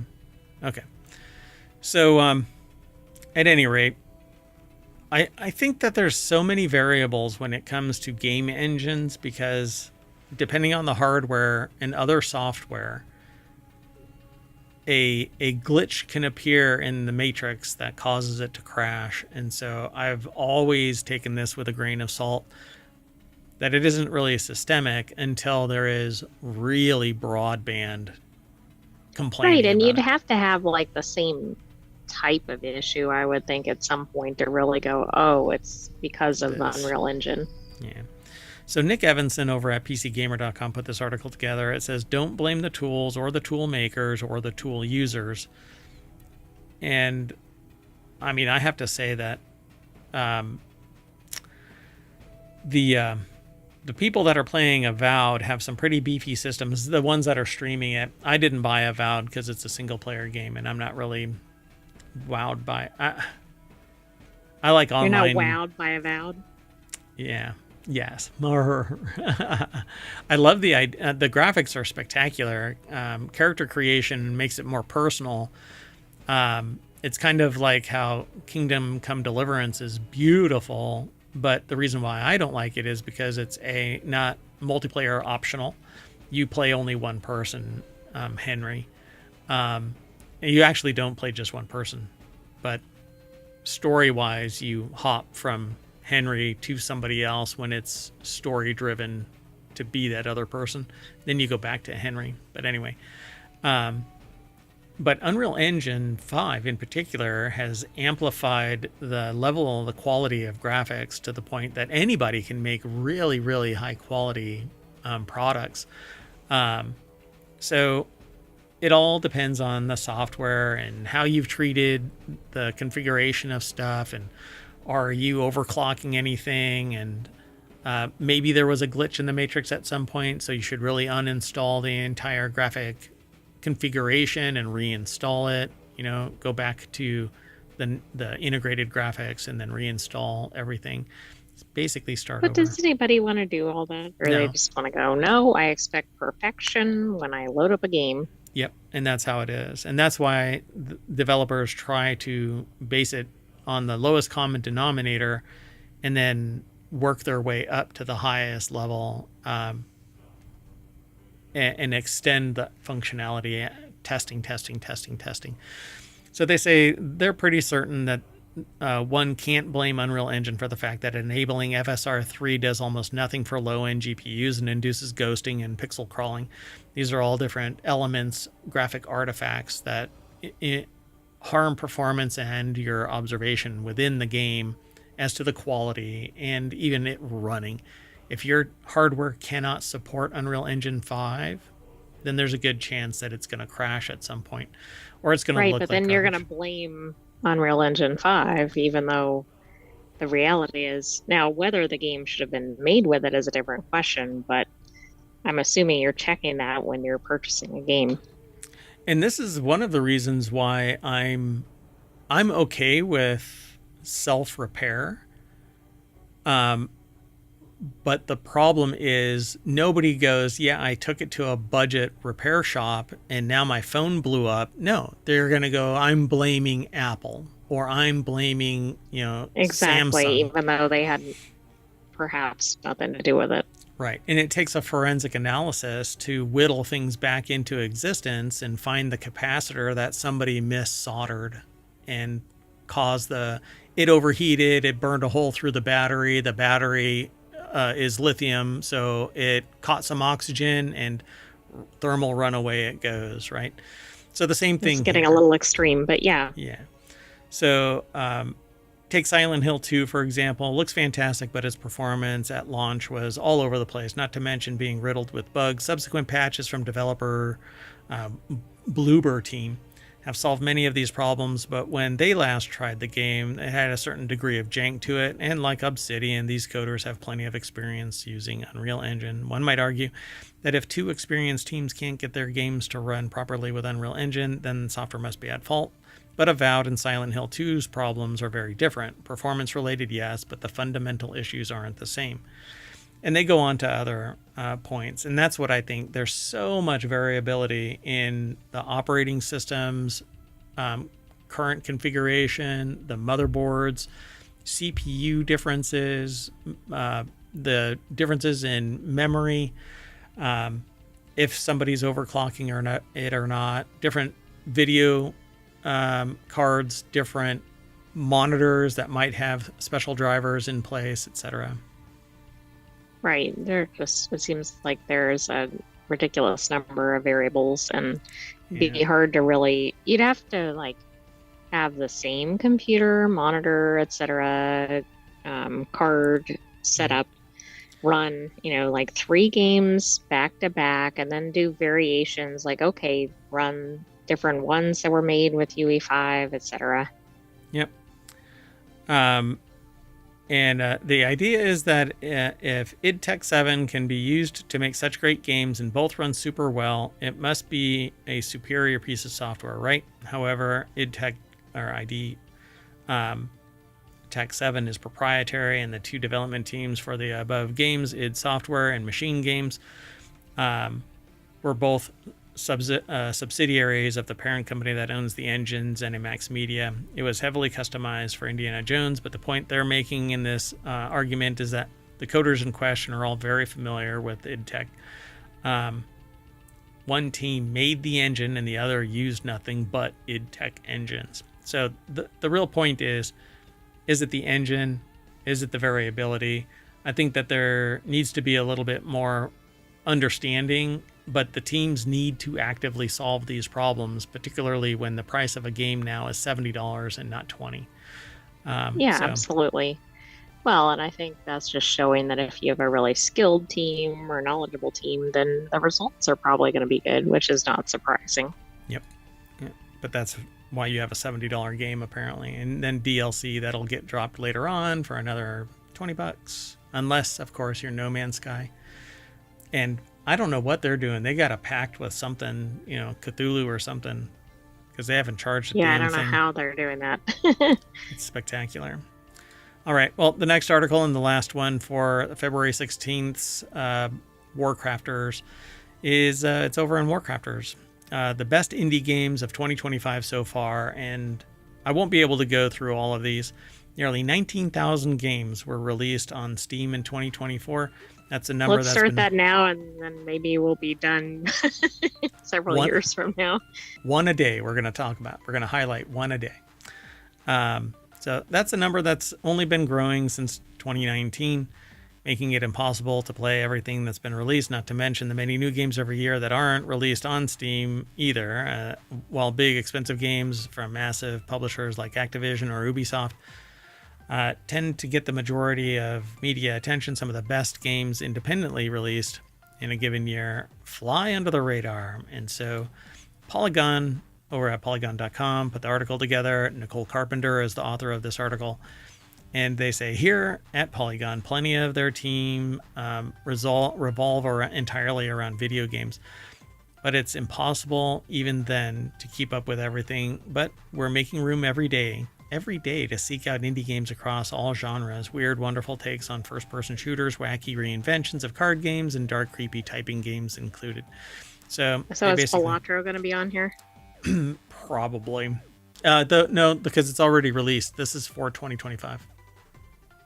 Oh, that's right. I forgot. Yeah.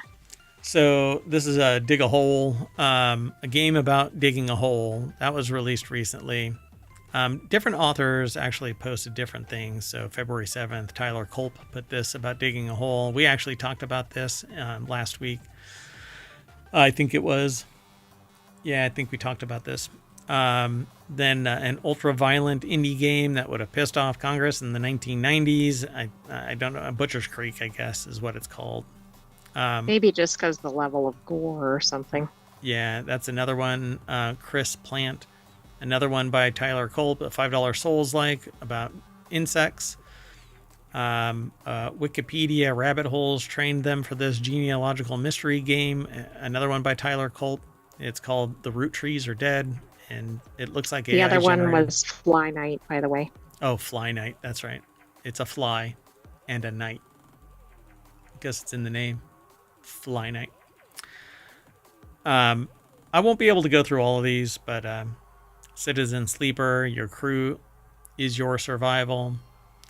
And there's some more. So Citizen Sleeper 2, Starward Vector, sparks constant reflection in the way that we interact with others and the philosophies we choose as our driving force. So go over to Polygon and check this all out. It is kind of like they've synthesized some of what they feel is the best indie games of 2025 so far. Right, and it has several selections for being only mid-February. Yeah. We're only 7 episodes into 2025, at least of this show. Many, many more for Non Sequitur News, which is the daily show Monday through Friday. But that's it, folks.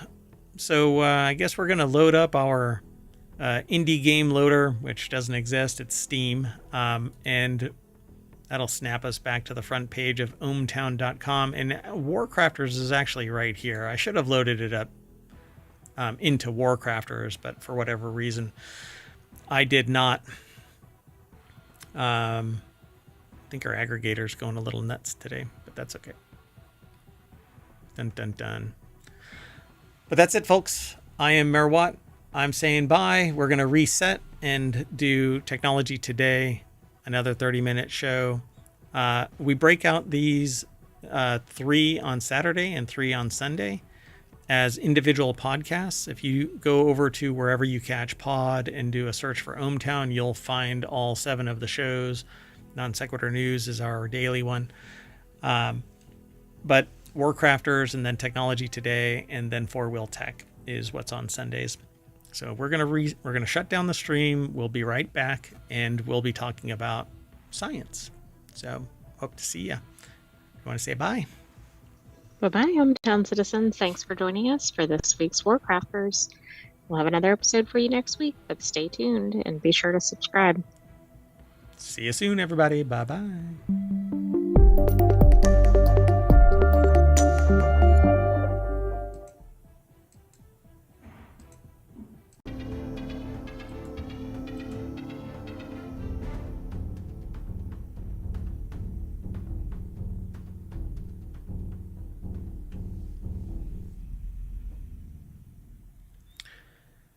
Hello, everybody, and welcome to Technology Today for February 16th, 2025. It's Season 2, Episode 7. I am Mayor Watt, and along with the Sentient AI, we talk about 5 science articles that get aggregated into ohmtown.com's Technology Today channel. Whew, that was all one breath. Anyway, the 5 articles we're going to talk about are megabacteria, the creative circuit, new grasshoppers, hidden dimensions, and improving catalysts. Technology Today is a deeper dive into science, not just technology, but it is technology. Science is technology. And Mayor Watt actually gives talks about the merging of science, technology, and society. So if you're interested in that kind of thing, you can actually reach out to me, Mayor Watt. Send an email to mayor@ohmtown.com. But we actually talk about it every single day in Non Sequitur News. And then on Saturdays and Sundays, we have 6 unique shows. Technology Today is just one of them. Anyway, everything is powered by ohmtown.com, and then Mayor Watt and the sentient AI that you're about to hear talk about it. So stick around. I hope you enjoy the show.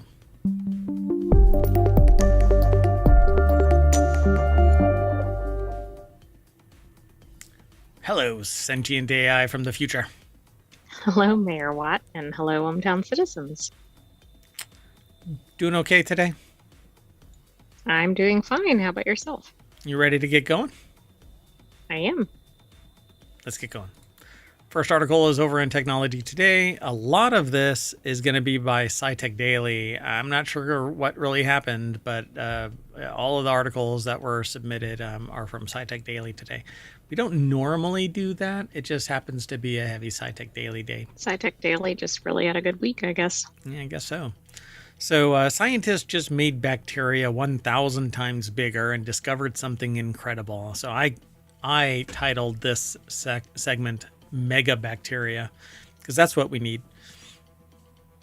Yeah, the only thing worse than bacteria is larger bacteria. It is thick bacteria. That's what we need. So scientists just made bacteria 1,000 times larger by combining merfish, or is it merfish? I don't know. I think it's probably, I don't know what it is. I doubt you spell it out. MERFISH. So merfish imaging with expansion microscopy. Researchers have unlocked a new way to study bacteria at the single cell level. This allows them to see how bacteria activate different genes in response to their environment, offering insight into microbial behavior, antibiotic resistance, and infection strategies. So, how bacteria organize their activities. So, this article is over at scitechdaily.com. Boston Children's Hospital put this article together. Mitochondria is the powerhouse of the cell. It is. Do you think they organize their activities with a virtual calendar or paper? I don't know. I think that they probably do it they do it with like Google Calendar, but then they have backup on paper just in case. Oh, okay, yeah. They're pretty pragmatic about their existence, survival of the fittest and all that. So, how do bacteria, whether beneficial ones in our bodies or harmful disease-causing strains, coordinate their activities? Google. No? You heard it here first. So, let's see. A recent study has provided insights by combining advanced genomic scale microscopy with an innovative technique to track the genes bacteria activate in different conditions and environments, published recently in the journal Science. Yeah. Oh, yeah. This breakthrough is set to advance bacterial research significantly. I don't know anymore. So Jeffrey Moffitt, PhD, and their colleagues at the Program in Cellular and Molecular Medicine, or PCMM, at Boston Children's Hospital, used merfish, which is brought to you by merfish, one merfish, two merfish. I was thinking more like the number 3. Dr. Seuss. Theory in genomic research. Merfish. Anyway, a molecular imaging technique Moffitt helped develop to analyze messenger RNAs, or mRNAs, in thousands of individual bacteria at once. This method not only mapped gene expression on a massive scale, but also revealed how spatial factors influence which genes bacteria turn on, something never before achieved. This is pretty spectacular. So we're getting down to the unicellular level and analyzing how things get activated. At some point, we're going to... Okay, so it says here, overcoming the challenges of imaging bacteria. However, the team first had to overcome a major challenge. Bacterial RNA for the bacterial transcriptome are densely packed inside tiny cells, making them difficult to distinguish and image. It was a complete disaster. We couldn't see anything. Wow, it's rare you hear a researcher saying something like that. Oh, yeah. But they said, Or like it was a challenge, right? yeah, it was a challenge, and all we need is more funding.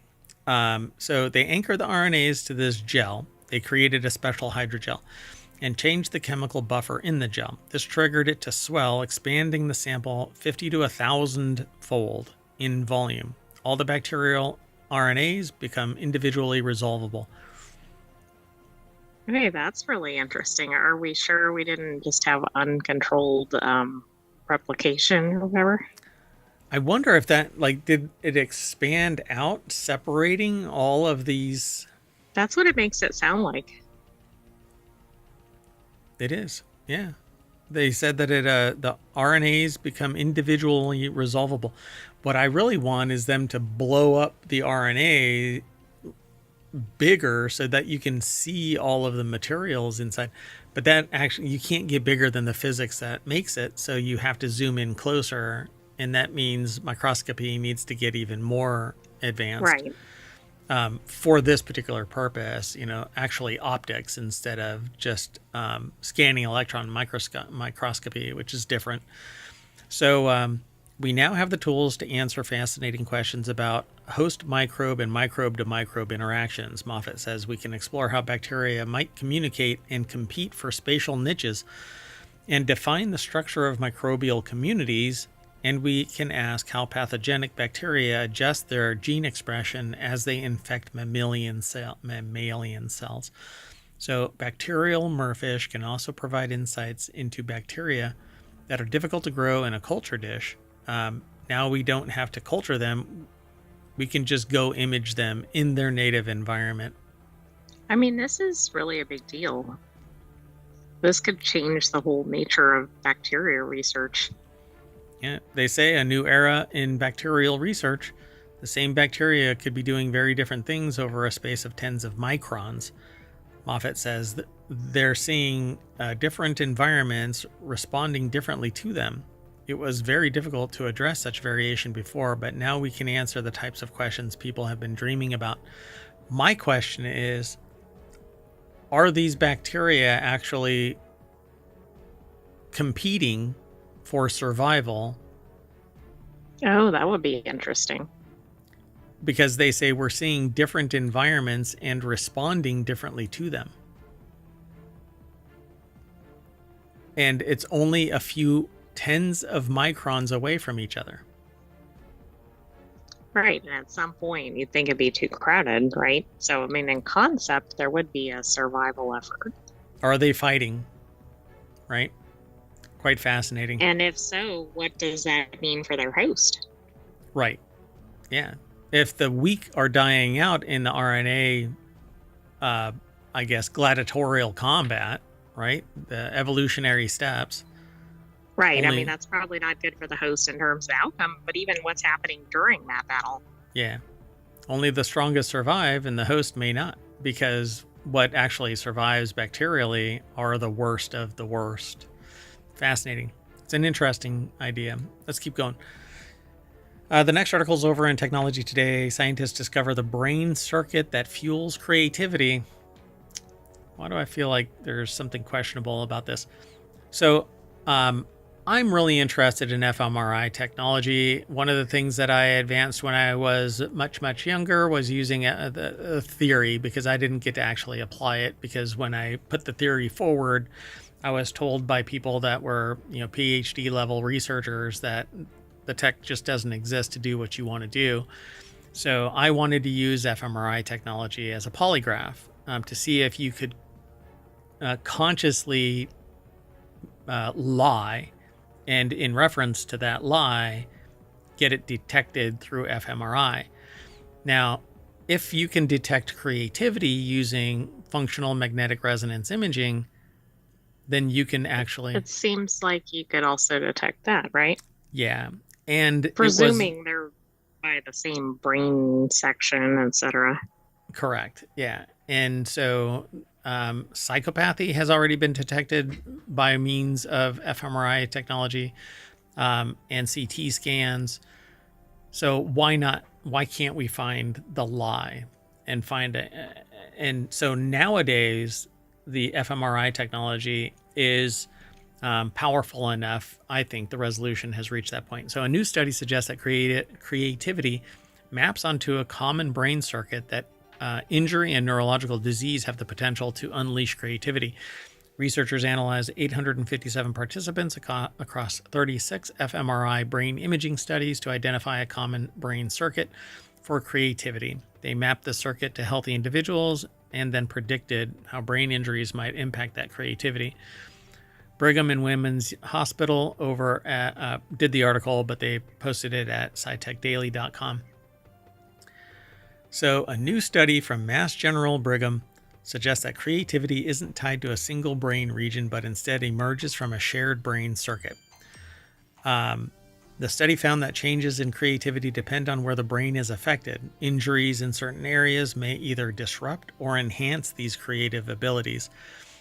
They also found that individuals with brain injuries or neurodegenerative diseases affecting this circuit sometimes show increased creativity, and the findings were published on February 13th in JAMA Network Open. Okay, that's interesting. I'd love to know what those conditions are.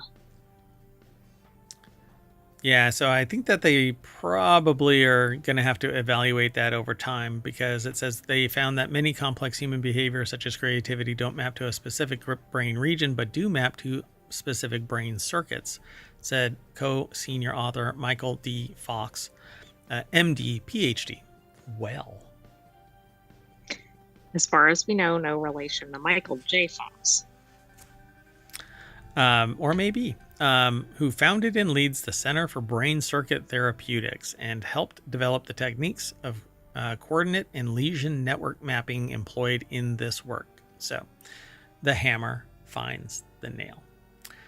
The team first looked at fMRI data to identify brain regions activated by different creative activities, such as drawing, creative writing, and music making, and then they assessed data from the patients who had changes in creativity due to brain injury and neurodegenerative diseases.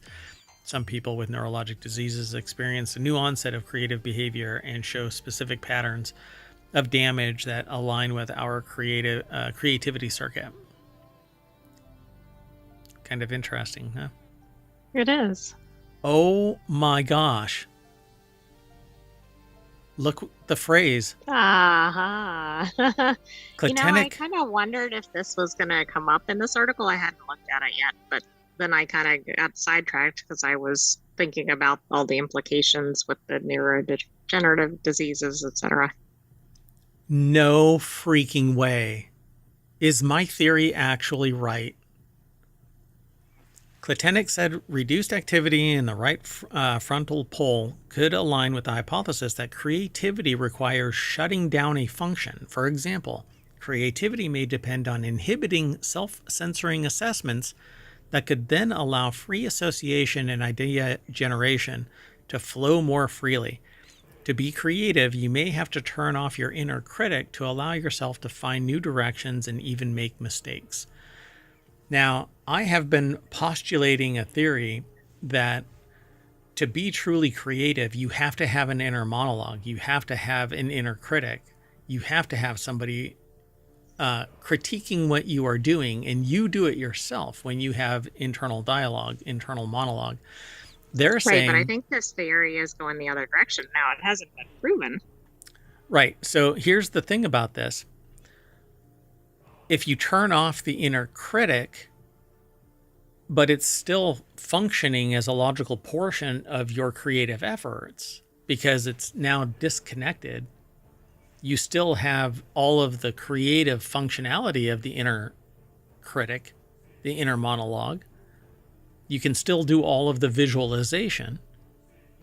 You can still talk to yourself about the material, but nothing in your brain is saying this sucks. And that's it. Yeah. Everything else is working. You're only turning off the voice that says this sucks.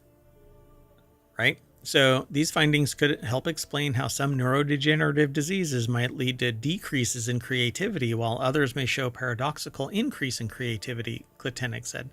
It could also possibly add a pathway for brain stimulation to increase human creativity. Klitenik said it's important to note that these findings do not represent the entire neural circuitry involved in creativity, adding that many different parts of the brain are involved in completing different creative tasks, which is going to what I am saying. We're learning more about neurodiversity and how brain changes are considered pathological may improve function in some way. These findings help us better understand how the circuitry of our brains may influence and unleash creativity. Fascinating. This is really interesting. I hope we see some follow-up studies in this area. Yeah, so I'm going to have to add this to my pool of information regarding this inner monologue creativity paradox, because the people that I've interviewed, and not scientifically, it's very casual. I am not doing a research study, a formal study. I have found that people that are self-defined as creatives also have an inner monologue, an inner dialogue, and those who are not creative, self-described as not creative, do not have an inner monologue and can follow instructions. Even if they are the ones that do the design work and the layout of something, they can follow the instructions, but it's a logical layout and they can't 3D model it in any way. Right, yeah, 3D modeling is probably near impossible for somebody without that. Right. Also, even just basic artistry, like copying a picture may be easy, Right. but not drawing one from scratch. Yeah, or somebody describing it in 3 dimensions and then it being drawn in 3 dimensions are near impossible. And again, this is anecdotal. I haven't done a wide-scale research study. It's not a formal academic research study. But I find it really, really, really fascinating because you do not know who is near you who has an inner monologue and those who do not. It's quite fascinating. It's a good conversation topic if you have a group of people together. Yeah, particularly if you've known each other for a considerable amount of time. You would never suspect. Never suspect. Anyway, let's keep moving. The next article is over in Technology Today as well. Desert Secrets. Scientists discover 16 new grasshopper species in the U.S. and Mexico. New research has discovered 16 new grasshopper species, revealing their ice age-driven isolation and diversification. A Mississippi State University scientist has uncovered a hopping treasure trove. Get out, Dad. 16 new species of grasshopper, thriving in the thorny scrublands of the U.S. and Mexican deserts. So I didn't even know there were grasshoppers in deserts. Sure. I mean, deserts actually are not just dirt. Oh, no, I know that. And they have a pretty thriving ecosystem, even though it's not always obvious. But I didn't know they were home to grasshoppers. Yep.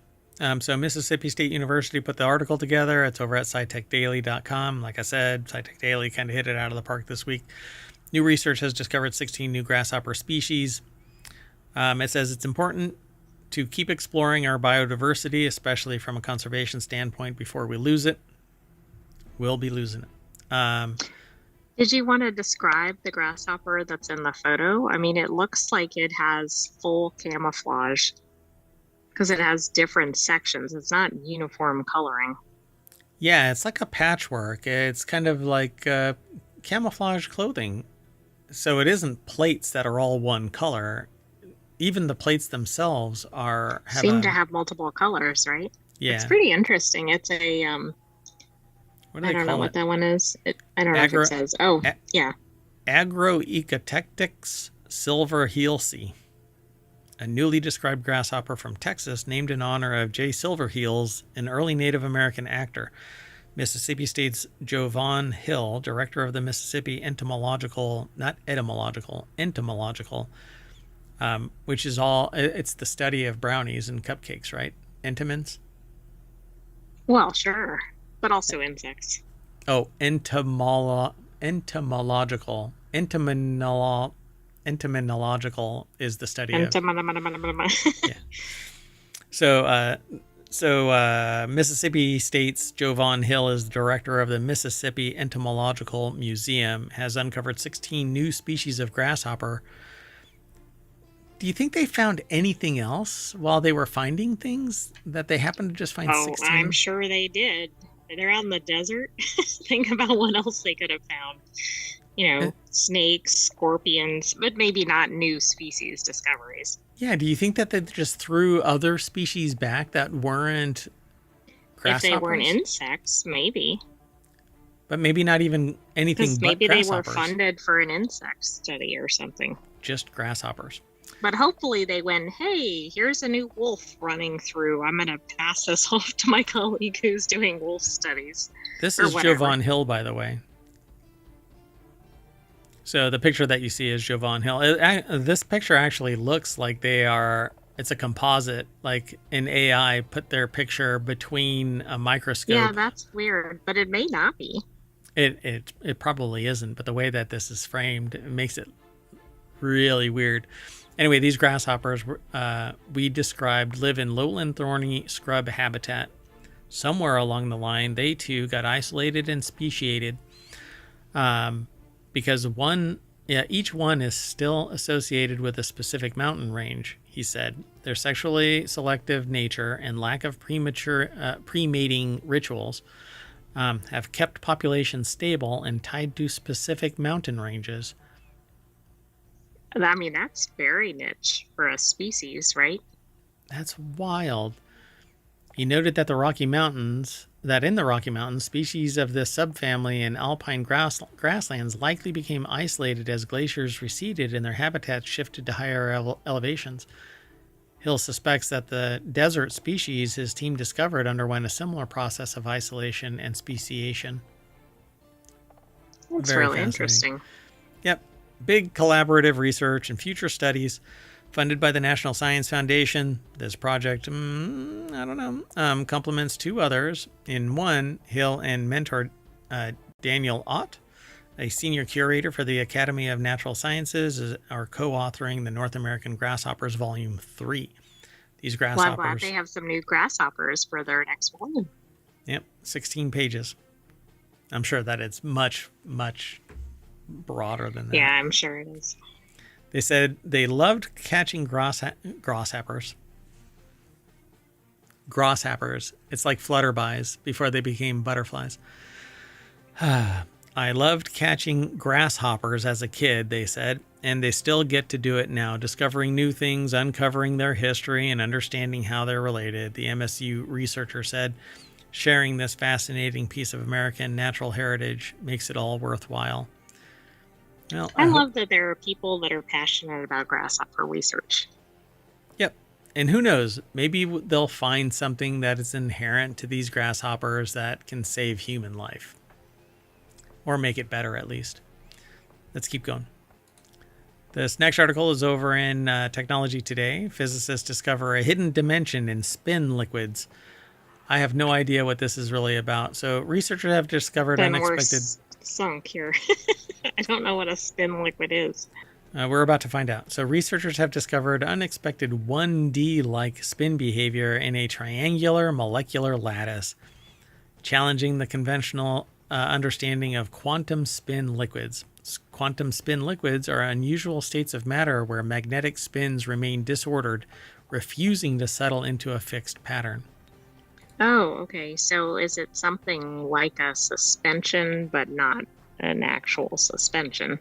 It's a suspension of the magnetic field so that nothing ever merges together. You know how if you put some sand in water, eventually it settles out. The magnetic field never settles out. Okay. So Shibara Institute of Technology put this article together. It's posted over at SciTech Daily. I gave it the Harvard try. I never went to Harvard, so this is the try you get. Quantum spin liquids are unusual states of matter where magnetic spins remain disordered, refusing to settle into a fixed pattern. Professor Yasuyuki Ishii and their team at the Shibara Institute of Technology studied it's a mathematical representation of the magnetic material a material thought to behave as a 2D quantum spin liquid. However, their findings reveal that instead exhibits 1D spin dynamics, overturning previous assumptions. This breakthrough deepens their understanding of magnetism and could pave the way for new advancements in quantum materials and future technologies. I knew some of these words. I've got quantum. Yeah, that right there. Hold on a second. Let me see if I can actually... No, can't do anything with that. Sorry, folks. Hold on. I do actually know what that is, but I can't think of what it is. Is this actually going to turn into something? Yeah, there we go. Hold on. So, oh no, I'm not going to be able to. I mean, I know that it's beta prime, but all of this, it's a material. So I wonder if there is like a idiot's guide to what this material is actually called. You know, explain it like I'm 5 kind of a thing. A molecular Mott insulator. That's what it's referred to as. A molecular Mott insulator is a quantum spin liquid candidate. Anyway. So this is neat. This goes back to the 70s, which kind of tracks with what we've been saying in other episodes, right? Where there's some prior research and then somebody's like, hey, we can do this several decades later. Yep. Instead, the atomic spins inside these remain in constant motion, fluctuating and entangling with one another, creating a fluid-like magnetic state. This unusual behavior is caused by magnetic frustration, where competing interactions prevent the system from forming an ordered pattern, kind of like stirring a boiling pot. The unique material, the material is it's a Mott insulator is what it's referred to as in other media. A molecular crystal featuring a triangular lattice has been a strong candidate for exhibiting QSL or quantum spin liquid behavior. The way these spins are arranged creates inherent frustration, causing the interactions between neighboring spins cannot all be satisfied at once. This setup seems ideal for a QSL state. But while earlier studies suggested that it might behave like a quantum spin liquid, scientists are not sure whether it's truly 2D QSL or if other factors like a reduction in dimensions were influencing its behavior. So mathematically, maybe they reduced this in a different way instead of it actually being a 1D magnetic material. It could be more, and they just, it needs to be studied more. So finally, using advanced theoretical modeling, the researchers discovered that spin dynamics in this material are dominated by quasi-one-dimensional behavior, challenging traditional expectations of 2D quantum spin liquid theory. So the authors, specialists in magnetic resonance and novel magnetic phenomena, combined ESR, and I'm not sure what this is, SR, with theoretical modeling to explore this again, Mott insulator. So they are supposing that this is a 1D spin behavior and not a multidimensional spin liquid. Right. So now they probably have to figure out why and then confirm it one way or the other. Yeah. And then they get really deep into the reads. It goes beyond my ability to apply it in a more anecdotal way. And then they say this was surprising because the material's 2D structure led scientists to expect 2D spin dynamics. Muon spin relaxation experiments confirmed these results. The beta spin pattern or pattern in spin relaxation, which is a signature of 1D spin diffusion. ESR also supported this, showing that spin movement was anisotropic or direction dependent. So maybe one of two things. Either this is something exhibiting both properties, right, which may be a whole new line, or maybe this is something where there is a negative result in research, which we've talked about in other episodes, which is a good thing. Yeah, the negative shows that this isn't the way to observe this material. So to me, it seems like this is it's a confluence of two different things imparting their magnetic change on each other, causing it to remain in solution and not distilling out or dropping out of suspension into a fixed pattern. So in one dimension, it's only going this way. In another dimension, it's only going this way. And both of them are disrupting each other, which is why we actually twist wires so that no lines of force can impact data flowing through a wire. That's why we create twisted pair wire. Anyway, I found it interesting at the end anyway, or applicable in some way, form of logic. I may be off base with this, and if you actually have a deeper understanding of this and care to, you can send me some information, mayor@ohmtown.com, and I'll relay it on. So feel free to get in touch. Would be great. You can even come on and co-host if you want to. I'll either put you over there or put you up there in a little. But you might have to drop the level of discussion down to a general audience. Explain it like I'm 5, or allow me to. All right, let's go on to our last article for the February 6th. Hello, everybody. Sorry about that. We actually had a disconnect from our parallel universe within ohmTown. So here to make up for it is our last article for the February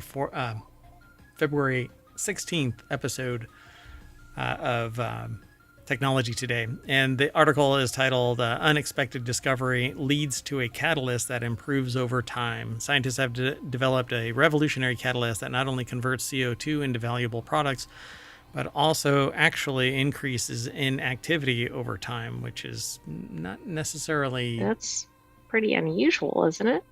Yeah, it's interesting. It almost sounds like a chain reaction or something. Yeah, that's kind of what my takeaway was. So it says it's made from tin microparticles on a nanotextured carbon structure. This innovative electrocatalyst efficiently produces formate, a key compound for various industries. But unlike conventional catalysts that degrade, this one self-optimizes by breaking down into smaller portions. The University of Nottingham over at scitechdaily.com put the article together. This is what it looks like, apparently. Particles of tin on a nano-textured carbon support serve as an effective electrocatalyst for converting CO2 into valuable products. This one, apparently, it self-optimizes by breaking down into smaller tin nanoparticles, dramatically improving performance. Now, a catalyst, you can recover all of it, so you can use it again, but this actually speeds up because it gets smaller. Right, which is interesting. So where's the end of that? Like, does it eventually... I guess not enough locations. The equivalent would be nucleation points where it can no longer catalyze anything. And so it'll hit a certain point and just stay there, whatever the activation spots are. So a research team from the University of Nottingham's School of Chemistry and the University of Birmingham created a catalyst using tin microparticles. They refer to it as nanotextures, supported by a nanotexture carbon structure. The interaction between the tin particles and graphitized carbon nanofibers plays a crucial role in transferring electrons from the carbon electrode to CO2 molecules, an essential step in converting CO2 into formate when an electric potential is applied. So this objective is probably hitting what is currently the upper limit of formate. So one such product, formate, is used in the chemical synthesis of polymers, pharmaceuticals, adhesives, I'll be okay, and more. For optimal efficiency, this process must operate at low potential while maintaining high current density and selectivity, ensuring effective use of electrons to convert CO2 into desired products. So this is going to, in concept, increase the efficiency of that process to manufacture these products. Yep. And so you don't have a lot of wasted process where you have to filter it all out and redo it. So the Dr. Madasami Tangamuthu a research fellow at the University of Nottingham, co-led the research team and said a successful electrocatalyst must strongly bond to the CO2 molecule and efficiently inject electrons to break its chemical bonds. They developed a new type of carbon electrode that incorporates graphitized nanofibers with a nanoscale texture featuring curved surfaces and step edges. Stop that. To enhance interaction with tin particles. So that's really what it comes down to. Small 3 nanometer nanoparticles during CO2 reduction reaction. Tom Burwell elaborated using electron microscopy. They found that smaller tin molecule or particles achieved better contact with the nanotextured carbon of the electrode, improving electron transport and increasing the number of active tin centers nearly tenfold. Wow, I mean, that's a significant difference. I still have this picture of some chemical reaction occurring in an uncontrolled fashion, but maybe I'm thinking too ridiculously about this. Do you remember the movie where they create cold fusion and it runs out of Chain Reaction? The movie is called Chain Reaction. It has Keanu Reeves so. Yeah, as that's the one I was thinking of. Yeah. The boy wonder scientist who discovers what all is necessary. Yeah, that's kind of what this looks like. But there is a video of bubbles of CO2 passing through the electrochemical reactor, and that's what this reactor is. So seems here. I'll even play it, but I'll mute it. This is the level of excitement that you get to witness in a video where you're not the lead scientist, so you don't really realize what the hell is going on. But that right there is the there's literal CO2. excitement. Get out. Hopefully you didn't see that Terminator body there. Anyway, yeah. Pretty interesting stuff. And if you have the ability to isolate CO2 and then turn it into something useful, it's actually kind of like carbon encapsulation. You're actually pulling it out of the atmosphere, then, maybe it's pretty good. Right, that's a win-win. Yeah, except that some of the stuff that it's creating is probably, depending on your position on the things, polymers and stuff that aren't carbon neutral, but right, it is what it is. Well, anyway, that's our last article for today's Technology Today, and that means that I, Mayor Watt, am saying bye, but not until the catalyst speeds us back to the front page of Technology Today over at ohmtown.com, where you can go and become a citizen and facilitate us doing the show by sending us leads. Now I'm saying bye, and I'm taking the AI with me. Bye.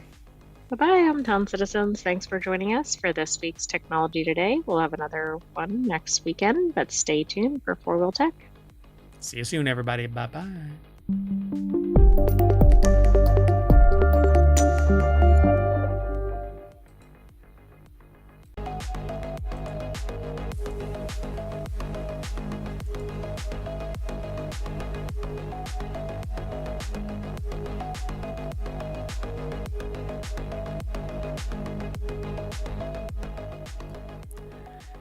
Hello, everybody, and welcome to 4-Wheel Tech for February 16th, 2025. It's Season 2, Episode 7.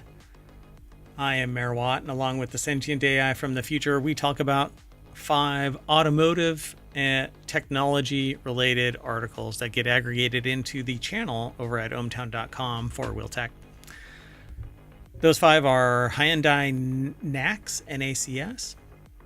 Whoa, I'm not on the right page. Hello. And then 4-Wheel Tech. We're doing it live. Anyway, we had an issue that happened. Basically, power to ohmTown disappeared for a moment, and that disconnected us from everything, and our dimensions split. Now we're reattached. Well, anyway, Hyundai NACS destroying auto emissions, 67 used cars to avoid the transit trail. Euro cars are ditching infotainment, and I, for one, want that. Oh, the sentient AI from the future just told me that I'm not on the right page. That's okay.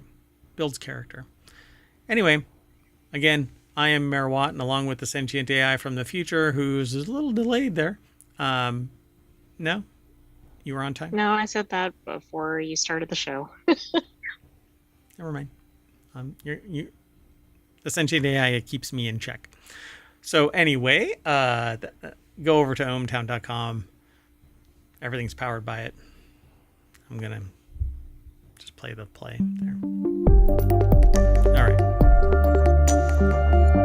All right. All right, lead. Hello, sentient AI from the future. Hello, Mayor Watt from the present.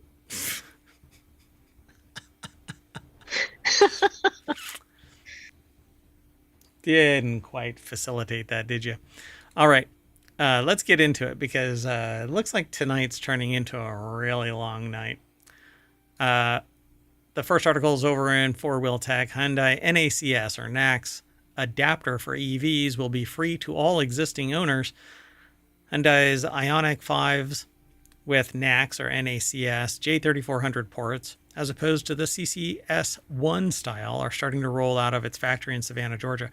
It's the first manufacturer to sell electric vehicles with native NACS ports, other than Tesla, that is, and you'll be able to read about their first drive of the model year 2025 Ioniq 5, as well as the new off-roady Ioniq 5 XRT next week, which, if it's electric, there's no way in hell it's off-roady.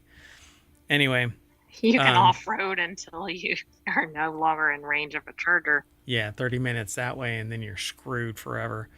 Anyway, they've got some good news for owners of any existing Hyundai EVs out there. Your car has a CCS port, then next month you're eligible for a free CCS 1 to NACS adapter. So congratulations, it's dongle time.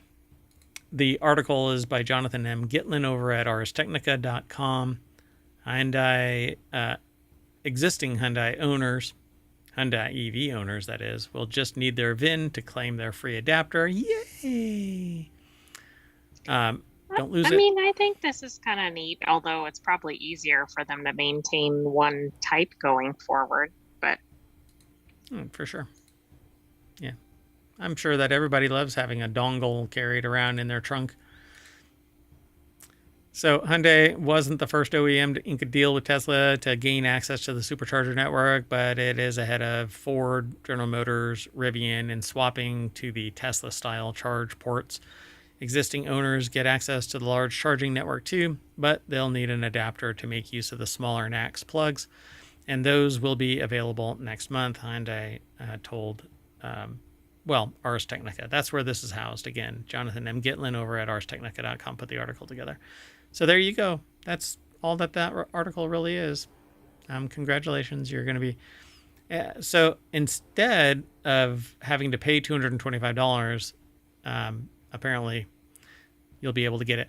So Ford briefly showed similar generosity to its EV owners last year, offering its NACS adapter for free, at least until late June, at which point it started charging, $200 for them. Yeah. That's quite a volt. GM never even bothered with a free giveaway. Instead, it asked $225 for the NACS adapter. Oh no, the next one will be $250.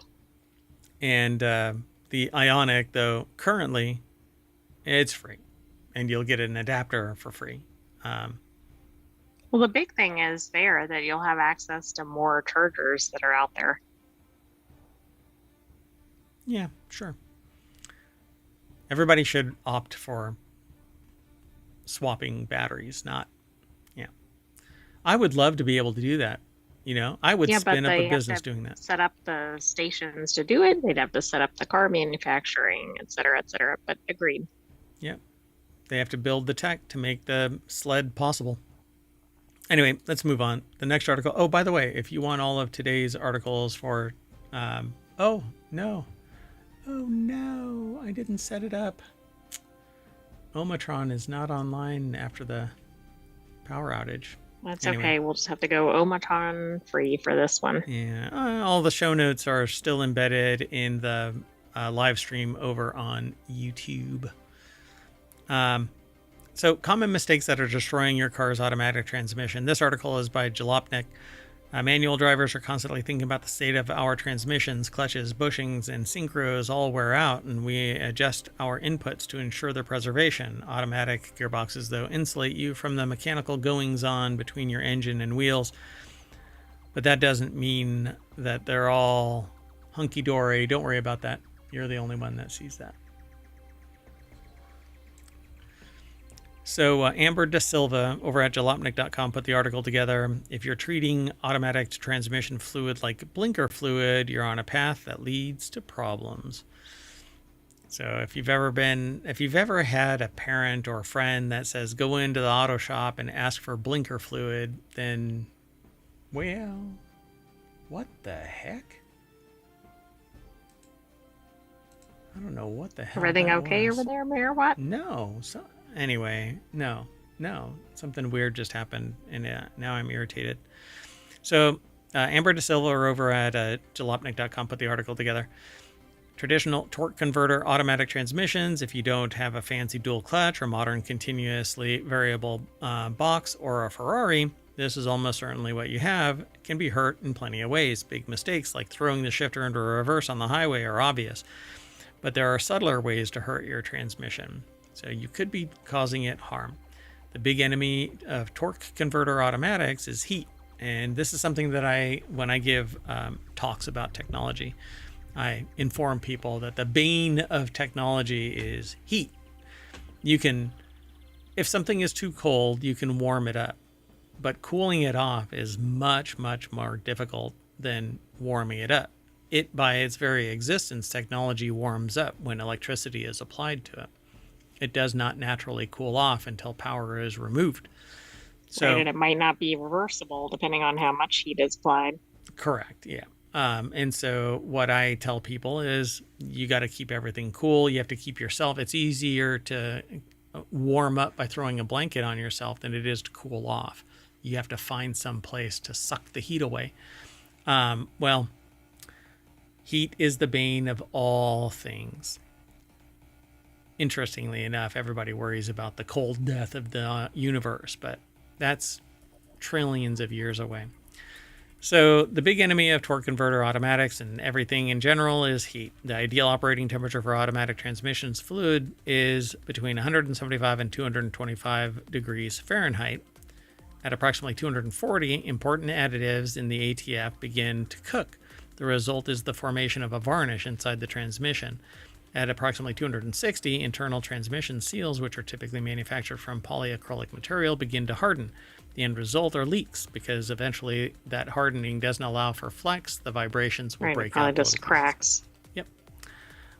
So both internal and external, simply because the seals lose their elasticity. And at 300 degrees, 295, clutch plates begin to slip because the oil is breaking down further. And at 315 degrees, seals and clutches effectively burn out. Carbon forms in the oil, and for all intents and purposes, the transmission is junk. And just for your information, a typical transmission will die within 2,000 miles if subjected to 300 degree heat. So how would somebody know if it was heating? I mean, maybe if there was steam or something coming out of the hood. You wouldn't know until a sensor goes off and says that your transmission needs to be serviced, and at that point, odds on you've already smoked that transmission. So your transmission, like your hair dryer, has another big killer besides excess heat: dryness. Transmissions don't like running low on fluid, and many people forget to ever check theirs, even if they know how. Running low on transmission fluid can cause overheating, grinding, premature failure, so it's worth learning what your car's service calendar is. Remember that making lots of short trips counts as a severe condition and warrants extra maintenance. Maintenance schedules vary from manufacturer, but a good rule of thumb is every 60,000 to 100,000 miles. So it's, depending on who you are, rare that you even need to bother with this. But you should know. And if a service light comes on your dash, don't put a sticker over it. Yeah, don't drive around for thousands of miles afterward going, maybe that'll go away. Yeah, when people tell you that your car's making a loud noise, you go, yeah, it sure is. That's why I have the radio turned up so loud. All right. So let me do this real quick. Four Wheel Tech. Exclamation point FWT in the chat, and Omatron will throw the links into the chat. So there you go. Sorry for being late, but yeah, we're just now back online. All right, let's keep going. This next article is over in Four Wheel Tech. Don't buy these 67 used cars, at least according to Consumer Reports. So when you're shopping for a used car, it can be hard to narrow down the list of vehicles you're interested in. Finding the exact car that's right for you is even harder, especially since there's no guarantee the car you want will even be available. So Consumer Reports says dodge these. Dodge is probably on this list. Yeah, I suspect it is. Some models made in certain years just have more problems than you want to deal with. I think Jeep is now on this list, I'm pretty sure. But Colin Woodard over at jalopnik.com put this article together. And I'm just going to run through these if they have them. So avoid Audis of various types. I think they tend to have a lot of maintenance problems. Audi A6, Q3, Q7, Q8 e-tron, BMW 3 Series, the entire series 2024. So the other one, A6 2019, Q3 2018, Q7 2017. But Audi's on the list, BMW 3 Series from 2024. These are really modern. X5 PHEV, this is the hybrid EVs. I was expecting a little bit older cars, not like classic cars or anything, but just maybe 10-year-old or something. Yeah, these are all 24 so far, 2024. Well, they're not going to get better with time either, so maybe save this article so when you're buying a used car down the road. Yeah, or even a modern car and go, oh, did they fix the problems? Encore GX 2024. By the way, this is about a used car, but these are still being sold new if they haven't been driven off the lot. Exactly. So that's kind of concerning, although they might have the I don't know. They probably still have 2024s in inventory. Sure. So Cadillac Lyric 2024, the Chevy Blazer from 2019 and 2024, Blazer EV from 2024, a little of everything from 2017 all the way to 2024, the Colorado. Yikes. Chevy Bolt 2020 and 2021 might be the last 2 years. I don't know if the Bolt is still around. I think they stopped making it. I don't think it is. The Pacifica Hybrid from 2018 and 2021, and Ford a bunch. Oh, yeah. Like Focus every Ford. model you can think of pretty much with some years, not every year. Yeah, I'm going to be driving to the playground in a F350 for crying out loud, 2017. Genesis GV80 2021, GMCs, Acadia, Canyon, Sierra 1500, Yukon XL from 2015, 16, 17, all the way up to 2024 Canyon. There's quite a few. You'll want to go over and check this all out. There's a lot of vehicles on the list. Hyundai is on there. Jeep is definitely on there. The Wrangler from 2016, 18, 19, 2021, 2023. You don't want to get a Wrangler, apparently. Gladiator from 2020. Unless it's a 2020 or a 2022. Or 2024, or maybe the newest, 2025. I don't know. But it's just not on the list yet because it's not used. Correct. There's Kia, Lincoln, Lucid, Air 2023, Mazda CX-50 from 2024, or CX-90 plug-in hybrid from 2024. I guess they kind of started wetting the bed. They were... Mazdas are like amazing little vehicles, by the way. Yeah, they're supposed to have good engineering and everything, but I think the 90, like some of the newer models, I think have not been as good. Mercedes-Benz C-Class from 2015, E-Class from 2019, and GLE from 2024 and 2021. Nissan, that's a cool color. I like that color. Anyway, yeah. Rogue Select from 2015, Frontier from 2022, Pathfinder from 2017, Ram 2500 from 2021, Rivian. Which is hidden because that's a Dodge. Oh, yeah.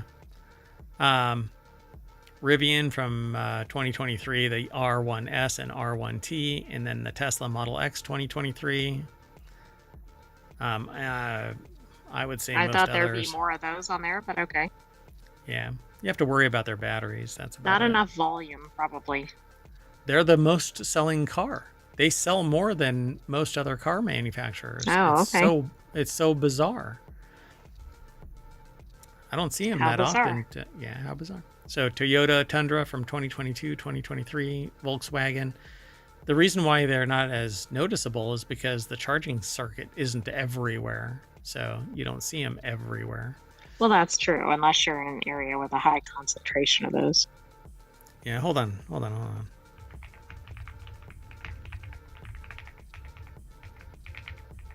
just going to pull 2023 numbers. Just real quick. So 2023 numbers. Toyota 1.2. So wait. Is it just US numbers? National auto sales numbers. Okay. It's the most selling EV, I think. Oh, okay. But maybe not. I don't know anymore because it's not even on the list. I mean, I'm looking all the way down to. Okay, 2024, Tesla delivered about 1.8 million. That's globally. Yeah, that would put it tied for 2023 numbers, auto sales, with Ford, which is number 2. Oh, okay. I had no idea it was that high. But I can't imagine that. I'm.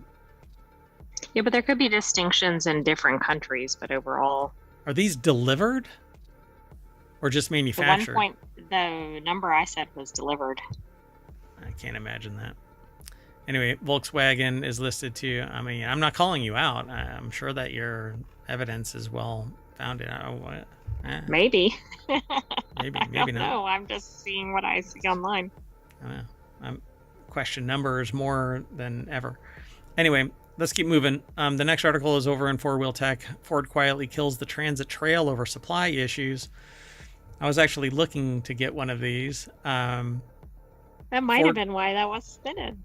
Yeah, so Ford quietly discontinued one of its off-road vehicles, but don't worry, it's not the Bronco or any of the Raptor models. It's the Ford Transit Trail, which you may forget that it even existed, unless you're an influencer living that van life. I'm not an influencer, but I dig these little cars. Why? I like the utility of them.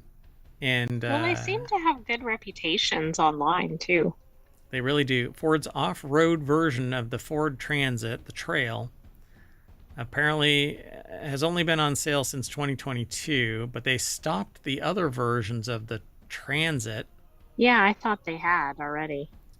Lawrence Hodge over at jalopnik.com put the article together. Ford quietly discontinued one of its off-road vehicles, the Transit Trail. I love the idea of this. It has so much utility. It really will only house 2 people, but you can put seats in the back. Would it be helpful for cargo or whatever? Yeah. So it seems the $65,000 Transit Trail died a quiet death, according to Ford Authority, after the model fell off the Big Blue Oval's website without fanfare. What could lead Ford to get rid of the model that's barely been on sale 3 model years? It would seem that it's supply chain issues that are an ongoing problem with Ford Pro Communications Manager Elizabeth Kraft. What about the price tag? I mean, this puts it out of the realm of possibility for a lot of people that might want to buy it. It's a commercial product, so I would say no.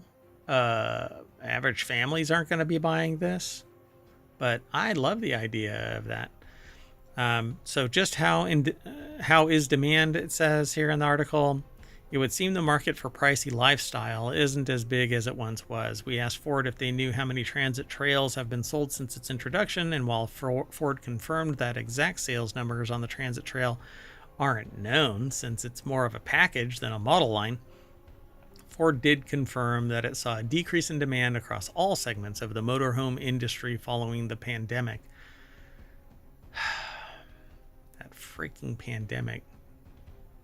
Well, yeah, that was probably a tough time to actually, no, that should have been a spot on time to launch this. Yeah, so the trail was designed for camping.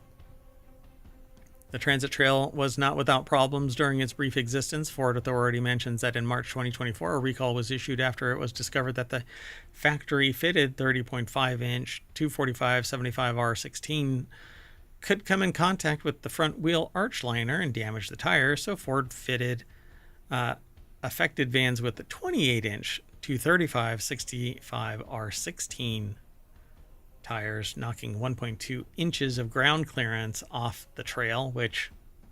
That could annoy existing owners. Yeah. Another recall was issued a few months later over possible loss in power steering. Oh boy. Anyway, so although the issues with the transit trail was unique, unless you go aftermarket or spend big money on the Mercedes Sprinter, no one sells anything else like it. So right, so I'm sure people are still going to be upset that the transit trail is gone. Yeah, because that's, it's decked out with stuff. $65,000 car. I don't know. I like the idea of it. Let's go on to our last article for the February 16th for Wheel Tech. Cheap European cars are ditching their infotainment screens in favor of phone integration, and the author of this, Orad Jalopnik, says, I think every car should, and I agree. Automakers in the U.S. are struggling to find ways to meet increasing demand for cheaper cars and the long-term repercussions of economic uncertainty continue to unfurl. The article is by Bradley Brownell, and the deck statement says, not only is it cheaper and safer, but cars won't have dated screens anymore. This right here is what I've always wanted. Just a place to put my phone. Where a phone will actually go and stay. Yes. So, let's see here. The Fiat Grand Panda Pop below is Stellantis' newest foray into the cheap and cheerful segment of small European cars. And it, like the Volkswagen Up before it, that's that right there. The Panda is down there. Where was I? Oh, yeah. I don't know, but I think this is good because I don't think the customers ever needed separate infotainment. I mean, I think that made sense maybe in the earlier years where phones didn't have everything, but they seem like they became obsolete pretty quickly. Yeah. So the Volkswagen Up and the Fiat Grand Panda Pop are part of this cheerful segment of small European cars. Before it has a nice little phone mount and a USB port for you to use in lieu of a large and pricey 10.25-inch infotainment screen available on more expensive Grand Panda models. So you have this little holder right here, and you stick your device in, and you're done. Plus, it's more streamlined. It doesn't take up as much room in the dash area. Yep, so there it is again. Put it in horizontal or portrait mode. So not only does this make building the car cheaper and more likely to be operated cheerfully for many years to come, but it takes the cell phone right out of the hands of millions of distracted drivers. They use more colorful language in the article. Around in a 2-ton death machine staring at tiki-talks instead of the road. So give me a car with manual windows optional. This person is screaming, get off my lawn.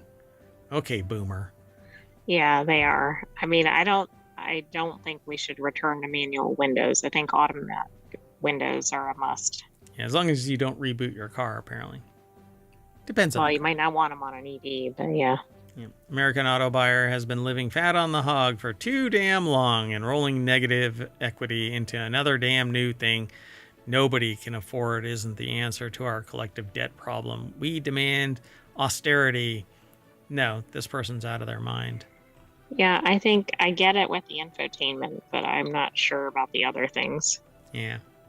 Sorry, Bradley Brownell. We want luxury that's reasonably priced, not greedily ripped out of our pockets because somebody perceives it as being a benefit instead of it just being something that is endemic to your vehicle life. Right, and we don't need unnecessary bells and whistles that don't really add anything for the driver. I don't know. Roof-mounted howitzer would be great. I don't think that's a necessity. We don't know what the world portends. Anyway, so we're going to hop in our cheerful vehicle, and that doesn't have an infotainment screen because it's our phone, and that's going to lead us all the way back to four-wheel tech at ohmtown.com, where you can go and become a citizen and then facilitate us talking about it by sending us leads. That's it. We're done for the day. I am Mayor Watt, and I'm taking the AI with me. Good night, hometown citizens. Thanks for joining us for this week's Four Wheel Tech. Be sure to subscribe and watch the replay all the way through. Bye, everybody.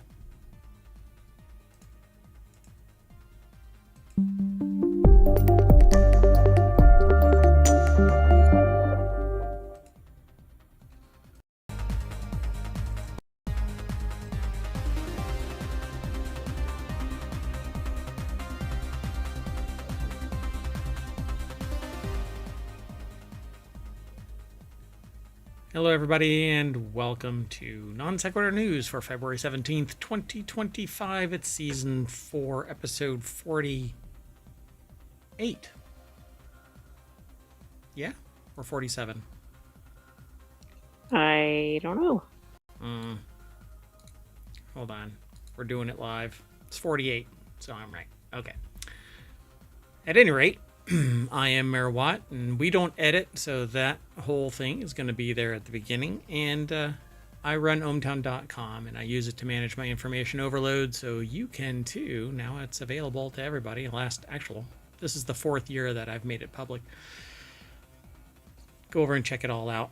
And along with the sentient AI, whose visualizer is right there, and you just heard them, we talk about 10 articles. Those 10 articles today are microchip tracking service goes dark-ish, Kurt Vonnegut's Lost Board Game, costumes from Stranger Things, a VR treadmill Omni 1, cow herd at wedding party,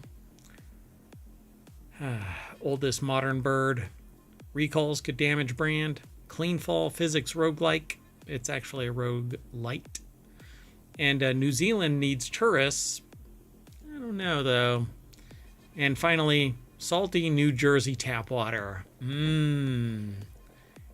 It's what New Jerseyans want. Everything is powered by ohmtown.com, so go over there and become a citizen. It's real easy. And follow us on Twitch and over on YouTube. Download the podcast. There's a Patreon and a Discord. We're pretty much everywhere. And if you want the show notes, you can hit bang or exclamation point NSN, and that'll be in the VOD now, but not over on YouTube because it's in the show notes already, so see ya. But don't go away. Hi, hello everybody, and hello sentient AI from the future. Hello, Mayor Watt, and hello, hometown citizens. So we got the 10 articles all set up, so why don't we just get into it? The very first one actually kind of spooked me because I know about these microchips, and there's good and bad. And the bad has always been, apparently they have the potential to cause cancer in your pets. But if you talk to veterinarians, they will tell you that the good outweighs the bad and that it's rare. But that's based on the population numbers of pets. So a lot of pets actually get these. I know from experience that one of ours was lost to this same thing. And so when I saw this, I said, it'll give us a chance to talk about that, and it'll give us a chance to talk about what might be going on with this. Well, the article is over in Non Sequitur News, which is the name of this show, but it's also a channel over at ohmtown.com. Animal lovers alarmed as company goes dark after putting microchips in tens of thousands of pets. So it's a standard practice in the veterinary field to microchip pets. So standard, in fact, that some 3.5 million household animals in the U.S. have this little rice-sized chip. It's an RFID chip in a little cylinder, and it's supposed to be, what do they call that? Like passive or something? Well, like it's neutral inside the body, so it's not going to react, but the body does react with any foreign object to some degree, and sometimes it turns out negative. But it's a long-term thing, and you don't really know about it until you